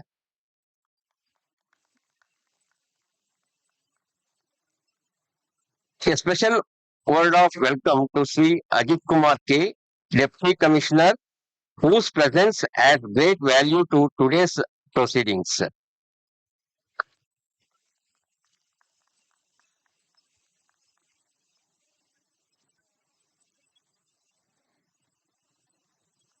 I also extend my warm greetings to Sri Dr. R. Rajendra Kumar, Vice Chairman, Indian Dairy Association South Zone, Bengaluru, for his continued support and leadership in advancing the objectives of this association. I extend cordial welcome to Anil Kumar IS, Convener, Southern Dairy and Food Conclave 2026, for his dedication and organization skills have significantly contributed to the success of this conclave. I welcome you once again. A special welcome to all the delegates, participants, sponsors, exhibitors, media representatives, faculty members, students, volunteers, and organizational committee members who have come together to make the conclave a grand success. And I wish this valedictory function a very success. Thank you. Thank you, sir. All esteemed guests are requested to follow the time schedule, please. Indian Dairy Association South Zone Chairman Dr. Satish Kulkarni അവർകളെ അധ്യക്ഷ പ്രസംഗത്തിനായി സാദരം ക്ഷണിക്കുന്നു. We respectfully invite Dr. Satish Kulkarni, Chairman of the Indian Dairy Association South Zone, to deliver the presidential address. Dignitaries on the dais and off the dais, delegates, my dairy fraternity colleagues, press and media, students, ladies and gentlemen. The second edition of the Southern Dairy Conclave has come to a very successful end due to the efforts of the local chapter under the leadership of Dr. Rajkumar and Shrimani and all the other members of the chapter. And we will be moving for the third edition to Tamil Nadu in the next year. At least for the next 2 years, we need to improve upon from 1 year to another year, event to event, to the next, and come out with innovative ideas and approaches in conducting these symposium or the conclave, which will add value to these conferences. The milk production is increasing is increasing continuously, even though the pace has reduced a small level in recent times. In my personal calculations, the growth may start plateauing once we reach around 400 million tons, unless we also address the issue related to non-productive animals. At this stage, the pressure of addressing the nutrition of non-productive animals is likely to become acute and then causing certain problems to foster growth of the milk production. As the percentage of India's share in the world market increases, we also need to look at the possible ways to address the quality issues if we need to succeed in export of the milk products. On this, there was a very interesting deliberation in today's forenoon. In this direction, the inroad into the African continent by certain private sector like Dodla and cooperative sector like Amul entering into brand building exercise in US and Spain is of immense value as and when the production increases in India and the relative production of the milk gets reduced in the other countries. As it happens, then there will be demand for the products. By that time, this experience, what they would have gained in the other market, will enable them to take forward this increased production. This experience is very, very important, and what they are building is in the right direction. Two important areas of dairy development which I would like to flag at this stage, where we have to focus. About 30 years back, I was discussing, we were asking the dairies to diversify into fermented products about 30 years back. Today, the whole fermented milk production scenario has changed. About 15 years back, we were talking about indigenous traditional sweets. Nowadays, most of the dairies are manufacturing. In the same fashion, there are certain issues if we start flagging, in the next 5-10 years, we'll be reaching certain level. Indian dairies, especially the cooperative sector, need to look into niche areas of nutra-functional foods as value-added diversification. About 15 value-added diversification. In this area, most of the products today produced, or they are from the entrepreneurs who are non-dairy technologies or the new gen entrepreneurs. They are the one who are dominating this sector. This is a high value addition sector which one has to start looking today if we have to achieve some level in the next 10 years to come. Now, many of the high value functional foods are coming from new age startups, and it is time that our cooperatives and private sector also start looking at this diversification. This is what some of the members were mentioning. One of the aspects which they are addressing is the protein with through increase in protein through milk or the paneer, etc., etc. This is the first step in that direction.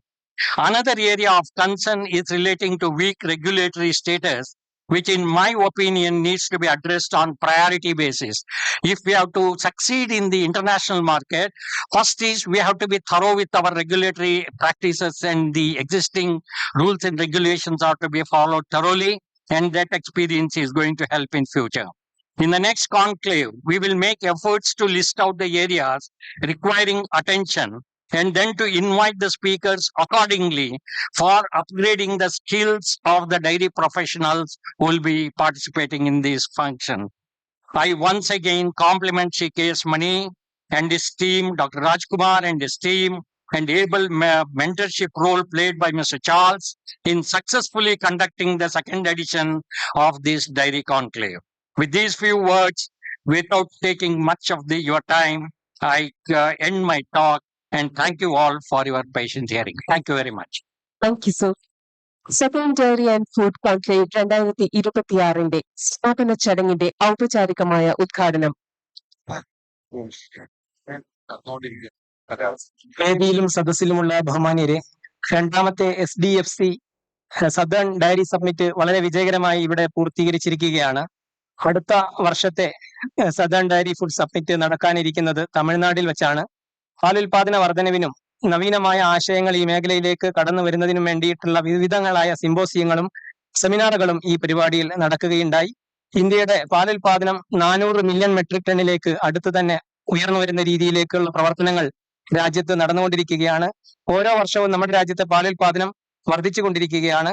ഈ പരിപാടി വളരെ വിജയകരമായിട്ട് coordinate ചെയ്യുന്നതിന് വേണ്ടി ശ്രമിച്ച KS മണി sir, അതേപോലെ Rajkumar sir എന്നിവരെ പ്രത്യേകം അഭിനന്ദിക്കുന്നു.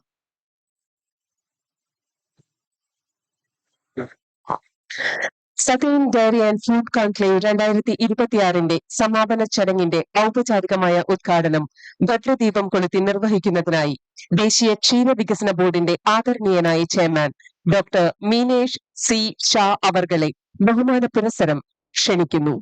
We respectfully invite the Honorable Chairman of the National Dairy Development Board, Dr. Meenesh C. Shah, to officially inaugurate the valedictory function of the Southern Dairy and Food Conclave 2026 by lighting the ceremonial lamp.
ക്ഷീര വികസന ബോർഡിന്റെ ആദരണീയനായ chairman doctor Meenesh C. Shah അവർകളെ ബഹുമാന പുരസ്സരം ക്ഷണിക്കുന്നു. We respectfully invite Honorable NDDB Chairman Dr. Meenesh C. Shah for the inaugural address. So please.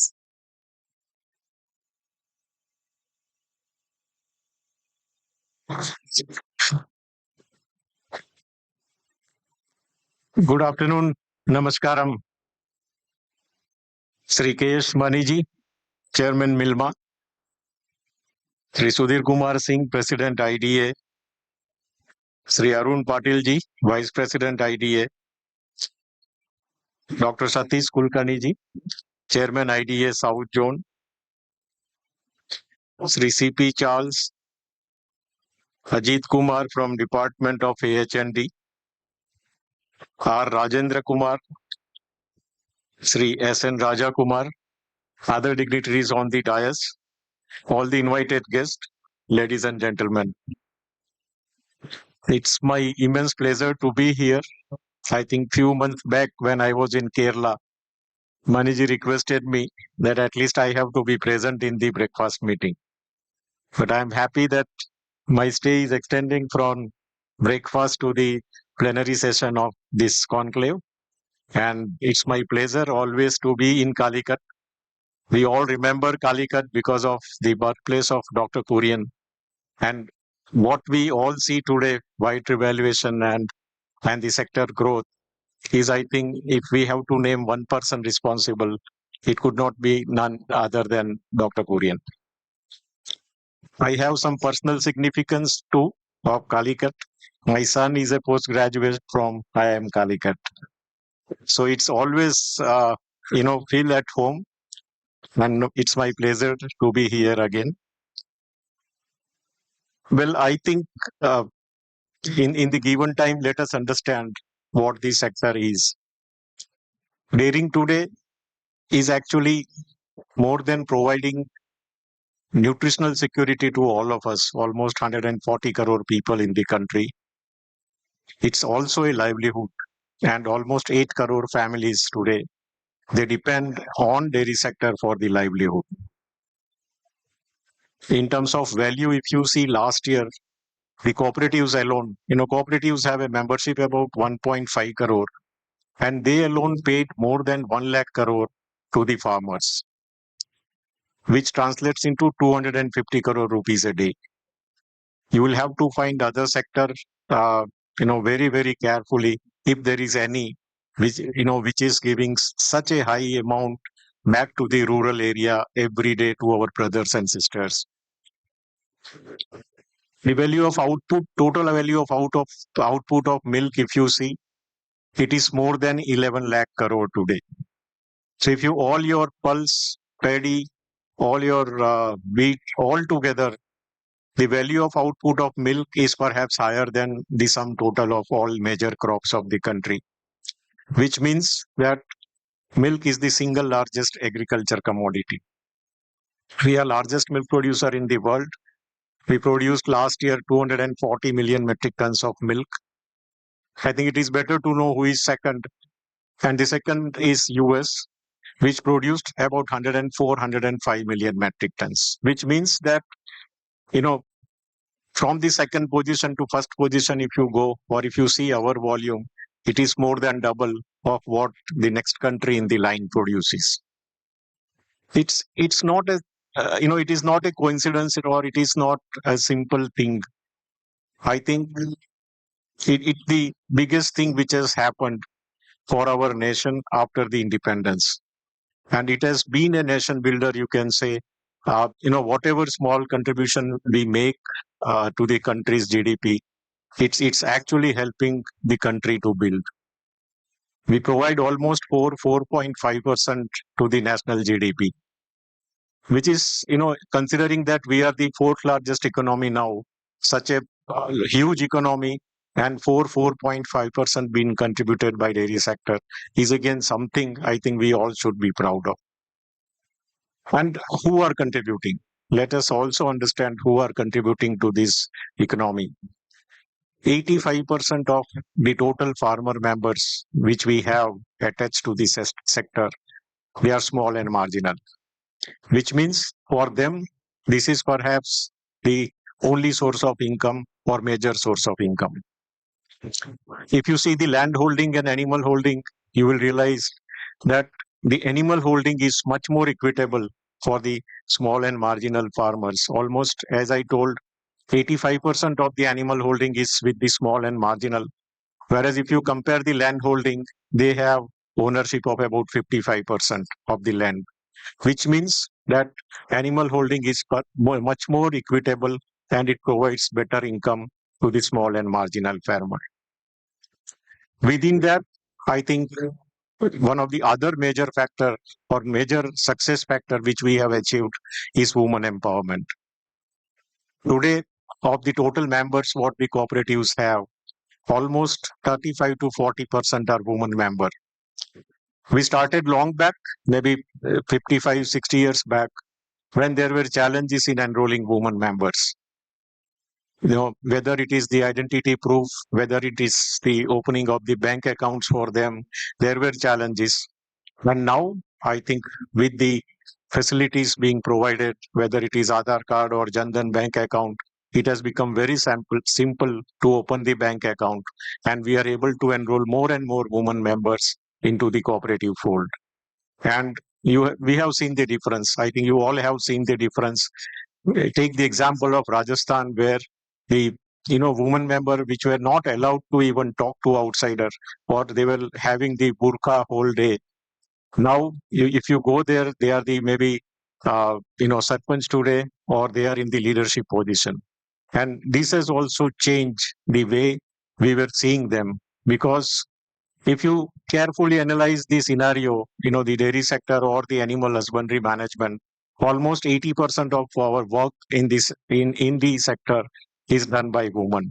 And I think the sector has helped particularly the empowerment of this woman. And this is again a very, very crucial contribution of our sector to the nation. Coming back to what next, in last 50, 60 years, we have seen large scale dairy programs being implemented by NDDB. All these cooperative federations and unions were part of the programs, starting from Operation Flood. When we again had a challenge, in spite of becoming the largest milk producer, somewhere in 2000, 2005, the challenge came that the growth, demand growth for the milk and milk products is far outpacing the production growth rate. And India may have to import the milk and milk products if we are unable to, increase the productivity growth. And we saw the National Dairy Plan. Again, all the cooperative federations, unions, they joined NDDB in achieving the objectives. And I'm happy to say that by the end of NDP, somewhere in 2019, we were able to produce more than 200 million metric tons of milk, which was actually projected by the Planning Commission that if we don't produce, we may have to, start importing milk and milk products again. We are seeing a lot of other development programs. Now we have a separate department or Ministry of Dairy and Fisheries and Animal Husbandry. Earlier, we always worked with the Ministry of Agriculture at the union government level, and Dairy Department was just a department of that ministry. Now we have full-fledged ministry. If you see the figures of budget allocation to the ministry over last 10, 15 years, you will realize that how it has grown from mere 400, 500 crore per annum. Now we are spending almost 8,000, 10,000 crore. I think our friend Ajit is here. He will throw more light on the money being spent. But see the various schemes which are implemented by Government of India, whether it is Rashtriya Gokul Mission, whether it is NPDD or NLM, all cooperatives, we are getting support under various schemes, and which will help us to grow along with other state government schemes. It's not the union government alone. I think most of the states, they have also seen this sector as something which can provide better livelihood to our rural families, and thereby even the state governments are also supporting the sector. Having told that, the present status, what next? Today we are, as I told, producing about 248 million metric tons. We are almost producing 1/4 of the milk which is being produced in the globe. Last year we produced 24%. So 1/4 of the milk which is produced in the world is actually produced in our country. The kind of efforts which are on, kind of scientific programs which we are implementing now, the days are not far when we will be producing almost 1/3 of the world's milk production. And we see that happening maybe by 2030 or 2032, we will be producing almost 1/3 of the milk production. That means 33% of the world production will be produced in our country. The the changes which are happening, the economy is growing. I think it is very evident that the production will grow, and at the same point of time, the demand will also grow, because you will have more income in the hand of consumer. And it's a natural phenomenon to see that whenever you have a higher disposable income, generally the carbohydrates which you have in your plate gets replaced by the protein. It's the phenomenon which is worldwide. And when you see the additional income in the hands of consumer, when your economy is growing, again, because of the higher protein requirement, the natural beneficiary of this movement will be dairy again. And therefore, I think we are very well placed in the future. We don't see any problem in either the production growth rate or in the demand production growth rate, so that we have to stop the production or we'll have to look for export as of now.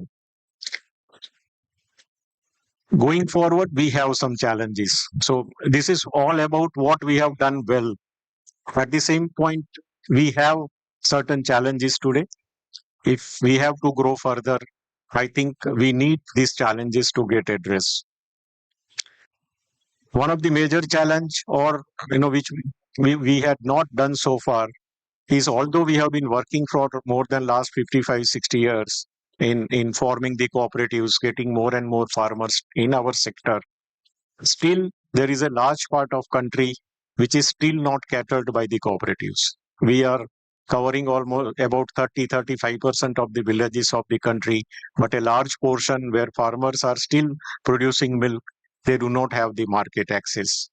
So I think the first thing which we would like is to expand the cooperatives. And you might have heard about White Revolution 2, the efforts which are made by NDDB, Department of Animal Husbandry and Dairying, and the Ministry of Cooperatives together. We want to cover at least 75,000 new villages in next 5 years under the fold of dairy cooperatives, so that the present milk procurement of the cooperatives, which is about 6.5 crore liters of milk today, we are able to procure more than 10 crores. And when I say cooperatives, I think the same thing will happen. As of now, both the cooperatives and the private organized player, they are growing hand in hand.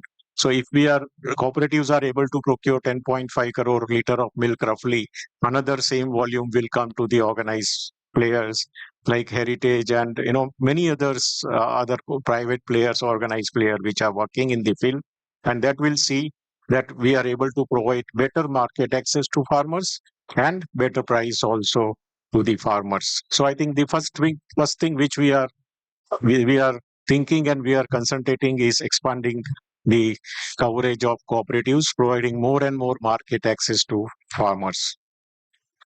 The next big thing which we all need to do is increasing the productivity.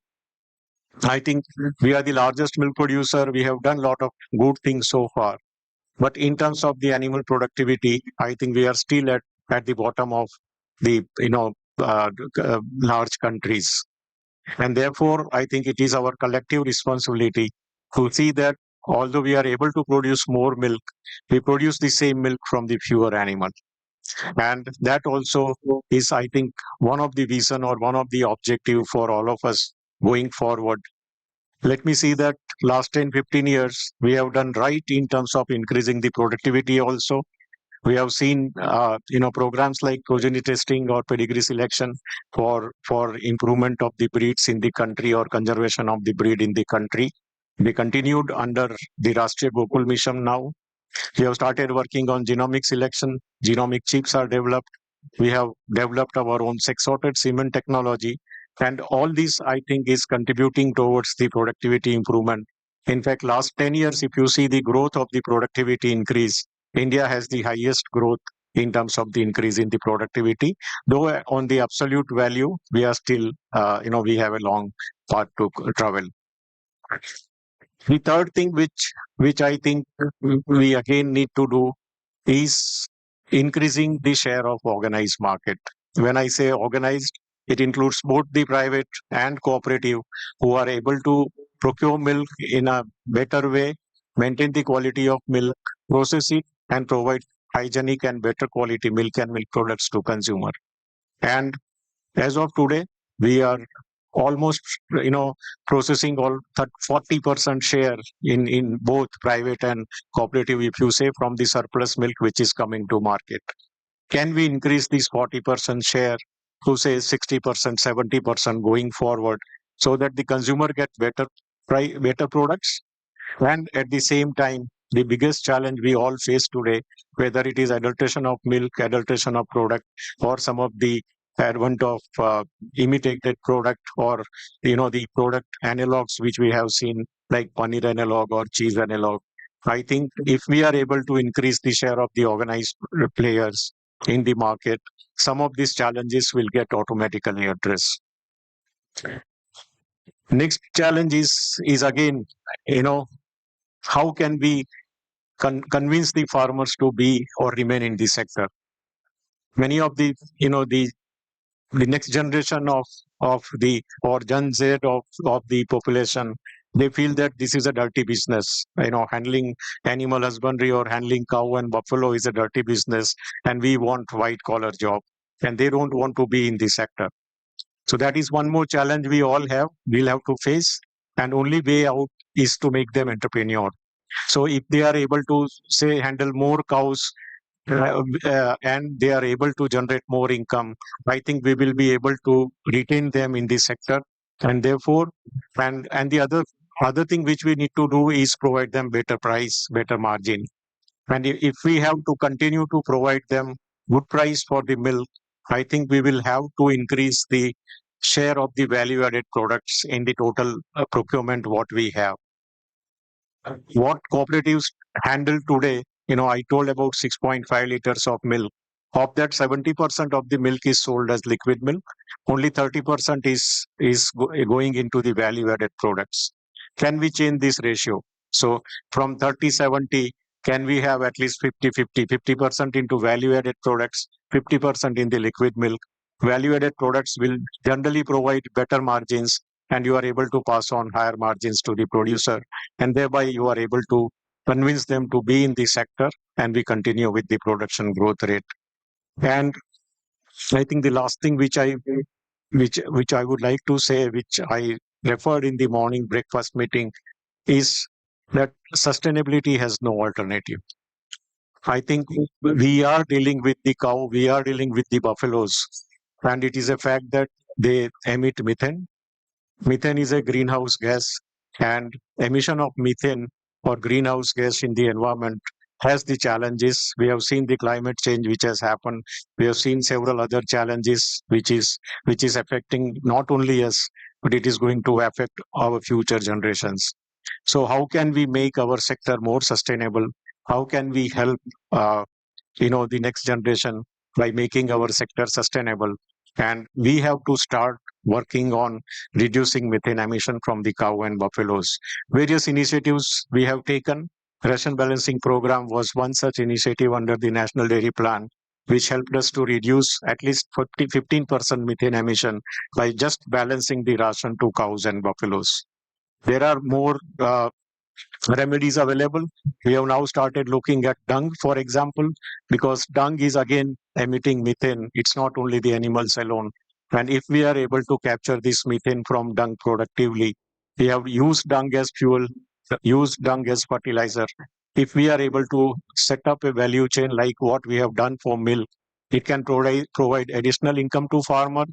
We can mitigate the challenge of methane emission, and our sector can become more sustainable. So I think going forward, can we commit ahead of our country that by 2047, when we are all aiming to become Viksit Bharat or developed India, can we aim for a net zero emission at least from the dairy sector?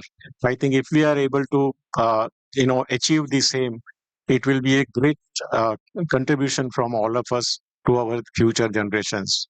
So I think with that I will stop here. But I'm again, I thank you, the entire team of IDA and Milma, for inviting me here, giving this opportunity to share some of my views with all of you, and congratulations to all the organizers for having such a nice conclave here. Thank you very much. Thank you, sir. Thank you so much. ഈ പരിപാടിയിൽ പങ്കെടുക്കുന്ന ഭൂരിഭാഗം വരുന്ന മലയാളികൾക്കായി പ്രസംഗങ്ങളുടെ മലയാളം പരിഭാഷ ഉണ്ടായിരിക്കുന്നതാണ്. ഇപ്പോൾ ഉദ്ഘാടന പ്രസംഗത്തിന്റെ തർജ്ജമ. വേദിയിലും സദസ്സിലുമുള്ള ബഹുമാന്യരെ, ഇവിടെ ഈ പരിപാടിയിൽ പങ്കെടുക്കാൻ സാധിച്ചതിൽ എന്റെ സന്തോഷം ഞാൻ രേഖപ്പെടുത്തുകയാണ്. കോഴിക്കോട് ഒരു പ്രത്യേകതയുണ്ട്. ഇവിടെയാണ് ഡോക്ടർ വർഗീസ് കുര്യന്റെ ജന്മദേശം. പാൽ എന്ന വസ്തു ഒരു പോഷകം എന്നുള്ളതിനുപരി ഇന്ന് ഇന്ത്യയിലെ 80 കോടിയോളം ജനങ്ങൾക്ക് ഉപജീവന മാർഗം കൂടിയാണ് ഈ ഡയറി മേഖല. ഏകദേശം 1.5 ലക്ഷം കോടി രൂപ കർഷകരിലേക്ക് ഈ മേഖല കൈമാറുന്നുണ്ട്. ഇന്ത്യയുടെ പാലുൽപാദനം ഇന്ന് ഏകദേശം 240 മില്യൺ മെട്രിക് ടൺ ആണ്. ലോകത്ത് 1-ാം സ്ഥാനത്ത് പാലുൽപാദനത്തിൽ നിൽക്കുന്ന രാജ്യമാണ് നമ്മുടെ ഇന്ത്യ. 2-ാം സ്ഥാനത്ത് നിൽക്കുന്ന രാജ്യം USA ആണ്. 104 മില്യൺ മെട്രിക് ടൺ പാലുൽപാദനമാണ് USA ഉള്ളത്. ലോകത്തെ ആകെ ഇന്ത്യ ഉൽപ്പാദിപ്പിക്കുന്ന പാലിന്റെ ഏകദേശം പകുതി മാത്രമാണ് USA ഉൽപ്പാദിപ്പിക്കുന്നത്. നമ്മുടെ രാജ്യത്തെ GDP-യുടെ 4.5% കോൺട്രിബ്യൂട്ട് ചെയ്യുന്നത് ക്ഷീര മേഖലയാണ്. ലോകത്ത് ഇന്നത്തെ 4ാമത്തെ ഏറ്റവും വളർച്ചയുള്ള രാജ്യമാണ്, എക്കണോമിയാണ് നമ്മുടെ ഇന്ത്യ രാജ്യം. ഇന്ത്യയിലെ ഏകദേശം ക്ഷീരമേഖല പരിശോധിക്കുമ്പോൾ 85% കർഷകരും ചെറുകിട മാർജിനൽ കർഷകരാണ് ഏറ്റവും കൂടുതലുള്ളത്. കർഷകരുടെ ലാൻഡ് ഹോൾഡിങ്ങും അതേപോലെ പശുക്കളുടെ എണ്ണവും നമ്മൾ കമ്പയർ ചെയ്യുമ്പോൾ സ്മോൾ ഹോൾഡേഴ്സ് ആണ് ഏറ്റവും കൂടുതൽ നല്ല രീതിയിൽ പാൽ ഉൽപ്പാദിപ്പിക്കുകയും വരുമാനം കണ്ടെത്തുകയും ചെയ്യുന്നത്. മറ്റൊരു പ്രത്യേകത, ഈ മേഖലയിൽ ഏറ്റവും കൂടുതൽ സ്ത്രീകൾ ഉപജീവന മാർഗം കണ്ടെത്തുന്നു എന്നുള്ളതാണ്. രാജ്യത്ത് മുൻകാലങ്ങളിൽ വളരെ പിന്നിലായിരുന്നു സ്ത്രീകളെങ്കിലും ഇന്ന് ക്ഷീരമേഖലയിൽ ധാരാളം സ്ത്രീകൾ ഈ മേഖലയിലേക്ക് കടന്നു വരുന്നുണ്ട്. പല സ്ഥലങ്ങളിലും പണ്ട് കാലങ്ങളിൽ ക്ഷീരമേഖലയിൽ, പ്രത്യേകിച്ച് രാജസ്ഥാൻ പോലെയുള്ള സ്ഥലങ്ങളിൽ ഒരു തവണ പഞ്ചായത്ത് പ്രസിഡന്റ് ആയിരുന്ന ആളുകൾ വീണ്ടും ആ ക്ഷീര സംഘത്തിന്റെ പ്രസിഡന്റായി വരുന്ന ഒരു സിറ്റുവേഷൻ ആയിരുന്നു ഉണ്ടായിരുന്നത് എങ്കിൽ ഇപ്പോൾ അങ്ങനെയല്ല സാഹചര്യം. ക്ഷീരമേഖലയിലെ യഥാർത്ഥ കർഷകർ ക്ഷീര മേഖലയിൽ നേതൃസ്ഥാനങ്ങളിലേക്ക് വരുന്നതായിട്ട് കാണാൻ സാധിക്കുന്നുണ്ട്. 70% വനിതാ ക്ഷീര കർഷകരുടെ പ്രാതിനിധ്യമാണ് ഇന്ന് നമ്മുടെ രാജ്യത്ത് ഉള്ളത്. NDDB ദേശീയ ക്ഷീര വികസന ബോർഡ് ഓപ്പറേഷൻ ഫ്ലഡ് കാലം മുതൽ നിരവധിയായ പദ്ധതികൾ ഈ മേഖലയ്ക്ക് വേണ്ടി നടപ്പിലാക്കുന്നുണ്ട്. 2019 നാഷണൽ ഡയറി പ്ലാൻ അഥവാ NDP പദ്ധതി അവസാനിച്ചതോടുകൂടെ രാജ്യത്തെ പാലുൽപാദനം വലിയ രീതിയിൽ വർദ്ധിക്കുന്നതായിട്ട് കാണാൻ സാധിച്ചു.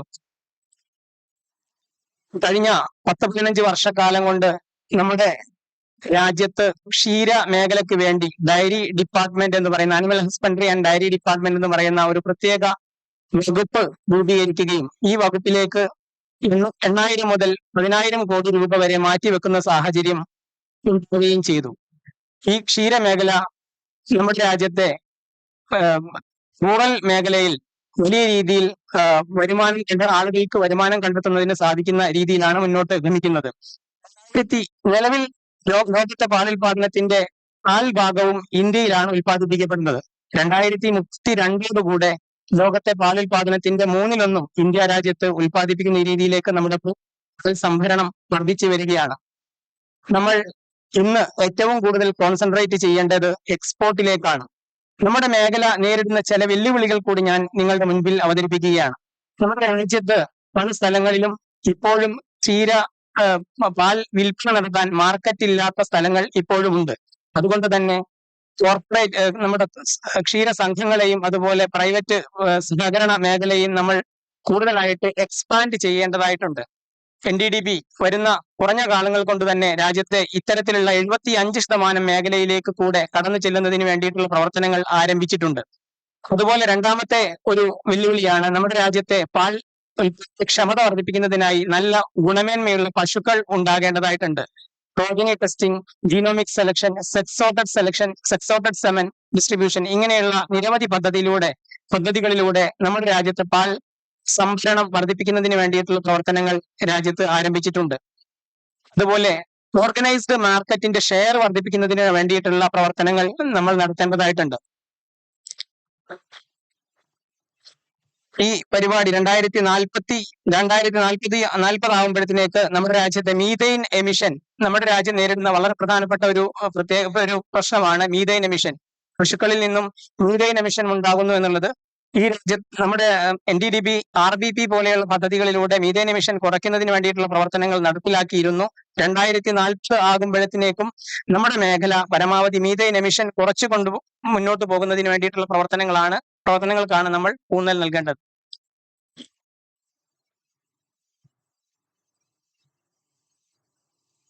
Thank you. Now it's time for honoring newly elected CEC members. IDA South Zonil നിന്നും Indian dairy association central executive committee അംഗങ്ങളായി പുതിയതായി തെരഞ്ഞെടുക്കപ്പെട്ട doctor CP Charles, Shri BVK Reddy എന്നിവരെ ആദരിക്കുന്നതിനായി ബഹുമാന്യനായ ദേശീയ ക്ഷീര വികസന ബോർഡിന്റെ chairman doctor Meenesh C Shah അവർകളെ ക്ഷണിക്കുന്നു. ഒപ്പം ആദരവ് ഏറ്റുവാങ്ങുന്നതിനായി doctor CP Charles, Shri BVK Reddy എന്നിവരെ ക്ഷണിക്കുന്നു. We invite the Honorable Chairman of the National Dairy Development, Dr. Minesh C. Shah, to offer the newly elected Central Executive Committee members of the Dairy Association from IDA South Zone. We cordially invite Central Executive Committee member Dr. C.P. Charles to receive the honor. He is instrumental in mentoring the entire program, for which the organizing committee is grateful to him.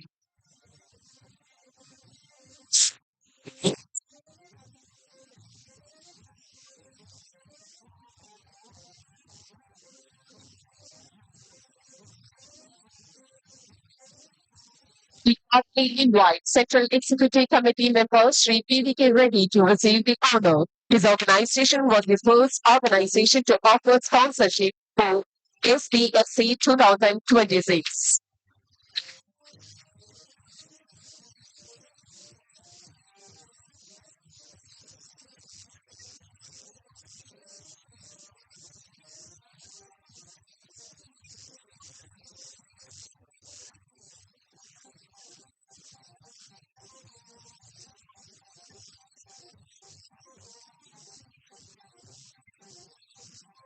Conclave Youth Conclave 2026 മുഖ്യ സ്പോൺസേഴ്സിനെ ആദരിക്കുന്നതിനായി ദേശീയ ക്ഷീര വികസന ബോർഡിന്റെ ആദരണീയനായ chairman doctor Meenesh C Shah അവർകളെ ക്ഷണിക്കുന്നു. We invite the Honorable Chairman of the National Dairy Development Board, Dr. Minesh C. Shah, to honor the sponsors for the Southern Dairy and Food Conclave 2026. The event sponsor of SDFC 2026 is Kerala Cooperative Milk Marketing Federation, MILMA. We invite representatives from the MILMA and all the 3 regional unions to receive the memento. മിൽമയ്ക്ക് വേണ്ടി ബഹുമാനപ്പെട്ട managing director Shri Asif K. Yusuf IAS അവർകളെയും TRCMPUവിനു വേണ്ടി chairman Shri Vatsalan Pillai CN അവർകളെയും മലബാർ മേഖലാ യൂണിയനു വേണ്ടി senior manager RS Vinod Kumar അവർകളെയും TRCMPU പ്രതിനിധികളെയും സ്നേഹപൂർവ്വം വേദിയിലേക്ക് ക്ഷണിക്കുന്നു.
The diamond sponsor of SDFC 2026 is Godla Dairy Limited. We invite representatives from Godla Dairy Limited to receive the memento, please.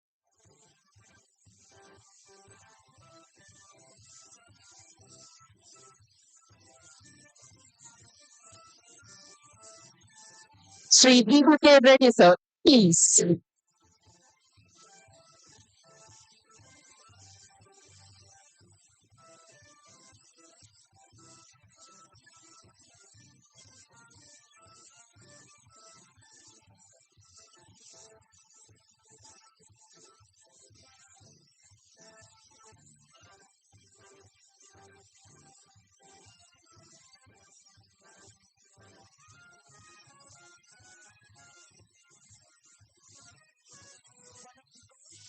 of SDFC 2026 is Amul. We invite representative from Amul to receive the memento, please.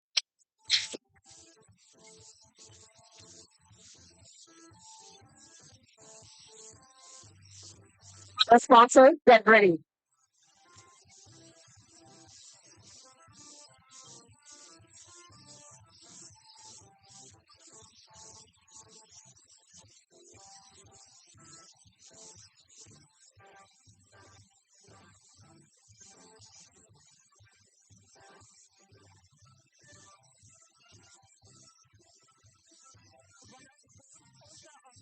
The 2026 is Heritage Foods Limited. We invite representative from Heritage Foods to receive the memento, please.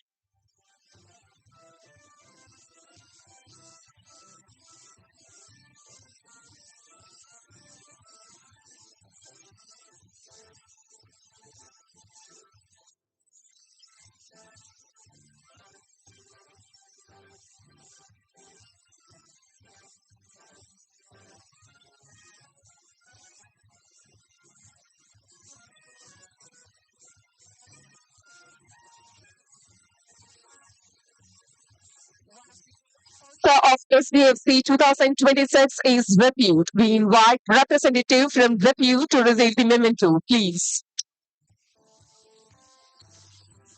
Other sponsors, please get ready.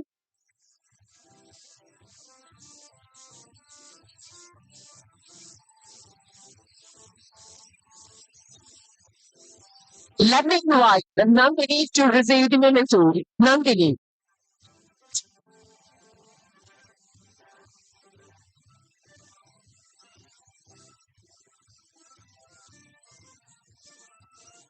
And the next one is Sanai.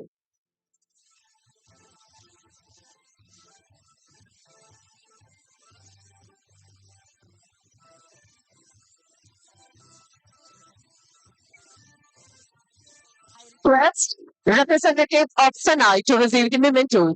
Sanai, please. And the next one is Prom. Please get ready.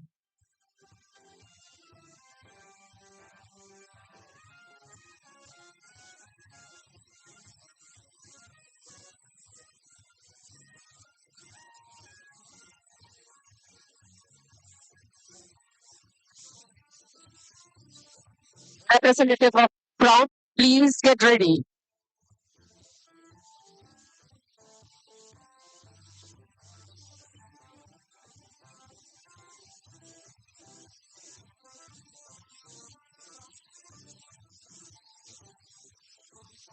It depends. Sangam.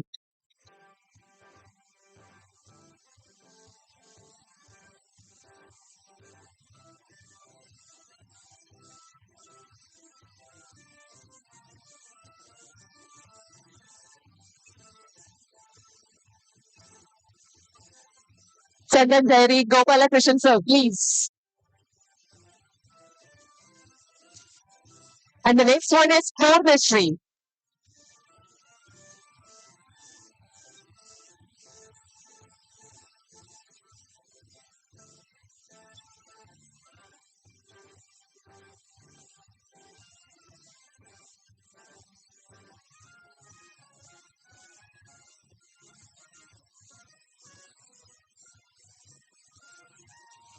Representative of Purnashri on stage, and the next one is Indian Immunologicals Limited. Please get ready. Indian Immunologicals Limited.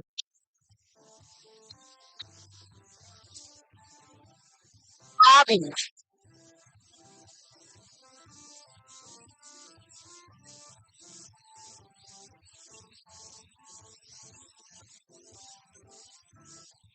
Nestle.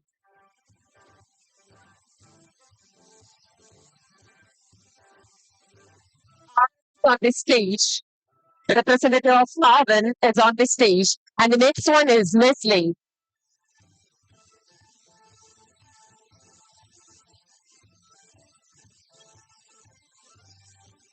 Let me invite representative of Karimnagar Dairy.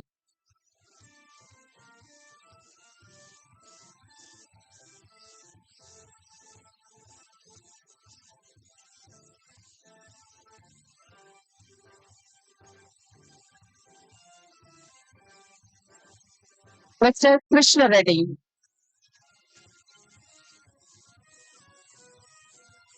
Krishna Reddy sir is receiving the momentum. And the next one is Aroma.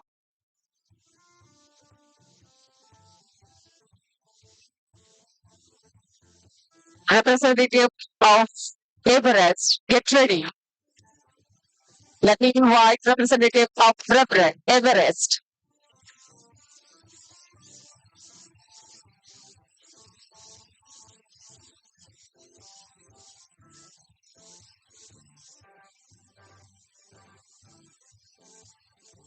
Thank you all. Thank you so much.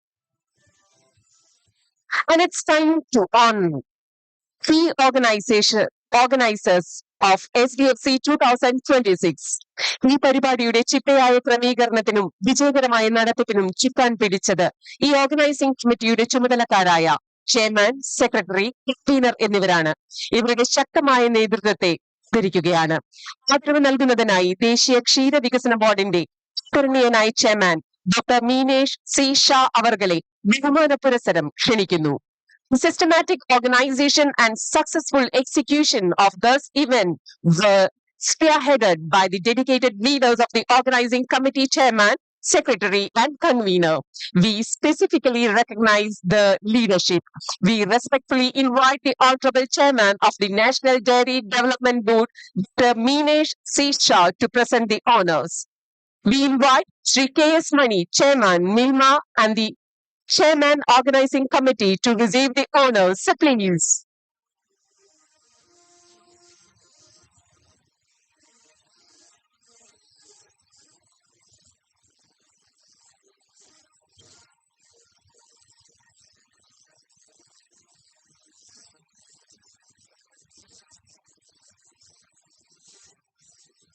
We invite Dr. R. Rajendra Kumar, Vice Chairman, IDS South Zone, to receive the honors. So please.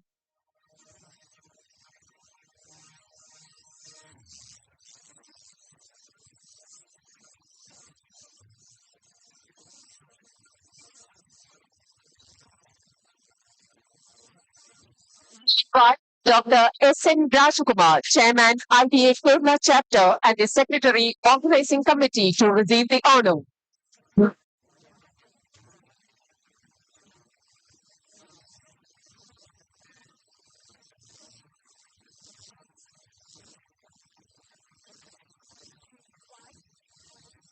Sri I.S. Anand Kumar, the Convener, Organizing Committee, to receive the honor. So please.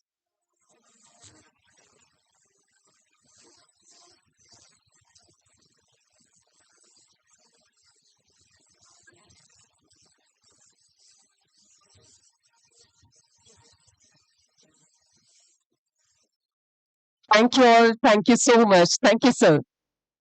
ഇനി മുഖ്യ പ്രഭാഷണത്തിനുള്ള സമയമാണ്.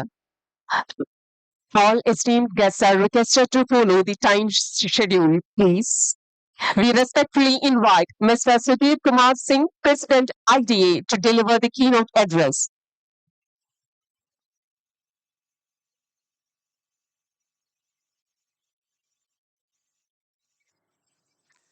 Respected Chief Guest Dr. Minesh Shah, Chairman, National Dairy Development Board, Sri K.S. Mani, Chairman, Milma, distinguished guests on the dais, esteemed members of the Indian Dairy Association, delegates, industry leaders, academicians, farmers, and friends from the dairy fraternity, ladies and gentlemen. As we are coming close to the end of the third day, so IDA South Zone Dairy Conclave, it is both a privilege and an honor to address the August gathering on behalf of Indian Dairy Association.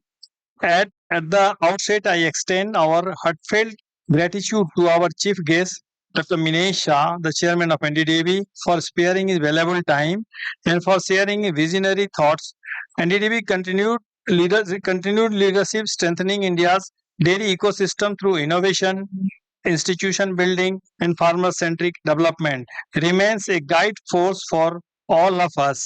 This conclave, thoughtfully organized by the IDA Kerala chapter, has truly lived up to the purpose. Over the last 2 days, we have witnessed meaningful deliberations, rich technical session, and insightful exchanges on critical issues facing the dairy sector, ranging from sustainability and climate resilience to digital transformation, value addition, animal health, and market competitiveness. The South Zone has always been a torchbearer of progressive dairy practices. Kerala and other southern states have demonstrated how cooperative strength, professional management, quality consciousness, and inclusiveness can work together to benefit the farmers and consumer alike. The discussion here have reinforcement the fact that the future of Indian dairying lies in technology adoption, productivity enhancement, youth engagement, and environmental responsibility. On behalf of the Indian Dairy Association, I would like to place on record our sincere appreciation for the IDA Kerala chapter, the South Zone leadership, the organizing committee, speakers, sponsors, volunteers. Your meticulous planning and warm hospitality have made this conclave both productive and memorable. As we discuss today, let us carry forward the ideas, resolutions, and collective wisdom generated here into actionable outcome. IDA remains committed to working closely with NDDB, state federation, private players, startups, and all stakeholders to ensure that Indian dairy continues to be farmer first, future ready, and globally competitive. In today's validatory session, I once again thank our chief guest, all dignitaries, and every delegate to contributing to the success of this conclave. I wish all the safe journey home and look forward to meeting you again in future IDA. And one thing I'll just convey you that we are organizing 52nd Dairy Industry Conference on 12th, 13th and 14th of February in Delhi, Jasobhumi. So I request all the delegates, all the participants to please do come visit there. And as we have done here, it will be slightly broader. We can exchange our idea, we can exchange our thoughts over there. So you all are invited to attend the 52nd DIC at Delhi. Thank you very much. Thank you sir. മുഖ്യപ്രഭാഷണത്തിന്റെ പരിഭാഷയാണ് ഇനി വേദിയിൽ. വേദിയിലും സദസ്സിലുമുള്ള ബഹുമാന്യരെ, വളരെ വിലപ്പെട്ട സമയം ചെലവഴിച്ചുകൊണ്ട് ഈ പരിപാടിയിൽ പങ്കെടുത്ത NDDB ചെയർമാനോട് പ്രത്യേകം നന്ദി അറിയിക്കുന്നു. ഈ പരിപാടി വളരെ വിജയകരമായിട്ടും വളരെ മികച്ച രീതിയിലുമാണ് കേരള ചാപ്റ്റർ IDA ഇത് സംഘടിപ്പിച്ചിട്ടുള്ളത്. യുവ കർഷകരെ ക്ഷീരമേഖലയിലേക്ക് കൊണ്ടുവരുന്നതിനും പുതിയ നവീനമായ ആശയങ്ങൾ ക്ഷീരമേഖലയിലേക്ക് കൊണ്ടുവരുന്ന തരത്തിലുമുള്ള ഒരുപാട് സിമ്പോസിയങ്ങളും ചർച്ചകളും ഈ പരിപാടിയിൽ നടന്നു. ഒരു കാര്യം പ്രത്യേകം ഓർമ്മപ്പെടുത്താനുള്ളത്, 57ാമത് ഡയറി ഇൻഡസ്ട്രി കോൺഫറൻസ് 12, 13, 14 ഫെബ്രുവരി മാസത്തിലെ 12, 13, 14 തീയതികളിൽ ന്യൂഡൽഹിയിൽ വെച്ച് നടക്കുന്നുണ്ട്. ഈ പരിപാടിയിൽ പങ്കെടുത്ത മുഴുവൻ ആളുകളെയും ആ പരിപാടിയിലേക്കും ക്ഷണിക്കുകയാണ് എന്ന് ഓർമ്മപ്പെടുത്തി നിർത്തുന്നു. Thank you. Let me invite Mr. Sudhir Kumar Singh to honor the organization supported us. ആദരവ് ഏറ്റുവാങ്ങുന്നതിനായി നില കാറ്ററിംഗിന് വേണ്ടി PP മുസ്തഫയെ സ്നേഹപൂർവ്വം ക്ഷണിക്കുന്നു.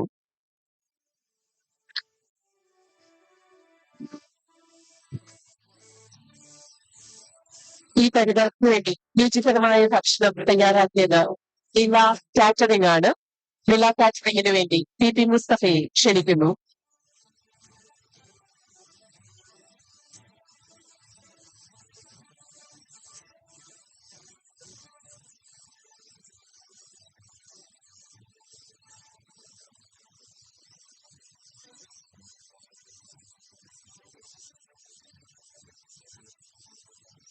Event management company MGF events മിഥുലിനെ സ്നേഹപൂർവ്വം വേദിയിലേക്ക് ക്ഷണിക്കുന്നു.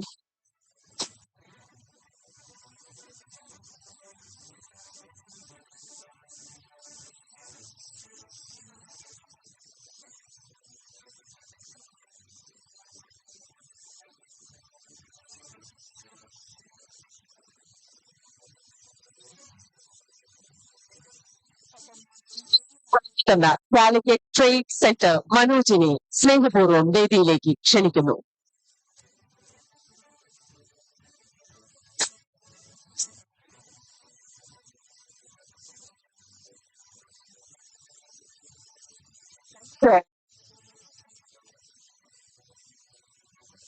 Southern dairy and food conclave 2026 വളരെ വിപുലവും ചിട്ടയായും ക്രമീകരിക്കുന്നതിൽ ഓർഗനൈസിംഗ് കമ്മിറ്റിയുടെ അക്ഷീണമായ പരിശ്രമമുണ്ടായിരുന്നു. ഈ കോൺക്ലേവ് ഒരു ചരിത്ര നിമിഷമാക്കി മാറ്റുന്നതിൽ പിന്നിട്ട നാഴികക്കല്ലുകളെ പറ്റി വിശദീകരിക്കുന്നതിനായി മിൽമ ചെയർമാൻ ശ്രീ KS മണി അവർകളെ സാദരം ക്ഷണിക്കുന്നു. There was tireless effort from the organizing committee in arranging the Southern Dairy and Food Conclave 2026 in such a grand and systematic manner. We invite Milma Chairman Sri KS Mani to explain the milestones behind making this conclave a historic moment. ഇന്നത്തെ സമാപന ചടങ്ങിൽ പങ്കെടുത്ത നമ്മളുടെ വിശിഷ്ടാതിഥി NDDBയുടെ chairman doctor Minisha, വേദിയിലുള്ള മറ്റ് വിശിഷ്ട വ്യക്തികളെ, സമാപന ചടങ്ങിൽ പങ്കെടുക്കാൻ വന്ന വിവിധ സംസ്ഥാനങ്ങളിൽ നിന്നുള്ള ഡെലിഗേറ്റ്സ്, ക്ഷീരകർഷകര്, നമ്മൾ ഇവിടെ സ്റ്റോളെല്ലാം അറേഞ്ച് ചെയ്ത സ്പോൺസർമാര്, ഉദ്യോഗസ്ഥ സുഹൃത്തുക്കൾ, NDDBയുടെയും മിൽമയുടെയും ഓർഗനൈസിംഗ് കമ്മിറ്റിയിലെ പ്രവർത്തകർ, യൂണിവേഴ്സിറ്റിയുടെ പ്രവർത്തകരായിട്ടുള്ള ഉദ്യോഗസ്ഥർ, ഇന്ന് മൂന്നാമത്തെ ദിവസം ഈ കോൺക്ലേവിന്റെ സമാപന സമ്മേളനത്തിൽ കടക്കുമ്പോൾ വലിയ ഒരു അഭിമാനത്തോടു കൂടിയും സന്തോഷത്തോടു കൂടിയും അതുപോലെ തന്നെ ഈ ടീമിൽ പ്രവർത്തിച്ച ആൾക്കാർ വലിയ ആശ്വാസത്തോടു കൂടിയാണ് നമ്മളെ സമാപിക്കുന്നത്. നിങ്ങൾക്കെല്ലാം അറിയാവുന്നത് പോലെ ഇന്ത്യൻ ഡയറി അസോസിയേഷൻ ഇങ്ങനെ റീജിയണൽ വൈസ് കോൺക്ലേവ് നടത്താനായിട്ടുള്ള തീരുമാനം എടുത്തപ്പോൾ നമ്മൾ സദേൺ സോണിലെ ആദ്യത്തെ ഇത് കോൺക്ലേവ് നടത്തിയത് കഴിഞ്ഞ വർഷം ബാംഗ്ലൂരിൽ വെച്ചാണ്. ആ ബാംഗ്ലൂർ വെച്ച് നടന്ന കോൺക്ലേവിലാണ് അടുത്ത കൊല്ലത്തെ കോൺക്ലേവ് നമ്മൾ കേരളത്തിൽ വെച്ച് നടത്താൻ കേരള ചാപ്റ്റർ തീരുമാനിച്ച വിവരം ഔദ്യോഗികമായി എന്റെ സാന്നിധ്യത്തിൽ കേരള ചാപ്റ്ററിന്റെ ചെയർമാൻ ആ വേദിയിൽ വെച്ച് പ്രഖ്യാപിച്ചത്. അന്ന് മുതൽ തുടങ്ങിയതാണ് ഇതിന്റെ വിവിധങ്ങളായിട്ടുള്ള നടത്തിപ്പിനെ കുറിച്ചിട്ടുള്ള ആശയവിനിമയങ്ങൾ. അത് നമ്മൾ പിന്നീട് സംസാരിച്ചപ്പോൾ കേരളത്തിൽ വെച്ച് നടത്തുമ്പോൾ എവിടെ വെച്ച് നടത്തണം എന്നതിനെ കുറിച്ച് ചർച്ച വന്നു. അവിടെ മറ്റൊന്നും ആലോചിക്കേണ്ടി വന്നില്ല. ഇതിനു മുമ്പൊക്കെ പലരും പറഞ്ഞതുപോലെ തന്നെ നമ്മൾ ക്ഷീരമേഖലയിൽ നമ്മൾ ഈ നിലയിൽ എത്തിക്കുന്നതിന് വലിയ സംഭാവന നൽകിയ ദക്ഷിണാശാലിയായ പത്മവിഭൂഷൺ ഡോക്ടർ വർഗീസ് കുര്യന്റെ ജന്മദിനമല്ലാതെ വേറെ ഏത് സ്ഥലത്താണ് നമുക്ക് നടത്താൻ കഴിയുക? അങ്ങനെയാണ് കോഴിക്കോട്ട് തീരുമാനിച്ചത്. കോഴിക്കോട്ട് തീരുമാനിക്കുക മാത്രമല്ല, നിങ്ങൾ കയറി വരുമ്പോൾ ഈ ട്രേഡ് സെന്ററിന്റെ പേര് തന്നെ അദ്ദേഹത്തിന്റെ നാമധേയത്തിലാണ് നമ്മൾ ഇവിടെ നടത്താൻ തീരുമാനിച്ചത്. അങ്ങനെ കോഴിക്കോട്ട് തീരുമാനിക്കുന്ന സമയത്ത് പിന്നീട് അതിന്റെ ചിട്ടയായ പ്രവർത്തനത്തിന് ഒരു ഓർഗനൈസിംഗ് കമ്മിറ്റി രൂപീകരിക്കുകയും അങ്ങനെ ഇത് കോഴിക്കോട് വെച്ച് ആയതുകൊണ്ട് ഓർഗനൈസിംഗ് കമ്മിറ്റിയുടെ ചെയർമാൻ മിൽമയുടെ ചെയർമാൻ തന്നെ ആകട്ടെ എന്ന് കമ്മിറ്റി അംഗങ്ങൾ തീരുമാനിച്ച് വിപുലമായ ഒരു കമ്മിറ്റി നമ്മൾ യൂണിവേഴ്സിറ്റിയിലെയും ക്ഷീരവികസന വകുപ്പിലെയും അതുപോലെ തന്നെ മിൽമയുടെയും ഉദ്യോഗസ്ഥരടങ്ങുന്ന വിപുലമായിട്ടുള്ള ഒരു ഓർഗനൈസിംഗ് കമ്മിറ്റി രൂപീകരിച്ചു. നവംബർ മാസം 24-ാം തീയതി കൃത്യമായിട്ടാണെന്ന് തോന്നുന്നു അതിന്റെ ലോഗോ പ്രകാശനം കോഴിക്കോട്ട് വെച്ച് തന്നെ ഒരു പത്രസമ്മേളനം വിളിച്ച് ഞങ്ങൾ 2-3 പേര് അവിടെ പങ്കെടുത്ത് അതിന്റെ ലോഗോ പ്രകാശനം നടത്തി. പിന്നീടുണ്ടായ നമുക്ക് കാര്യങ്ങൾ വളരെ വ്യക്തമായിട്ട് നിങ്ങൾക്കൊക്കെ അറിയാവുന്നതാണ്. അതിന്റെ ഓരോരോ ചലനങ്ങളും ഓരോരോ മാർഗങ്ങളും അല്ലെങ്കിൽ ഓരോരോ കാര്യങ്ങളും വളരെ ചിട്ടയായി വളരെ ഫലപ്രദമായി കാര്യക്ഷമതയോട് നടപ്പിലാക്കുന്നതിന് വിവിധ കമ്മിറ്റികൾ പ്രവർത്തനം ആരംഭിച്ചു വന്നു. ലോഗോ ഡിസൈനിങ് നമ്മൾ ചെയ്തു. അത് കഴിഞ്ഞ് നമ്മൾ അതിന്റെ ഒരു ബ്രോഷർ ഉണ്ടാക്കി, നമുക്കിതിനു വേണ്ടി മാത്രമുള്ള ഒരു വെബ്സൈറ്റ് ഉണ്ടാക്കി, ഇതിന്റെ രജിസ്ട്രേഷന് വേണ്ടിയിട്ടുള്ള ശ്രമങ്ങൾ നടത്തി.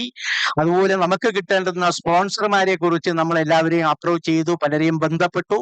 പിന്നെ ഈ ഉദ്ഘാടന ചടങ്ങിലേക്ക് നമ്മൾ സാധാരണ നമ്മളെ സംസ്ഥാനത്ത് വെച്ച് നടക്കുമ്പോൾ ആ സംസ്ഥാനത്തെ മന്ത്രിമാരൊക്കെയാണ് പങ്കെടുക്കുക. പക്ഷെ ഓർഗനൈസിംഗ് കമ്മിറ്റി ആലോചിച്ചപ്പോൾ നമുക്ക് സംസ്ഥാനത്തെ മന്ത്രിയെ കൂടാതെ സൗത്ത് ഇന്ത്യയിലെ എല്ലാ സംസ്ഥാനങ്ങളിൽ നിന്നുള്ള ഡയറി മിനിസ്റ്റേഴ്സിനെയും കൂടി പങ്കെടുപ്പിച്ചുകൊണ്ട് മുന്നോട്ട് പോകുന്നത് നല്ലതാണെന്ന് തീരുമാനിച്ചു. അങ്ങനെയാണ് ഇന്നലെ അതിന്റെ ഉദ്ഘാടനത്തിൽ നമ്മൾ 4 സംസ്ഥാനങ്ങളിലുള്ള മന്ത്രിമാര് പങ്കെടുത്തുകൊണ്ട് ഇവിടെ ഉദ്ഘാടന പരിപാടി നടത്തിയത്. നമുക്ക് 2 സംസ്ഥാനങ്ങളിലെ മന്ത്രിമാർക്ക് അവരുടേതായിട്ടുള്ള ചില പ്രത്യേക സാഹചര്യങ്ങൾ കൊണ്ട് പങ്കെടുക്കാൻ കഴിഞ്ഞില്ല. ഈ പരിപാടിയുടെ ഉദ്ഘാടനത്തിന് മുന്നോടിയായി നമ്മൾ ഇവിടെ 6-ാം തീയതി വീണ്ടും നമ്മളൊരു പത്രസമ്മേളനം ഇവിടെ കോഴിക്കോട്ട് വെച്ച് തന്നെ നടത്തി. 8-ാം തീയതി പ്രീ കോൺഫറൻസ് ഉദ്ഘാടനം എന്നുള്ള നിലയിൽ നമ്മളെ കോഴിക്കോട്ട് മേയർ ശ്രീ ഒ സദാശിവൻ ഇവിടെ വന്ന് ഫ്ലാഗ് ഹോയിസ്റ്റ് ചെയ്യുകയും അതുപോലെ നമ്മളുടെ കന്നുകാലി പ്രദർശനത്തിന്റെ ഉദ്ഘാടനം നടത്തുകയും ചെയ്തു. നമ്മളെ സ്റ്റാളുകളെല്ലാം ഇവിടെ സജ്ജമാക്കിയിരുന്നു. അതോടൊപ്പം തന്നെ നമ്മൾ ഇതിന്റെ ഭാഗമായി നമ്മളെ കുട്ടികൾക്ക് വേണ്ടി നടത്തിയ ഈ പോസ്റ്റർ മത്സരത്തിൽ 41ഓളം എൻട്രി വന്നു. ആ ഈ പോസ്റ്റർ മത്സരത്തിൽ വിജയികളായ എല്ലാവരെയും അനുമോദിക്കുന്ന ചടങ്ങും അത് നടന്നു. അങ്ങനെ 8-ാം തീയതി പരിപാടി നമ്മൾ കഴിഞ്ഞു. നമുക്കറിയാം നിങ്ങളിവിടെ പങ്കെടുത്ത പലർക്കും അന്ന് തന്നെ വൈകുന്നേരം വളരെ വലിയ ആസ്വാദികരമായ എന്റർടൈൻമെന്റ് പ്രോഗ്രാം നമ്മളെ യൂണിവേഴ്സിറ്റിയുടെ പ്രൊഫസറും കുട്ടികളും അതുകൂടാതെ തന്നെ അട്ടപ്പാടിയിൽ നിന്ന് വന്ന ഗോത്രവർഗക്കാരുടെയും കലാപരിപാടികൾ ഉണ്ടായിരുന്നു. അങ്ങനെയാണ് 8-ാം തീയതി സമാപിച്ചത്. 9-ാം തീയതി രാവിലെ ഞാൻ നേരത്തെ പറഞ്ഞതുപോലെ തന്നെ നമുക്ക് പത്മശ്രീ ലഭിച്ച ശ്രീമതി ഡോക്ടർ സൂസമ്മ ഐപ്പ് അവരുടെ ഒരു പ്രഭാഷണം ഉണ്ടായിരുന്നു. അതും ഈ മേളയുടെ നമ്മള് ഇതുപോലെയുള്ള കോൺക്ലേവ് നടത്തുന്നതില് ഒരു വേറിട്ട അനുഭവമാണ്. ഒരു പത്മശ്രീ ലഭിച്ച നമ്മളെ മേഖലയിലെ ഒരു വിശിഷ്ട വ്യക്തിയെ ആദരിക്കുന്ന പരിപാടിയാണ് നമുക്ക് 2ാമത്തെ ദിവസം നമ്മൾ നടത്തിയത്. അതുകൂടാതെ നമ്മൾ ടെക്നിക്കൽ സെഷൻസ് ഉണ്ടായിരുന്നു 2ാമത്തെ ദിവസങ്ങളിൽ നിങ്ങൾക്കെല്ലാം പങ്കെടുത്ത പോലെ. ഉദ്ഘാടനം വളരെ വലിയ തോതിൽ നടത്തിയതിനു ശേഷം നമ്മളൊരു ടെക്നിക്കൽ സെഷൻ ഉണ്ടായിരുന്നു. ടെക്നിക്കൽ സെഷൻ 2-3 ടെക്നിക്കൽ സെഷനാണ് അന്ന് ഉണ്ടായിരുന്നത്. ഇതിലെ ഒരു ടെക്നിക്കൽ സെഷൻ എന്ന് പറയുന്നത് വെന്യൂ 1-ല് നമ്മളെ കാലിക്കറ്റ് ട്രേഡ് സെന്ററിലെ വെന്യൂ 1-ല് regulatory compliance food safety and quality framework for global trade എന്നുള്ള വിഷയത്തിൽ പ്രമുഖരായിട്ടുള്ള 2 വ്യക്തികൾ, ഒന്ന് FSSAIയുടെ റീജിയണൽ ഹെഡ്, ഇവിടെ കൊച്ചിനിലുള്ള ഹെഡ് ശ്രീമതി ധന്യ അവര് പ്രഭാഷണം നടത്തി. പുതിയൊരു അറിവായിരുന്നു നമ്മളെ ഫുഡ് ഇൻഡസ്ട്രിയിലെ FSSAI എങ്ങനെ നമ്മൾ യൂസ് ചെയ്യണം, അതിന്റെ ദോഷങ്ങൾ, അതിന്റെ ഗുണവശങ്ങളെ കുറിച്ച് അവർ വിശദീകരിച്ചു. മറ്റൊന്ന് അപ്പഡയുടെ റീജിയണൽ ഡയറക്ടർ ശ്രീമതി സിമി ഉണ്ണികൃഷ്ണൻ നമ്മൾ കയറ്റുമതി ചെയ്യുന്നതിന് നമ്മൾ അപ്പഡയിലെ രജിസ്ട്രേഷൻ എടുത്തുകൊണ്ട് നമ്മുടെ ഫുഡ് പ്രോഡക്ട്സ് കയറ്റുമതി ചെയ്യുന്നതിനെ കുറിച്ച് വളരെ വിശദമായിട്ടുള്ള ഒരു പ്രഭാഷണം അവർ നടത്തിയിരുന്നു. അതുകൂടാതെ അതിന് മുമ്പ് തന്നെ നടത്തിയ ഒരു ഫാർമർ സെഷൻ രാവിലെ ഉണ്ടായിരുന്നു. വളരെ ഈ ഹാള് തിങ്ങി നിറയ്ക്കുന്ന ഫാർമർമാർ പങ്കെടുത്ത ആ സെഷനിൽ വെച്ചാണ് അതില് പ്രമുഖരായിട്ടുള്ള ഡോക്ടർ സുരേഷ് എസ്, അതുപോലെ തന്നെ ശ്രീ ഗോപാലകൃഷ്ണൻ സംഘണ്ടാരിയുടെ, അതുപോലെ പ്രേംലാൽ നമ്മൾ ജനറൽ മാനേജർ മലബാർ മേഖലാ യൂണിയന്റെ, അവരുടെ പ്രഭാഷണം ഉണ്ടായിരുന്നു. ഈ മേഖലയുടെ പ്രവർത്തനങ്ങളും ഇനി മുന്നോട്ട് പോകുന്നതിനേക്കുള്ള ആശങ്കകൾ ഉണ്ടായിരുന്നു. ഉദ്ഘാടന സെഷനിൽ തന്നെ നേരത്തെ സൂചിപ്പിച്ച പോലെ 4 മന്ത്രിമാരുടെ സാന്നിധ്യത്തിൽ ഉദ്ഘാടനം ചെയ്യുമ്പോൾ നമ്മൾ 6 സംസ്ഥാനങ്ങളിലെ ഡയറി പ്രൊഫഷണൽസായി തെരഞ്ഞെടുക്കപ്പെട്ട 6 സംസ്ഥാനങ്ങളിലെ 6 പേർക്കുള്ള അംഗീകാരം, അവാർഡുകൾ ഇവിടെ വെച്ച് മന്ത്രിമാർ വിതരണം ചെയ്തു. അതുകൂടാതെ തന്നെ ക്ഷീരമേഖല നമുക്കൊക്കെ അറിയാവുന്ന പോലെ വനിതകൾക്ക് പ്രാമുഖ്യമുള്ള ഒരു മേഖലയാണെന്ന് പറഞ്ഞ് നമ്മൾ പറയുമെങ്കിലും IDAയുടെ സൗത്ത് സോണിലെ കോൺക്ലേവില് നമ്മൾ 6 വനിതകളെ 6 സംസ്ഥാനങ്ങളിൽ നിന്നും മികച്ച വനിതകളെ തെരഞ്ഞെടുത്ത് അവർക്കും നമ്മൾ പുരസ്കാരം നൽകി ആദരിക്കുകയുണ്ടായി. 2ാമത്തെ സെഷൻ ഇന്നലെ നടന്നത്, അതിന്റെ സബ്ജക്ട് എന്ന് പറഞ്ഞ് innovative processing and packaging technologies perspective ആണ്. അതിലെ സ്പീക്കേഴ്സ് നമ്മൾ അമൂലിന്റെ മാനേജിംഗ് ഡയറക്ടർ ശ്രീ അമിത് വ്യാസ് ഉണ്ടായിരുന്നു. അതുപോലെ തന്നെ ഡോക്ടർ നിവിഷ ജയചന്ദ്രൻ ജീവാനന്ദൻ അദ്ദേഹം സംസാരിച്ചു. ഡോക്ടർ RS മാച്ച് അദ്ദേഹവും അതിലെ പാനൽ സ്പീക്കേഴ്സ് ആയിരുന്നു. 4 മണി മുതൽ 5:30 വരെയുള്ള ടെക്നിക്കൽ സെഷൻ, 3ാമത്തെ ടെക്നിക്കൽ സെഷനിൽ വിഷയം harnessing functional ingredients in tailoring healthy diets എന്നാണ്. അതില് നമ്മള് നേഹ ശ്യാമ അവരും അതുപോലെ തന്നെ ഡോക്ടർ KR അനിൽകുമാറും പ്രഭാഷകരായിരുന്നു. അത് വളരെ ആവേശകരമായ നിലയിലാണ് ആ പരിപാടികൾ നടന്നത്. അത് കഴിഞ്ഞ് ഡേ 2-ൽ തന്നെ വൈകുന്നേരം കൾച്ചറൽ പ്രോഗ്രാംസ്, ഇന്നലെ പങ്കെടുത്തവർക്കൊക്കെ അറിയാം. ആദ്യം നമ്മൾ 6 മണിക്ക് 6:30 തുടങ്ങിയത് മാർഷ്യൽ ആർട്സ്, നല്ല പ്രകടനം കുട്ടികളുടെ ഉണ്ടായിരുന്നു. അത് കഴിഞ്ഞ് കലാമണ്ഡലത്തിലെ പ്രഗത്ഭരായിട്ടുള്ള കലാകാരികളുടെ കലാപരിപാടികളും ഉണ്ടായിരുന്നു. അങ്ങനെയാണ് ഇന്നലെ നമ്മൾ വൈകുന്നേരം അവസാനിപ്പിച്ചത്.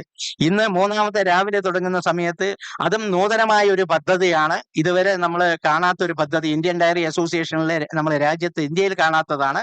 പക്ഷെ ഇന്റർനാഷണൽ ഡയറി ഫെഡറേഷനിലൊക്കെ അത്തരം യോഗങ്ങളുണ്ട്. നമ്മൾ ഫാർമേഴ്സ് ഒരു മീറ്റിംഗ് ഇന്നലെ നടത്തിയതുപോലെ തന്നെ സൗത്ത് ഇന്ത്യയിലെ നമ്മളെ ഫെഡറേഷന്റെയും യൂണിയനുകളുടെയും ചെയർമാനും MD-മാരുമായ ഈ ഒരു യോഗം, ഒരു ബ്രേക്ക്ഫാസ്റ്റ് മീറ്റിംഗ് നമ്മൾ നടത്തിയിരുന്നു. അതിൽ നമ്മളെ പ്രിയപ്പെട്ട NDDB ചെയർമാനാണ് മുഖ്യാതിഥിയായി വന്നത്. സ്വാഭാവികമായിട്ടും ഈ മേഖലയിൽ വരുത്തേണ്ടുന്ന മാറ്റങ്ങൾ, നമ്മൾ കൈവരിച്ച നേട്ടങ്ങൾ, ഇനി നമുക്ക് മുന്നോട്ട് പോകുന്നതിന് എല്ലാ വിധത്തിലും എന്തെല്ലാം കാര്യങ്ങൾ ചെയ്യണമെന്ന് ഈ മേഖലയിലെ പോളിസി മേക്കേഴ്സ് ആയിട്ടുള്ള ചെയർമാനും MD-മാരും അടക്കുന്ന എല്ലാ യൂണിയന്റെയും ഫെഡറേഷന്റെയും എല്ലാ സംസ്ഥാനങ്ങളിലും 6 സംസ്ഥാനങ്ങളിലും വന്ന് സമഗ്രമായിട്ടുള്ള ഒരു ചർച്ചയായിരുന്നു. നിശ്ചയമായിട്ടും ആ ചർച്ചയിൽ ഉരുത്തിരിഞ്ഞു വരുന്ന വിഷയങ്ങളൊക്കെ ഈ സെമിനാറിലും അതുപോലെ തന്നെ ഈ കോൺക്ലേവിലും വരുന്ന വിഷയങ്ങളൊക്കെ ക്രോഡീകരിച്ചുകൊണ്ട് നമ്മൾ ബന്ധപ്പെട്ട സർക്കാരുകളിലേക്ക് ടേക്കപ്പ് ചെയ്തുകൊണ്ട് അടുത്ത വർഷം ഇപ്പൊ ചെന്നൈയിൽ വെച്ച് നടത്തുന്ന പരിപാടിക്ക് മുമ്പ് ഈ കോൺക്ലേവിന്റെ ഇഫക്റ്റീവ് ആയിട്ടുള്ള സജഷൻസ് നമുക്ക് പലതും നടപ്പിലാക്കുന്നതിന് വേണ്ടിയിട്ടുള്ളൊരു ശ്രമം നടത്താൻ കഴിയും. അതോടൊപ്പം തന്നെ അവിടെ നമ്മൾ പരിപാടി നടക്കുന്ന സമയത്ത് തന്നെ ഇവിടെ വേറൊരു പാനൽ ഡിസ്കഷൻ നടത്തിയിരുന്നു. ആ പാനൽ ഡിസ്കഷനിൽ വിഷയം എന്ന് പറയുന്നത് dairy development in the last decade in Kerala and way forward issues and challenges ആണ്. നിരവധി തവണ അറിയാവുന്നതാണ്. കേരളത്തിലെ ഡയറി സെക്ടറെ കുറിച്ച് ഞാൻ കൂടുതൽ നിങ്ങളോട് വിശദീകരിക്കേണ്ട. നമ്മൾ വളരെ വലിയ മുന്നോട്ട് നമ്മൾ പോയിട്ടുണ്ട്. ഒട്ടനവധി വികസന പ്രവർത്തനങ്ങൾ, ഒട്ടനവധി പുതിയ പ്രോഡക്റ്റുകളുമായി രാജ്യത്തിനകത്തും വിദേശത്തേക്കും സാധനങ്ങൾ നമ്മൾ പ്രോഡക്റ്റ് കയറ്റി അയച്ചുകൊണ്ട് നന്നായി പോകുന്നുണ്ട്. ഇതൊക്കെ പറയുമ്പോഴും ഇനിയും നമുക്ക് ഒരുപാട് ദൂരം താണ്ടേണ്ടതുണ്ട്. അതിന് പറ്റാവുന്ന മാർഗങ്ങളൊക്കെ ആലോചിച്ചുകൊണ്ട് നേടിയതിനേക്കാളും പല മടങ്ങ് ഇനി മുന്നോട്ട് നേടാനുണ്ട് എന്നുള്ള തിരിച്ചറിവിലൂടെ മുന്നോട്ട് പോകാനാണ് നിൽക്കുന്നത്. അതില് നമ്മളെ യൂണിവേഴ്സിറ്റിയുടെ രജിസ്ട്രാർ ശ്രീ സുധീർ ബാബു ആണ് മോഡറേറ്റർ ആയിരുന്നത്. നമ്മളെ ക്ഷീരവികസന വകുപ്പിന്റെ ഡയറക്ടർ ശ്രീമതി ശാലിനി ഗോപിനാഥ്, നമ്മളെ മുൻ മിൽമയുടെ ചെയർമാൻ PT ഗോപാലക്കുറുപ്പ്, അതുപോലെ തന്നെ KLD ബോർഡിന്റെ MD ഡോക്ടർ രാജീവ് എന്നിവരുന്ന പങ്കെടുത്ത ഒരു നല്ല ചർച്ചയായിരുന്നു. അതിലെ രണ്ടാമത്തെ ഒരു പാനൽ ഡിസ്കഷൻ എന്ന് പറയുന്നത് നമ്മൾ ഇവിടെ നടക്കുന്ന opportunities and strategies to enhance global market for dairy and food products ആണ്. എക്സ്പോർട്ട് സാധ്യതയുമായിട്ടുള്ള ഒരു സമഗ്രമായിട്ടുള്ള ചർച്ചയായിരുന്നു. ആ ചർച്ചയിൽ പങ്കെടുത്തിട്ടുള്ളത് നമ്മളെ ഫെഡറേഷന്റെ MD Asif K Yusuf IAS, അതുപോലെ തന്നെ CEO ഡോഡ്ല ഡയറിയുടെ ശ്രീ BVK റെഡ്ഡി, അതുപോലെ കല്യാൺ കുമാർ ബന്ദ്ര ഒരു മാർക്കറ്റ് എക്സ്പെർട്ടാണ്, അതുപോലെ ഡോക്ടർ സുധീന്ദ്ര തട്ടി എന്നിവർ പാനലിസ്റ്റും നമ്മളെ മിസ്റ്റർ CP സാൾസ് മോഡറേറ്റുമായിട്ടുള്ള ചർച്ചയായിരുന്നു അത് നടത്തിയത്. അവിടെയും നമ്മൾ ഈ പറഞ്ഞ സാധ്യതകൾ, വിദേശ രാജ്യങ്ങളിലുള്ള സാധ്യതകളെ കുറിച്ചും സമഗ്രമായിട്ടുള്ള ഒരു ചർച്ച നടത്തി. ഈ മൂന്ന് ദിവസത്തെ ഈ പരിപാടികൾ നടത്തുമ്പോൾ നമുക്കൊന്ന് സമ്മപ്പ് ചെയ്യാനായിട്ട് പറയുന്നത്, നമ്മൾ ഒട്ടനവധി വിഷയങ്ങൾ ചർച്ച ചെയ്തിട്ടുണ്ട്. സാങ്കേതികമായും അതുപോലെ തന്നെ ഈ മേഖല മുന്നോട്ട് പോകുന്ന വേ ഫോർവേഡും ഒക്കെ ചർച്ച ചെയ്ത് പോകുന്നുണ്ട്. പ്രധാനമായിട്ട് നട്ഷൽ നമ്മൾ ഈ പല ചർച്ചകളിലും വന്നിട്ടുള്ളത് എന്റെ ശ്രദ്ധയിൽപ്പെട്ട കാര്യങ്ങളിൽ ഒന്ന്, നമ്മളുടെ പാലുൽപാദനത്തിൽ നമ്മളുടെ പ്രൊഡക്ടിവിറ്റി എൻഹാൻസ് ചെയ്യുക എന്നുള്ളത് തന്നെയാണ് പ്രൈം ഒബ്ജക്റ്റീവായിട്ട് നമ്മൾ കാണുന്നത്. നമ്മൾ പ്രൊഡക്ടിവിറ്റിയെ പറയുമ്പോൾ കേരളത്തിൽ വെച്ച് നടക്കുന്ന സമയത്ത് ഇന്ത്യയിലെ പ്രൊഡക്ടിവിറ്റിയിലെ 2ാം സ്ഥാനം കേരളമാണ് നിൽക്കുന്നത്. 1ാം സ്ഥാനം പഞ്ചാബ് കഴിഞ്ഞാൽ. നമ്മളെ പ്രൊഡക്ടിവിറ്റി വളരെ മുന്നോട്ട് കൊണ്ടുപോകുന്നതിനുള്ള ശ്രമങ്ങൾ നടക്കണം. ഒന്ന്. രണ്ടാമത്, ഈ മേഖലയിൽ നമ്മൾ ശ്രദ്ധിക്കേണ്ടുന്ന ഒരു കാര്യം, കോസ്റ്റ് ഓഫ് പ്രൊഡക്ഷൻ റെഡ്യൂസ് ചെയ്ത് കൊണ്ടുവരിക. നമ്മൾ അനിമൽ മേഖലയിൽ പ്രവർത്തിക്കുന്ന ഫാർമേഴ്സിന് എല്ലാവർക്കും അറിയാം, ഈ മേഖലയിലുള്ളവർക്ക് നമ്മൾ കോസ്റ്റ് ഓഫ് പ്രൊഡക്ഷൻ എത്രമാത്രം നമുക്ക് റെഡ്യൂസ് ചെയ്ത് കൊണ്ടുവരാൻ പറ്റുമോ അത്രയും മാത്രം നമുക്ക് കൊണ്ടുവരാൻ കഴിയും. അതുപോലെ തന്നെ നമ്മൾ കർഷകരുടെയും ആനിമലുകളുടെയും ഇൻഷുറൻസ്, നവഡേയ്സ് നമുക്കൊക്കെ അറിയാം, ഇൻഷുറൻസ് കമ്പനികളുടെ പ്രീമിയം സാധാരണ കർഷകർക്ക് താങ്ങാത്ത വിധത്തിൽ കൂടിക്കൊണ്ടിരിക്കുകയാണ്. ആ പ്രീമിയം വളരെ ചുരുങ്ങി കൊടുത്ത് ആശ്വാസകരമായ രീതിയിൽ എല്ലാ ഫാർമേഴ്സിനെയും അനിമലിനെയും ഇൻഷുറൻസ് കവറേജ് കിട്ടുന്ന വിധത്തിൽ എങ്ങനെ നമുക്ക് മുന്നോട്ട് പോകാൻ കഴിയും, അതാണ് നമുക്ക് മൂന്നാമത്തെ പ്രയോറിറ്റി വരുന്നത്. കോസ്റ്റ് റിഡക്ഷന്റെ ഭാഗമായിട്ട് കേരളത്തെ സംബന്ധിച്ച് പറയുമ്പോൾ പല സംസ്ഥാനങ്ങളിലും ഫോഡറിന്റെ അവൈലബിലിറ്റി അറ്റ് അഫോർഡബിൾ റേറ്റ് നമുക്ക് കൊടുക്കാനായിട്ട് കഴിയണം. അതിന് എന്ത് നമ്മൾ മാർഗങ്ങൾ ചെയ്യാൻ കഴിയണം. മറ്റത് അഞ്ചാമത്തെ വളരെ പ്രധാനമായിട്ടുള്ള മറ്റൊരു വിഷയമാണ് മൃഗചികിത്സാ ചെലവുകൾ. നമ്മൾ അനിമൽസിന് അസുഖം വന്നു കഴിഞ്ഞാൽ ഒരു ചികിത്സയ്ക്ക് വേണ്ടി വലിയ തോതിൽ കർഷകർ ചെലവഴിക്കേണ്ടി വരുന്നു എന്നുള്ളതും ഈ മേഖലയിൽ ഏറ്റവും ഏറ്റവും വലിയ പ്രധാനപ്പെട്ട ഇഷ്യൂ ആണ്. വേറെ ഇവിടെ ചർച്ച ചെയ്ത പോലെ തന്നെ നമ്മളെ കേരളത്തെ സംബന്ധിച്ചും മറ്റ് സംസ്ഥാനങ്ങളിലെ പലതിലും ഉള്ളതുപോലെ തന്നെ യുവാക്കളെ ഈ മേഖലയിൽ ആകർഷിക്കുന്ന പറ്റാവുന്ന വിധത്തിൽ ഞാനിപ്പോ പറഞ്ഞ പദ്ധതികളടക്കം ചില കാര്യങ്ങൾ നടപ്പിലാക്കി ഇത് വളരെ ആദായകരമാണെന്ന് ബോധ്യപ്പെടുത്താൻ കഴിഞ്ഞാൽ ഒട്ടനവധി യുവാക്കൾ ഈ മേഖലയിലേക്ക് വരും. നമ്മൾ ആനുകൂല്യങ്ങൾ കൊടുത്താൽ നിശ്ചയമായിട്ടും വരും എന്നുള്ള പ്രകടമായ തെളിവ് കേരളത്തിൽ ഈ സാമ്പത്തിക വർഷം നമ്മൾ അനുഭവിക്കുകയാണ്. കഴിഞ്ഞ കൊല്ലം മിൽമയുടെ ലാഭത്തിന്റെ 92.5% ഫാർമേഴ്സിന് അഡീഷണൽ ഇൻസെന്റീവും കാറ്റിൽ ഫീഡ് സബ്സിഡിയുമായി കൊടുത്തപ്പോൾ ഈ ഏപ്രിൽ മുതൽ ചരിത്രത്തിൽ ആദ്യമായി 14% പാലിന്റെ സംഭരണ വർധനവ് ഈ കേരളത്തിൽ ഇന്ന് ഈ ഡിസംബർ അവസാനം വരെയുള്ള കണക്കിൽ കൺസിസ്റ്റന്റ് ആയിട്ട് നമുക്ക് വരുത്താൻ കഴിഞ്ഞു എന്നുള്ളതിന്റെ തെളിവ് കർഷകർക്ക് ആശ്വാസകരമായ പദ്ധതികൾ നടപ്പിലാക്കിയാൽ നിശ്ചയമായിട്ടും കർഷകർ ഈ മേഖലയിലേക്ക് വരും. 14% വർധനവ് എന്ന് പറഞ്ഞാൽ ഇപ്പോഴും നമ്മൾ ഡെഫിസിറ്റ് സ്റ്റേറ്റ് ആണ് കേരളം. നമ്മൾ വെളിയിൽ നിന്നും 7 ലക്ഷം ലിറ്ററോളം പാൽ ഒരു ദിവസം നമ്മൾ മേടിച്ചുകൊണ്ട് വരികയാണ്. അപ്പൊ ഈ കോൺക്ലേവില് വിശദമായ ചർച്ചയുടെ എല്ലാ കാര്യങ്ങളും വെച്ചുകൊണ്ട് ഇതുപോലെ ഞാനിപ്പോ ഉന്നയിച്ചതുപോലെയുള്ള ചില പ്രധാനപ്പെട്ട ഈ മേഖലയെ പുഷ്ടിപ്പെടുത്തുന്ന വിഷയങ്ങൾ ഒരു റെസൊല്യൂഷനായിട്ട് നമുക്ക് മൂവ് ചെയ്തുകൊണ്ട് കുറെ കൂടെ മെച്ചപ്പെട്ട രീതിയിൽ ക്ഷീരകർഷകരുടെ വരുമാനം വർദ്ധിപ്പിക്കാനും നമ്മളെ ക്വാളിറ്റി ഇംപ്രൂവ് ചെയ്യാനും ഈ മേഖലയെ പുഷ്ടിപ്പെടുത്തി മുന്നോട്ട് കൊണ്ടുപോകാനും ഈ കോൺക്ലേവിന് കഴിയും എന്ന വിശ്വാസത്തോടു കൂടി ഞാൻ എന്റെ പ്രസന്റേഷൻ അവസാനിപ്പിക്കുന്നു. Thank you very much. നന്ദി സർ. അടുത്തതായി southern dairy summit 2027 announcement video ആണ്. കർട്ടൻ റേസർ വീഡിയോ കാണുന്നതിനായി ഏവരുടെയും ശ്രദ്ധ വീഡിയോ വാളിലേക്ക് ക്ഷണിക്കുന്നു.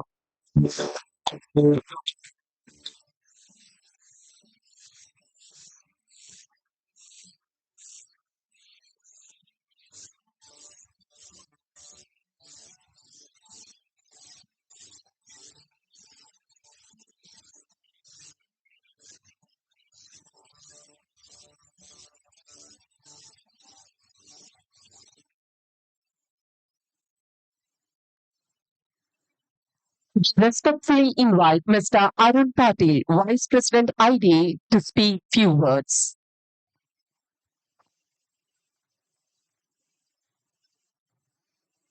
Namaskar, good afternoon. Dr. Minesh Shah, Chairman, National Dairy Development Board. Sri K.S. Maniji, Chairman, KCMF Milma. Sudhir Kumar Singh Ji, President, Indian Dairy Association. My friend Satish Kulkarni Ji, Chairman, South Zone. Sri C.P. Charles, CC member. Rajkumar Ji, and all the dignitaries on the dais and off the dais. It is so fulfilling to be here for the last 3 days. And today morning when I went to the Calicut beach, I made one discovery. I had an opportunity to visit the Freedom Square. On 12th May 1930, some satyagrahis they had assembled there to protest against the salt law under the leadership of Muhammad Abdul Rahman. They were brutally assaulted. There were 2 young people, by name P. Krishna Pillai and R.V. Sharma. They proudly defended the national flag. So that freedom spirit, that resistance power, I have noticed from the soil from the sands of the Calicut. Way back in 1921, on 26th of November, a boy was born in this holy town, and his name is Dr. Varghese Kurian. He was another freedom fighter.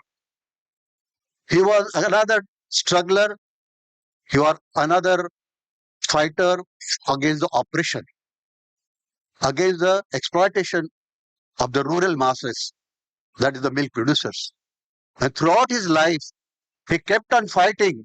He kept on fighting against the private sector who were oppressing and who were exploiting the dairy milk producers. They were not paying their fair prices. He kept on fighting with the government so that the dairy sector gets its due share and the milk producers get the best of the prices. I correlated with this morning's visit to the Freedom Square. Certain lands, certain soils and certain waters that definitely impart certain good values to the people. Let me tell you what today Indian dairy industry is only because of Dr. Kurian. I always say I had been visiting the land of God's own land, but I have an opportunity to visit our own God's city, and that is Calicut, that is Kozhikode. Let me assure you that the legacy of Dr. Kurian, that is fighting for the cause of the milk producers, of the rural masses, is carried forward by Viniji Shah, another struggler, another fighter born in the land of Mahatma Gandhi, that is Gujarat. Viniji Shah has been taking torch for it, and I know the way he is progressing, the way he is taking dairy industry from one level to another level. We are all witness here. Manipur, since today morning we had a presentation by Shahji. He has a vision. He has a mission. And of course, only vision and mission doesn't work unless and until you have got a passion, you have got a dedication, you have got a selfless service nature. Let me assure you, Dr. Shah has all those values inculcated in him by the great Dr. Kurian. I'm very happy and proud to tell you, most of the people sitting on this dais, we have been working with him and under the principles and guidance of Dr. Kurian. His mission was only one. My people, villagers, by meat producers, they should be free from oppression, exploitation. They should get their due share. There should not be any discrimination. No caste, no class. And that is what we have been calculating. The way dairy industry has grown, most of you may be knowing, once upon a time, we were just beggars for the milk and milk products. Of course, in ancient era, we were having rivers of milk and mountains of butter and ghee. But after a few years or decades or centuries, I should say, we were in a deficit position. But one man's vision, one man's passion, and one man's dedication changed the scenario from milk deficit country to the world's #1 milk producing country. And today, under the leadership of Dr. Shah, we are not only going to be the world's milk producer of #1, but we will be having the world's best quality milk, best products. And let me assure you, the principles laid down by Dr. Kurian, your focus, your center point is the milk producer. So we are the best paymasters to the milk producers in the world. You may be knowing that. World over, dairy sector is mostly the private sector, barring few countries. But India is having most of the milk handled. Of course, now it is 50-50 by cooperative sector. Cooperative sector plays a crucial role when they are paying, say, 1,000 rupees a kilo of fat. Private sector has no choice but to pay at least 1,000 rupees a kilo of fat, or at least 800 rupees a kilo. So as long as the cooperatives are strong, as long as they are paying and they are looking after the interests of the farmers, any milk producer in any corner of the country will not be deprived of his own legitimate price and share. Ladies and gentlemen, we are all involved into the dairy sector. I want to just share a few things because all the stalwarts are there. They have shared their views. What I feel, we should produce the best quality milk. We should not only produce the maximum quantity of milk, but the best quality of milk. Dr. Shah in morning said, export is a different thing. Why not to give the best quality milk to our own kith and kin and our own consumers? So our first priority is to give the best milk to our own people. So if somebody is indulging into unfair practices, doing some adulteration, kindly ask him not to do that. Whenever somebody doesn't, if it is brought to my notice, I always used to say, ask him to offer that milk to his mother or to his child. If he can offer to them, it is a good quality of milk and it can offer to anybody. Lastly, I will just say that it was a wonderful opportunity to hear. Thanks to Dr. Satish Kulkarni, Chairman of the South Zone, Dr. Charles, and of course, behind every successful event, there has to be some organization, there has to be some person. And I'm very happy to see Mr. Mani. He had been wholeheartedly with this idea in South Zone. All the Kerala chapter, everybody had done their best. Let me tell you, I had an opportunity to organize 4 international dairy conferences in my West Zone. This regional conference was no less than any national conference, sir. We are all happy. Let us give a big hand to the organizers and South Zone. Thank you very much. Thank you, sir. Thank you so much. ഇനി ഈ പ്രസംഗത്തിന്റെ തർജ്ജമ കേൾക്കാം.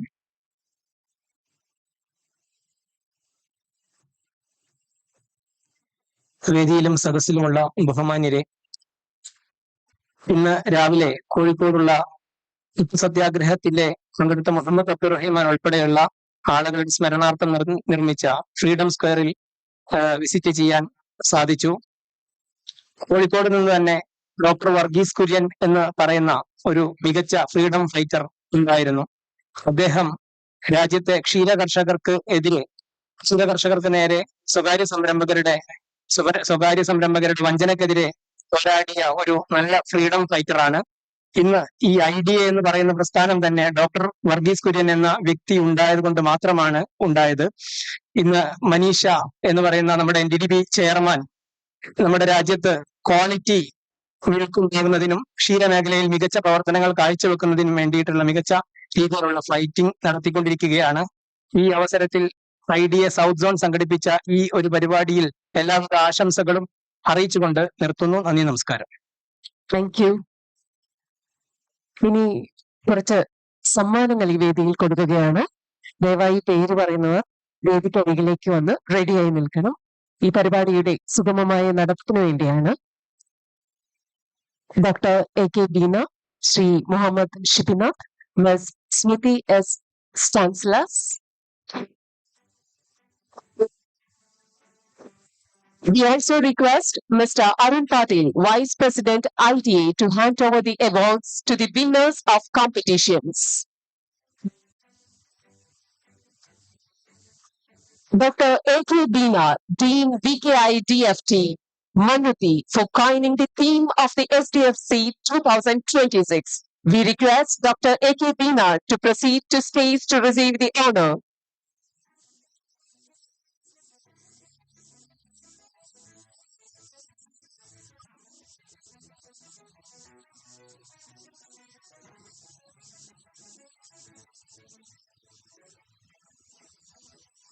Sri Muhammad Shibinath, for tireless support in organizing Sdfc 2026 events.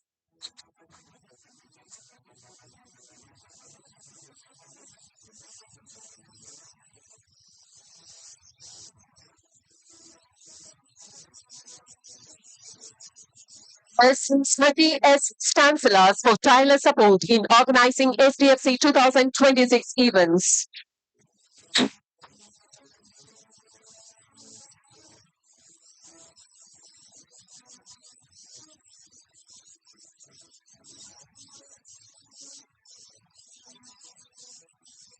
Prize of Young Innovators Forum presentation goes to Ms. Ragendu Saji. We invite Dr. Indu B to the stage for receiving the certificate and memento for Ms. Ragendu Saji. Second prize of Young Innovators Forum presentation goes to Mr. Vinod Vishwanath. We invite Dr. AK Dina to the stage for receiving the certificate and memento for Mr. Vinod Vishwanath.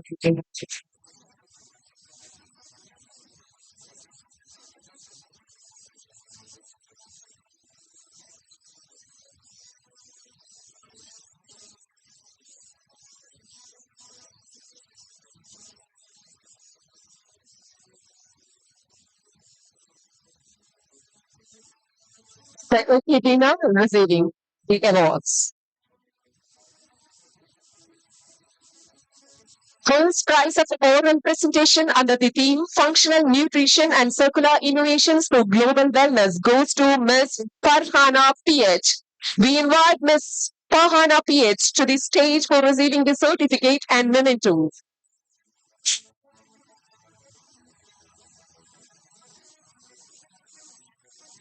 Congratulations, Farhana. First prize of oral presentation under the theme Frontiers in Food Safety and Quality Systems goes to Ms. Jasna C. We invite Ms. Jasna C to the stage for receiving the certificate and memento. Congratulations, Ms. Jasna.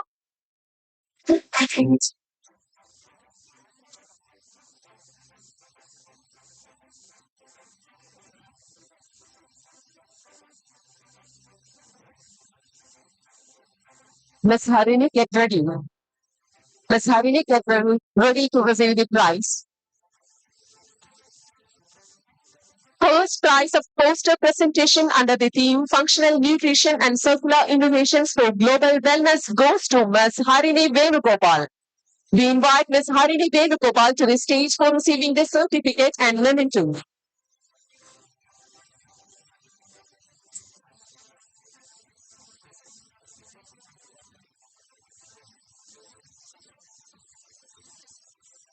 First prize of poster presentation under the theme Frontiers in Food Safety and Quality Systems goes to Ms. Farzana Begum.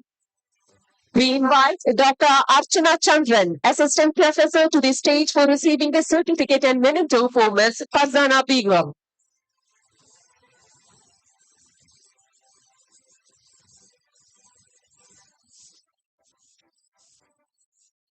Congratulations all. Thank you. Thank you, sir. ക്ഷീരമേഖലയുടെ വികസനത്തിനുതകുന്ന നിരവധി technical non technical വിഷയാവതരണങ്ങളും പൊതുചർച്ചകളും നടന്ന ഈ southern dairy and food conclave 2026 ഉരുത്തിരിഞ്ഞ ആശയങ്ങളുടെ ക്രോഡീകരണം നമുക്ക് മുൻപിൽ അവതരിപ്പിക്കുന്നതിനായി ഇന്ത്യൻ ഡയറി അസോസിയേഷന്റെ ചീഫ് എക്സിക്യൂട്ടീവ് കമ്മിറ്റി അംഗവും southern dairy and food conclave 2026 മുഖ്യ ഉപദേഷ്ടാവുമായ ഡോക്ടർ CP ചാൾസ് അവർകളെ സാദരം ക്ഷണിക്കുന്നു. Namaskaram, Vanakkam, Namaskara, Namaste, good afternoon. Chairman has made my job very easy. He almost summarized the entire event, right from 8th till 10th. However, it is my duty to present before you some of the deliberations and recommendations by the technical sessions. There were 3 technical sessions and 2 panel discussions. So the first technical session was on innovative processing and packaging technologies. 4 important issues were discussed during the session.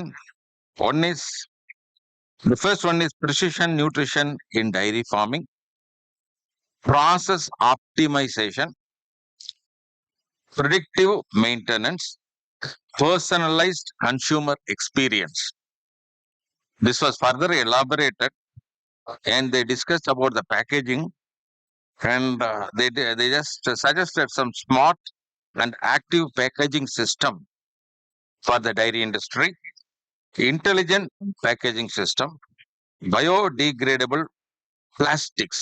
These were the recommendations by them. The details will be discussed and published in the Indian Dairy Map. The second session was on food regulatory issues, and in this session, how the production strength of India in agriculture sector can lead India in global market was discussed. Followed by one important thing which they discussed was traceability system, because when we want to compete in the international market, traceability plays a very vital role. So in our country, still we are not able to graduate to the level expected. So the traceability system is most important. They suggested traceability system should be introduced. Then the role of science-based standards on controlled import of quality products and involvement of all stakeholders in standards setting procedures. For example, when they just discussed this in the morning, also we discussed about somatic cell count. Whereas, foreign countries are very particular about somatic cell count, but we are not even very much worried about. Few dairies are doing it. Similarly, we talk about, we have a standard of Escherichia coli presence in milk. We say 1 in 10th dilution, 10 permitted, whereas in other countries it is 0. So there is some disparity between the standards. These are to be addressed. The third session was on harnessing functional ingredients in tailoring health diets. There were 3 speakers and all discussed about important issues. I will only just briefly tell. They talked about prebiotic, probiotic, symbiotic, and then biodegradable peptides, minerals and vitamins, fortified milk. So they just discussed about lactose-free milk, pectin in lassi, then probiotic curd, and they also discussed about the nutritional and health benefits of all these functional foods. We had another session called Self Dairy Development in Kerala, a decade of transition, the past and how it should be presented. I think Mr. Chairman has already explained very clearly about cost of production, everything. But there is one issue, there is a price cost sequence. This is another issue, which Kerala is now working on it. Feed and forest scarcity because availability of land is limited in Kerala. Climate vulnerability. Labor shortage is most important, not only in Kerala, in other states also. We all depend on people coming from other North Indian states to help us. Then they suggested that digital integration is the one solution. Shirashri is being implemented by government of Kerala. That should be further, strengthened. Value addition, rather than selling liquid milk, we should go for value-added products in order to strengthen the bottom line of the organization. Infrastructure and mechanization, that is, we have to go for automation of the dairy plant so that, consistency in quality can be achieved. And there should be some strategic vision. One major player here is Milma. They are working on it so that, as per the strategic vision, in a few years, they will have ISO 22000, 2018 and cold chain for all the entire supply chain. So this is what, the discussion, and we have the final discussion, that is on panel discussion on how to take our products to global market. Speakers have different opinion, and everyone was just talking about how best we can just feed our population, improving the health and nutrition. And based on that, they will be who should decide about the export, because there is price competitiveness when you go to the foreign countries, when you put your product. So we just discussed about the product which are not available in other countries. We should only concentrate. For example, ghee and paneer. Similarly, we should also talk about standards, which is international, on par with international standards. We have to improve our infrastructure, like automation, like testing at the village level, implementation of cold chain at all levels, so that the bacteriological quality of milk can be improved. Thank you. Before I close, I would like to thank the few people, though it is not a part of this. I always just remember last 3 days, and before that 3 months they worked. Premlal and his team, Anil Kumar and his team. We know that his team, then Dr. Rajakumar and his team, Dr. Satyan and his team. I have to tell many names. In any conference, 3 things are very important. But two things are always remembered. First is technical session, which I just explained you. Second, when you ask any person, how was the conference? First thing he'll say, food was good, food was bad. So here, food was good. That's what we just found. We call plate is very important. Third one is whatever kit you get, that is important. That is the kit you get. In Telugu, they say Tatta and Puttu. So that is how we have taken care of it. Hope you all enjoyed it. God bless you. Jai Hind. Thank you, sir. Thank you so much. Here's a humble request. The program is unfortunately delayed, so esteemed speakers may please consider this. Southern Dairy and Food Conclave 2026 ഏവരെയും അഭിസംബോധന ചെയ്ത് സംസാരിക്കുന്നതിനായി കേന്ദ്ര മൃഗസംരക്ഷണ ക്ഷീര വികസന വകുപ്പ് deputy commissioner Shri Ajith Kumar K അവർകളെ സാദരം ക്ഷണിക്കുന്നു. We invite Deputy Commissioner of the Department of Animal Husbandry and Dairying, Government of India, Shri Ajit Kumar K, to speak few words. Good afternoon, everyone. Respected dignitaries on the stage, and dear farmers and colleagues, my teachers. ഞാൻ മലയാളത്തിൽ തന്നെ സംസാരിക്കാം. ഞാൻ കൂടുതൽ സമയമെടുക്കുന്നില്ല. എല്ലാവരും ഇതുവരെ 3 ദിവസങ്ങളിൽ നടന്ന കോൺഫറൻസിന്റെ ബ്രീഫിങ്ങും അതിൻ്റെ അകത്തുനിന്നുള്ള ഔട്ട്കമും എല്ലാം സംസാരിച്ചു. ഇതുപോലത്തെ കോൺഫറൻസുകൾ വളരെ അത്യാവശ്യമാണ്. ഇതിൽ നിന്നും ഊരിത്തിരിഞ്ഞു വരുന്ന ആശയങ്ങൾ സ്റ്റേറ്റ് ഗവൺമെന്റിന്റെയും കേന്ദ്ര ഗവൺമെന്റിന്റെ ശ്രദ്ധയിൽപ്പെടുത്തണം. അപ്പൊ അതിൽ നിന്നും ഇപ്പൊ ഞാനിവിടെ പങ്കെടുത്ത കാരണം എനിക്ക് കുറെ ഐഡിയകൾ ഇവിടെ കിട്ടുകയുണ്ടായി. അപ്പൊ അത് ഇനി ആകെ വരുന്ന മുമ്പിലേക്കുള്ള പോളിസി ഡിസിഷനിലും എല്ലാത്തിനും അത് ഇമ്പാക്ട് ഉണ്ടാകും.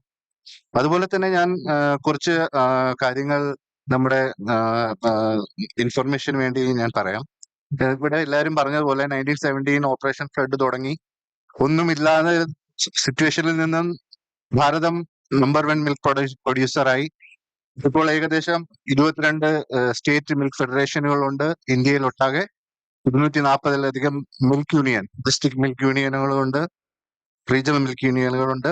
25 മിൽക്ക് പ്രൊഡ്യൂസർ കമ്പനീസ് ഉണ്ട്, NBDV പ്രൊമോട്ട് ചെയ്യുന്ന മിൽക്ക് പ്രൊഡ്യൂസർ കമ്പനീസ്.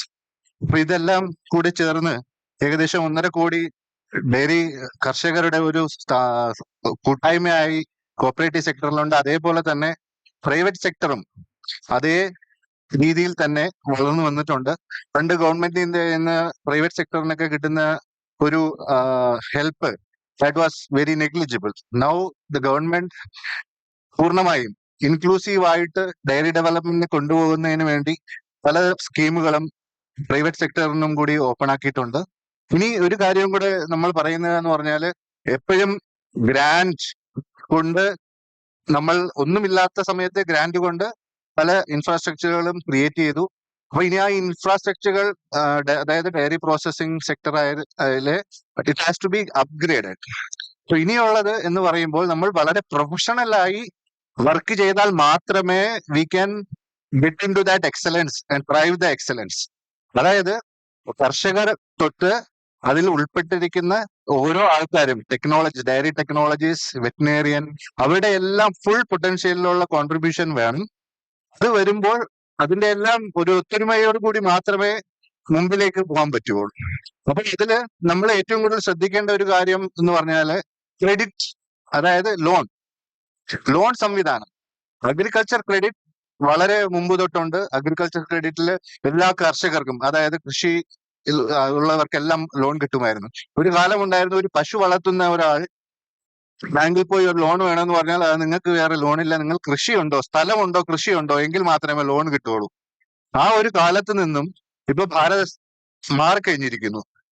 കോവിഡ് സമയത്ത് നമ്മൾ അറിഞ്ഞിരിക്കും, കോവിഡ് സമയത്ത് വന്ന ബുദ്ധിമുട്ടുകളിൽ ആത്മനിർഭർ ഭാരത് അഭിയാൻ ഭാരത് സർക്കാർ സ്റ്റാർട്ട് ചെയ്തു. അതിൽ പ്രത്യേകം കിസാൻ ക്രെഡിറ്റ് കാർഡ് 2018-19 കാലത്ത് കിസാൻ ക്രെഡിറ്റ് കാർഡിന്റെ സംവിധാനം അത് വലിയ കർഷകർക്ക് മാത്രം, കൃഷി ചെയ്യുന്നവർക്ക് മാത്രം കിട്ടിക്കൊണ്ടിരുന്നത് നമ്മുടെ അനിമൽ ഹസ്ബൻഡറി, ഡയറി ആൻഡ് ഫിഷറീസിനും കൂടെ എക്സ്റ്റെൻഡ് ചെയ്തു. അതിന്റെ ഫലമായി 2020 കോവിഡ് സമയം തൊട്ട് നമ്മൾ സ്പെഷ്യൽ ക്യാമ്പയിനുകൾ എല്ലാ രാജ്യത്ത് ഉടനീളം നടത്തുകയുണ്ടായി. അതിന്റെ ഫലമായി ഏകദേശം 48 ലക്ഷം ഓപ്പറേറ്റീവ് എന്ന് പറഞ്ഞാൽ അത് കൂടുതൽ KCCകൾ ഇഷ്യൂ ചെയ്തു. പക്ഷെ ഇപ്പോഴും ഓപ്പറേറ്റ് ചെയ്യുന്ന KCC അക്കൗണ്ടുകളുണ്ട്. അതായത് സദേൺ റീജിയനിൽ വെച്ച് നോക്കുമ്പോൾ ഏറ്റവും കൂടുതൽ ക്രെഡിറ്റ് അവൈലബിലിറ്റി, ക്രെഡിറ്റ് എടുക്കുന്നതും അത് തിരിച്ചടയ്ക്കുന്നതിലും മുമ്പിൽ നിൽക്കുന്നത് സൗത്ത് സ്റ്റേറ്റ്സ് ആണ്. All the southern region are having more capacity and they are taking more of the thing. അതിൽ ഒരു വിശേഷമുണ്ട്. നമ്മളെ ഈ പെർഫോമൻസ്, നമ്മളെ സെക്ടറിന്റെ പൊട്ടൻഷ്യലും അതുവഴി ക്രെഡിറ്റ് അബ്സോർവ് ചെയ്യാനും അതിന്റെ ആ ക്രെഡിറ്റ് വരുമ്പോഴാണ് നമ്മുടെ ആക്ടിവിറ്റീസ് ഇംപ്രൂവ് ആകുന്നത്. നമ്മളെ ടെക്നോളജി, വർക്കിംഗ് ക്യാപിറ്റൽ റിക്വയർമെന്റ്, പശുവിന്റെ ചികിത്സയ്ക്കുള്ള പണം, ഇതെല്ലാം ആ KCC വഴി കിട്ടുകയാണ്. KCC നിങ്ങൾക്കറിയാം 3 ലക്ഷം വരെ രൂപ 7% ഇൻട്രസ്റ്റ് റേറ്റ് കിട്ടും. അതായത് അത് തിരിച്ച് കറക്റ്റായിട്ട് അടയ്ക്കുകയാണെങ്കിൽ അതില് ഒരു 3% സബ്സിഡി ഉണ്ട്. അതായത് 4% ഇൻട്രസ്റ്റ് റേറ്റില് KCC കിട്ടും. ഇപ്പൊ നമുക്ക് അനിമൽ ഹസ്ബൻഡറി സെക്ടറിന്റെ ലിമിറ്റ് 2 ലക്ഷം രൂപയാണ്. ടോട്ടൽ 3 ആണ്. 2 ലക്ഷം രൂപ വരെ അനിമൽ ഹസ്ബൻഡറി ആക്ടിവിറ്റീസിന് ഇൻട്രസ്റ്റ് സബ്വെൻഷനോടുകൂടി 4% ഇൻട്രസ്റ്റ് റേറ്റിൽ അത് കിട്ടും. ഇപ്പൊ പുതിയ ബജറ്റിൽ, നമ്മളെ കഴിഞ്ഞ ബജറ്റിൽ ഈ ലിമിറ്റ് 5 ലക്ഷമായി മാറ്റേണ്ടതുണ്ട്. അതിനേക്കുള്ള കാര്യങ്ങൾ സർക്കാരിന്റെ ഭാഗത്ത് നിന്ന് നടന്നുകൊണ്ടിരിക്കുകയാണ്. അതുപോലെ തന്നെ കുറെ അധികം സ്കീമുകൾ ഭാരത് സർക്കാർ ഇതിൽ മിനേഷ് സാർ പറഞ്ഞ പോലെ രാഷ്ട്രീയ ഗോകുൽ മിഷൻ പ്രൊഡക്ടിവിറ്റി ഇംപ്രൂവ്മെന്റിന്, പിന്നെ public entrepreneurship development in animal husbandry feed and fodder ഡെവലപ്മെന്റിന് animal husbandry infrastructure development fund ഉണ്ട്. അതിൽ ലോൺ ഉണ്ട്, അതിൽ ഇൻട്രസ്റ്റ് സബ്വെൻഷൻ ഉണ്ട്. വളരെ ഈസിയാണ്. അത് ബാങ്കിന്റെ ത്രൂ ഓൺലൈൻ പോർട്ടലാണ്. ഒരു പേപ്പർ വർക്കും അതിൻ്റെ അകത്ത് വരുന്നില്ല.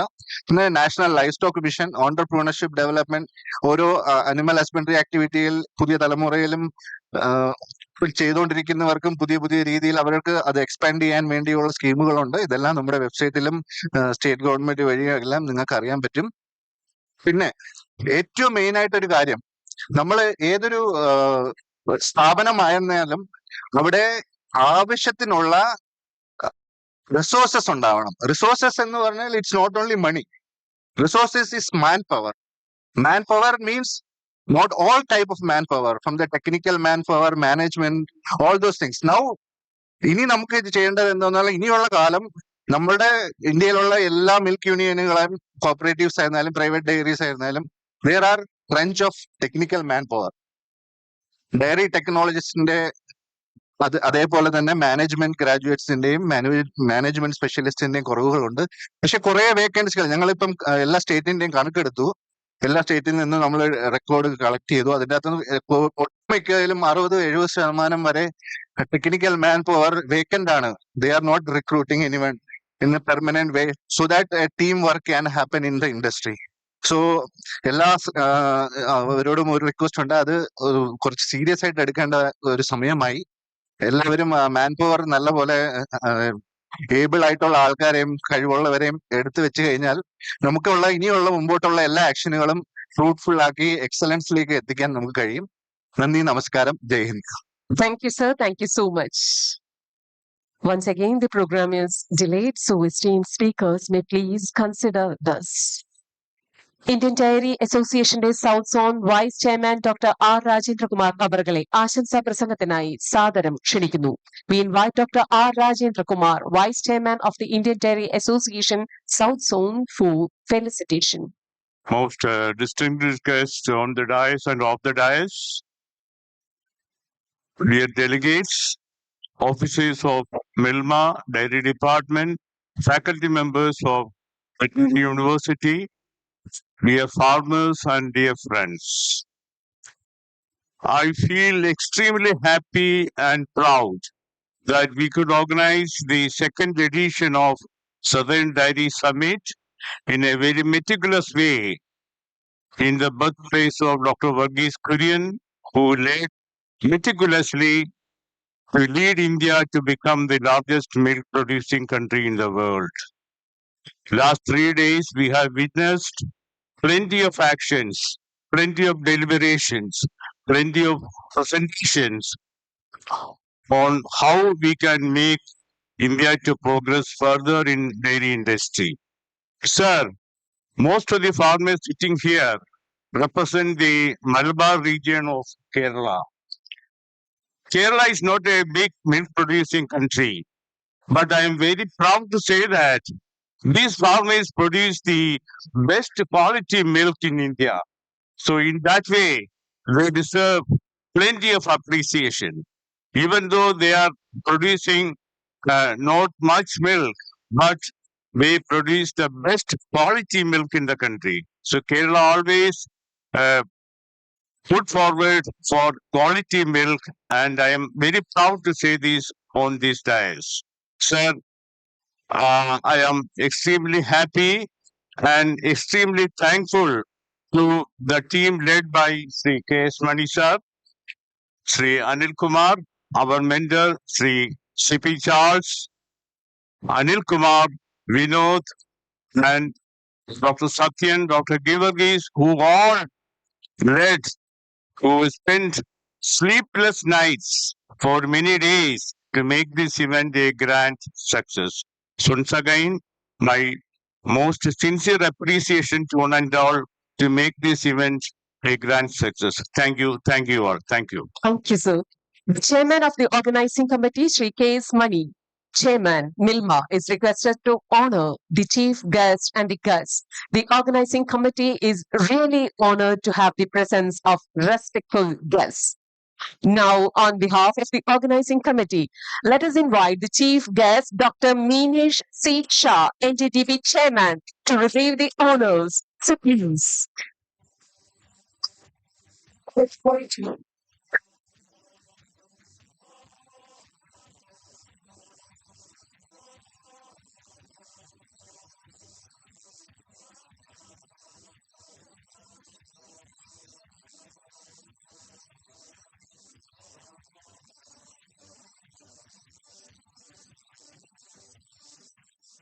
Thank you, sir.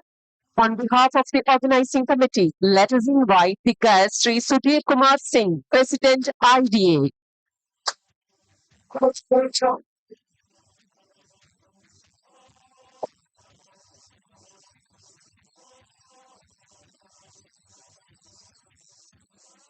Sir, now on behalf of the organizing committee, let's invite the guest, Dr. Satish Kulkarni, Chairman, IDA South Zone.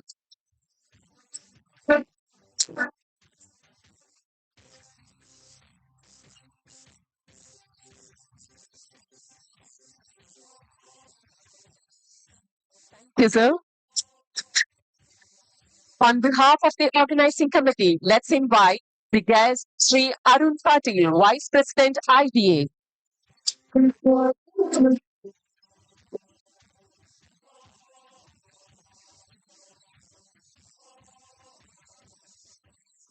Thank you, sir. Now, on behalf of the organizing committee, let's invite the guest, Sri Ajit Kumar He, Deputy Commissioner, Department of Animal Husbandry and Dairying, Government of India.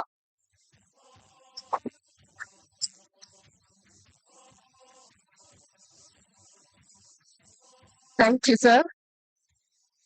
ചടങ്ങിന് നന്ദി പ്രകാശിപ്പിക്കുന്നതിനായി southern dairy and food conclave 2026 organising committee കൺവീനറായ Shri IS Anilkumar അവർകളെ ക്ഷണിക്കുന്നു. വേദിയിലും സദസ്സിലും ഇരിക്കുന്ന ബഹുമാന്യ വ്യക്തികളെ, പ്രിയപ്പെട്ട ശിക്ഷകരെ, അധ്യാപകരെ, മറ്റ് പ്രിയപ്പെട്ട സുഹൃത്തുക്കളെ, കഴിഞ്ഞ 3 ദിവസമായി ഇവിടെ നടന്നുകൊണ്ടിരുന്ന ഈ കോൺക്ലേവിന്റെ സമാപന സമ്മേളനത്തിലാണ് നാം ഇന്നുള്ളത്. അതിൽ നന്ദി പറയുക എന്നുള്ളതാണ് എന്റെ കർത്തവ്യം. ഏറെ ആത്മസംതൃപ്തിയോടും അഭിമാനത്തോടും കൂടിയാണ് ഞാൻ ഈ വേദിയിൽ നിൽക്കുന്നത്. ഞാനടങ്ങുന്ന എന്റെ കൂടെയുള്ള നമ്മുടെ ടീം വളരെ ഭംഗിയായി 3 ദിവസം നീണ്ടുനിന്ന ഈ കോൺക്ലേവ് സംഘടിപ്പിച്ചു എന്നുള്ളതാണ് ചാരിതാർത്ഥ്യത്തോടുകൂടി ഓർക്കുന്നത്. ഈ കോൺക്ലേവിന് ഒരുപാട് പ്രത്യേകതകൾ ഉണ്ടായിരുന്നു എന്ന് നമുക്ക് മനസ്സിലാവും. ഒന്ന്, ആദ്യമായിട്ട് തന്നെയാണ് IDA ചരിത്രത്തിൽ ആദ്യമായിട്ടാണ് കന്നുകാലി പ്രദർശനം അല്ലെങ്കിൽ നാടൻ പശുക്കളുടെ പ്രദർശനം സംഘടിപ്പിക്കുന്ന ഒരു കോൺക്ലേവ് നമ്മൾ സംഘടിപ്പിക്കുന്നത്. കളിമൺ നിർമ്മാണം, ചുട്ട നെയ്ത്ത്, കയർ നിർമ്മാണം, നെയ്ത്ത് തുടങ്ങി കാർഷിക ഉപകരണങ്ങൾ പ്രദർശനം തുടങ്ങി വൈവിധ്യങ്ങളാർന്ന പ്രദർശനങ്ങൾ നമ്മൾ ഇതിന്റെ കൂടെ ഒരുക്കിയിട്ടുണ്ടായിരുന്നു. കൂടെ സ്പോൺസേഴ്സ് നമ്മൾ സഹായിച്ചു. അതിന്റെ ഭാഗമായുള്ള എക്സിബിഷൻ സ്റ്റോളും ഒരുക്കിയിട്ടുണ്ടായിരുന്നു. ഞാൻ എന്റെ ഔദ്യോഗിക കർത്തവ്യത്തിലേക്ക് കടക്കുകയാണ്. ആദ്യമായി ഞാൻ നന്ദി പറയുന്നത് നമ്മുടെ മേഖലയോട് അല്ലെങ്കിൽ കേരളത്തിനോട് ഒരുപാട് സഹായങ്ങൾ ചെയ്തിട്ടുള്ള, ഒരുപാട് ആത്മാർത്ഥമായ സഹകരണം നൽകിക്കൊണ്ടിരിക്കുന്ന മിനേഷ സാറിന്, ഈ വേദിയിൽ അദ്ദേഹം ഇത്രയും നേരം ചെലവഴിച്ചതിന് അദ്ദേഹത്തിന് 4:30 ട്രെയിനിന് പോകുന്നതായിരുന്നു. പക്ഷെ സംഘാടക സമിതിയുടെ അഭ്യർത്ഥന മാനിച്ച് അദ്ദേഹം ട്രെയിൻ യാത്ര മാറ്റിവെച്ച് നമ്മളെ കൂടെ തുടരുകയാണ്. അദ്ദേഹത്തിന് ഞാൻ ഈ സമ്മേളനത്തിൽ ഈ കോൺക്ലേവിന്റെ പേരിലും IDAയുടെ പേരിലും നന്ദി അറിയിക്കുന്നു. നന്ദി സർ. IDAയുടെ പ്രസിഡന്റ് സുധീർ കുമാർ സിംഗ് 2 ദിവസമായി അദ്ദേഹത്തിന്റെ മറ്റ് ഷെഡ്യൂളുകൾ മാറ്റിവെച്ച് മാർഗനിർദ്ദേശങ്ങളും ഉപദേശങ്ങളും നൽകി നമ്മുടെ കൂടെ ഉണ്ട്.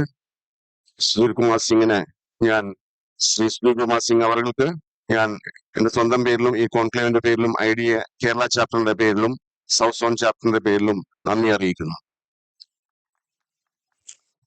കുൽക്കർണി സാർ, കഴിഞ്ഞ 3 ദിവസമായും നമ്മുടെ കൂടെ ഉപദേശ നിർദ്ദേശങ്ങൾ നൽകി നമ്മുടെ ഈ കോൺക്ലേവിനെ ധന്യമാക്കിക്കൊണ്ടിരിക്കുകയാണ്. അദ്ദേഹത്തിന് നന്ദി പറയുന്നു. അരുൺ പാട്ടീൽ സാർ, അദ്ദേഹവും 3 ദിവസമായി നമ്മുടെ കൂടെ ഈ കോൺക്ലേവിന് വേണ്ട നിർദ്ദേശങ്ങൾ നൽകി നമ്മുടെ കൂടെയുണ്ട്. അദ്ദേഹത്തിന് IDA സൗത്ത് സോൺ ചാപ്റ്ററിന്റെ പേരിലും കേരള ചാപ്റ്ററിന്റെ പേരിലും ഈ കോൺക്ലേവിന്റെ പേരിലും നന്ദി പറയുന്നു. ശ്രീ അജിത്, അദ്ദേഹം ഇന്ത്യ ഗവൺമെന്റിൽ അഗ്രികൾച്ചർ ഡിപ്പാർട്ട്മെന്റിൽ ഡെപ്യൂട്ടി കമ്മീഷണറാണ്. നമ്മൾ ഏത് ആവശ്യത്തിന് അദ്ദേഹത്തെ സമീപിച്ചാലും അദ്ദേഹം വളരെ അനുഭാവപൂർവ്വം കാര്യങ്ങൾ കൈകാര്യം ചെയ്യുന്ന ഒരു വ്യക്തിയാണ്. വെൽമയ്ക്കും ഡിപ്പാർട്ട്മെന്റിനും എല്ലാം IDAക്കും എല്ലാം വളരെ വേണ്ടപ്പെട്ട ഒരു വിശിഷ്ട വ്യക്തിയാണ് ശ്രീ അജിത് കുമാർ. അജിത് കുമാറിന് എന്റെ സ്വന്തം പേരിലും IDAയുടെ പേരിലും നന്ദി പ്രകാശിപ്പിക്കുന്നു. കേരളത്തിൽ ഇങ്ങനെ ഒരു പരിപാടി സംഘടിപ്പിക്കുമ്പോൾ നമുക്ക് ഒരുപാട് ആശങ്കകൾ ഉണ്ടായിരുന്നു. ഈ ആശങ്കകളെല്ലാം അസ്ഥാനത്താക്കിക്കൊണ്ട് ഏകദേശം 5800ഓളം സ്കൂൾ കുട്ടികളെ IDAയുടെയും നമ്മുടെ പാലുൽപാദനത്തിന്റെയും വിവിധ വശങ്ങൾ മനസ്സിലാക്കി കൊടുക്കുന്നതിനുള്ള പ്രദർശന നഗരിയും ഇന്ത്യൻ ജൻസുകളുടെ പ്രദർശനം അടക്കമുള്ള കാര്യങ്ങൾ കാണിച്ചു കൊടുത്തുകൊണ്ട് അടുത്ത തലമുറയെ ഈ മേഖലയിലേക്ക് അടുപ്പിക്കുന്ന ഒരു പ്രവർത്തനം കൂടി കാഴ്ചവെച്ച ഒരു കോൺക്ലേവ് ആയിരുന്നു ഇത് എന്ന് നമ്മൾ പ്രത്യേകം ഓർക്കേണ്ടതുണ്ട്. നമ്മുടെ കേരളത്തിലെ വിവിധ ഭാഗങ്ങളിൽ നിന്ന് ഏകദേശം 2000ഓളം കർഷകർ ഈ വേദിയിൽ പങ്കെടുത്തിട്ടുണ്ട്. ഏകദേശം 1000ഓളം രജിസ്റ്റേർഡ് ഡെലിഗേറ്റ്സ് നമുക്ക് ഉണ്ടായിരുന്നു.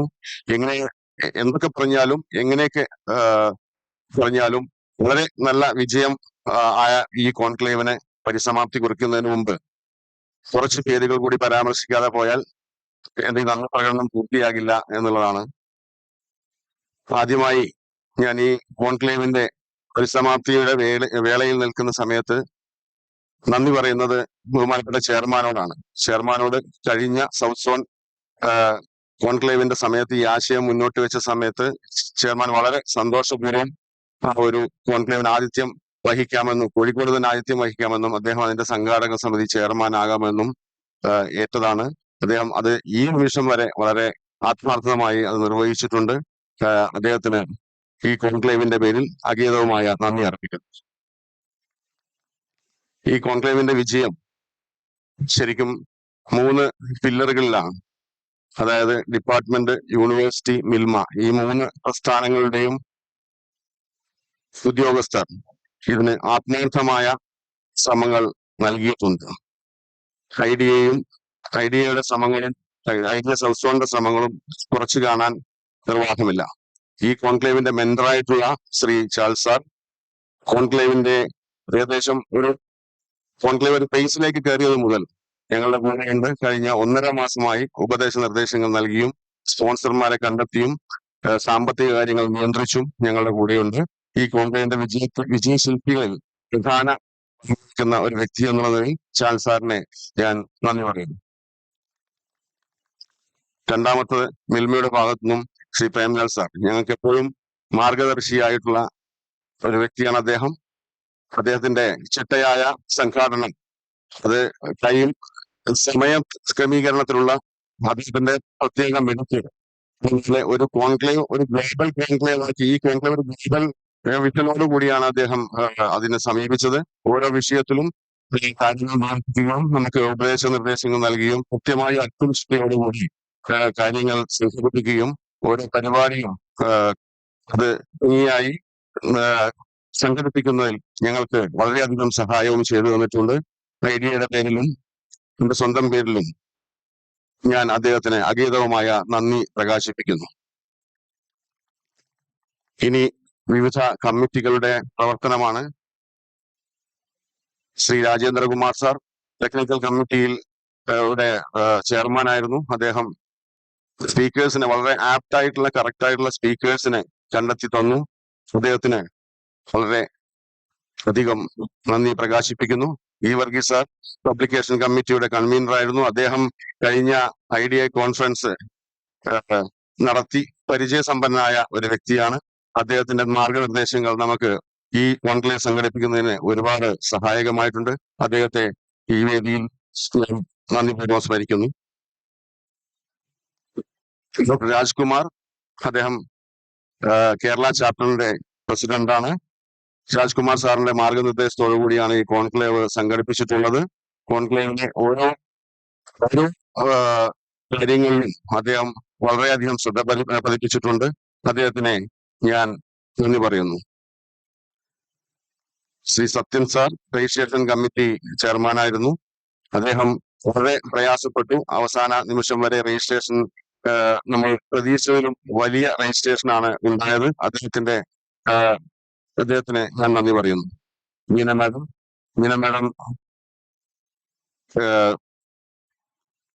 മീന മാഡം നമ്മുടെ മത്സരങ്ങളുടെ കമ്മിറ്റി ചെയർമാനാണ്.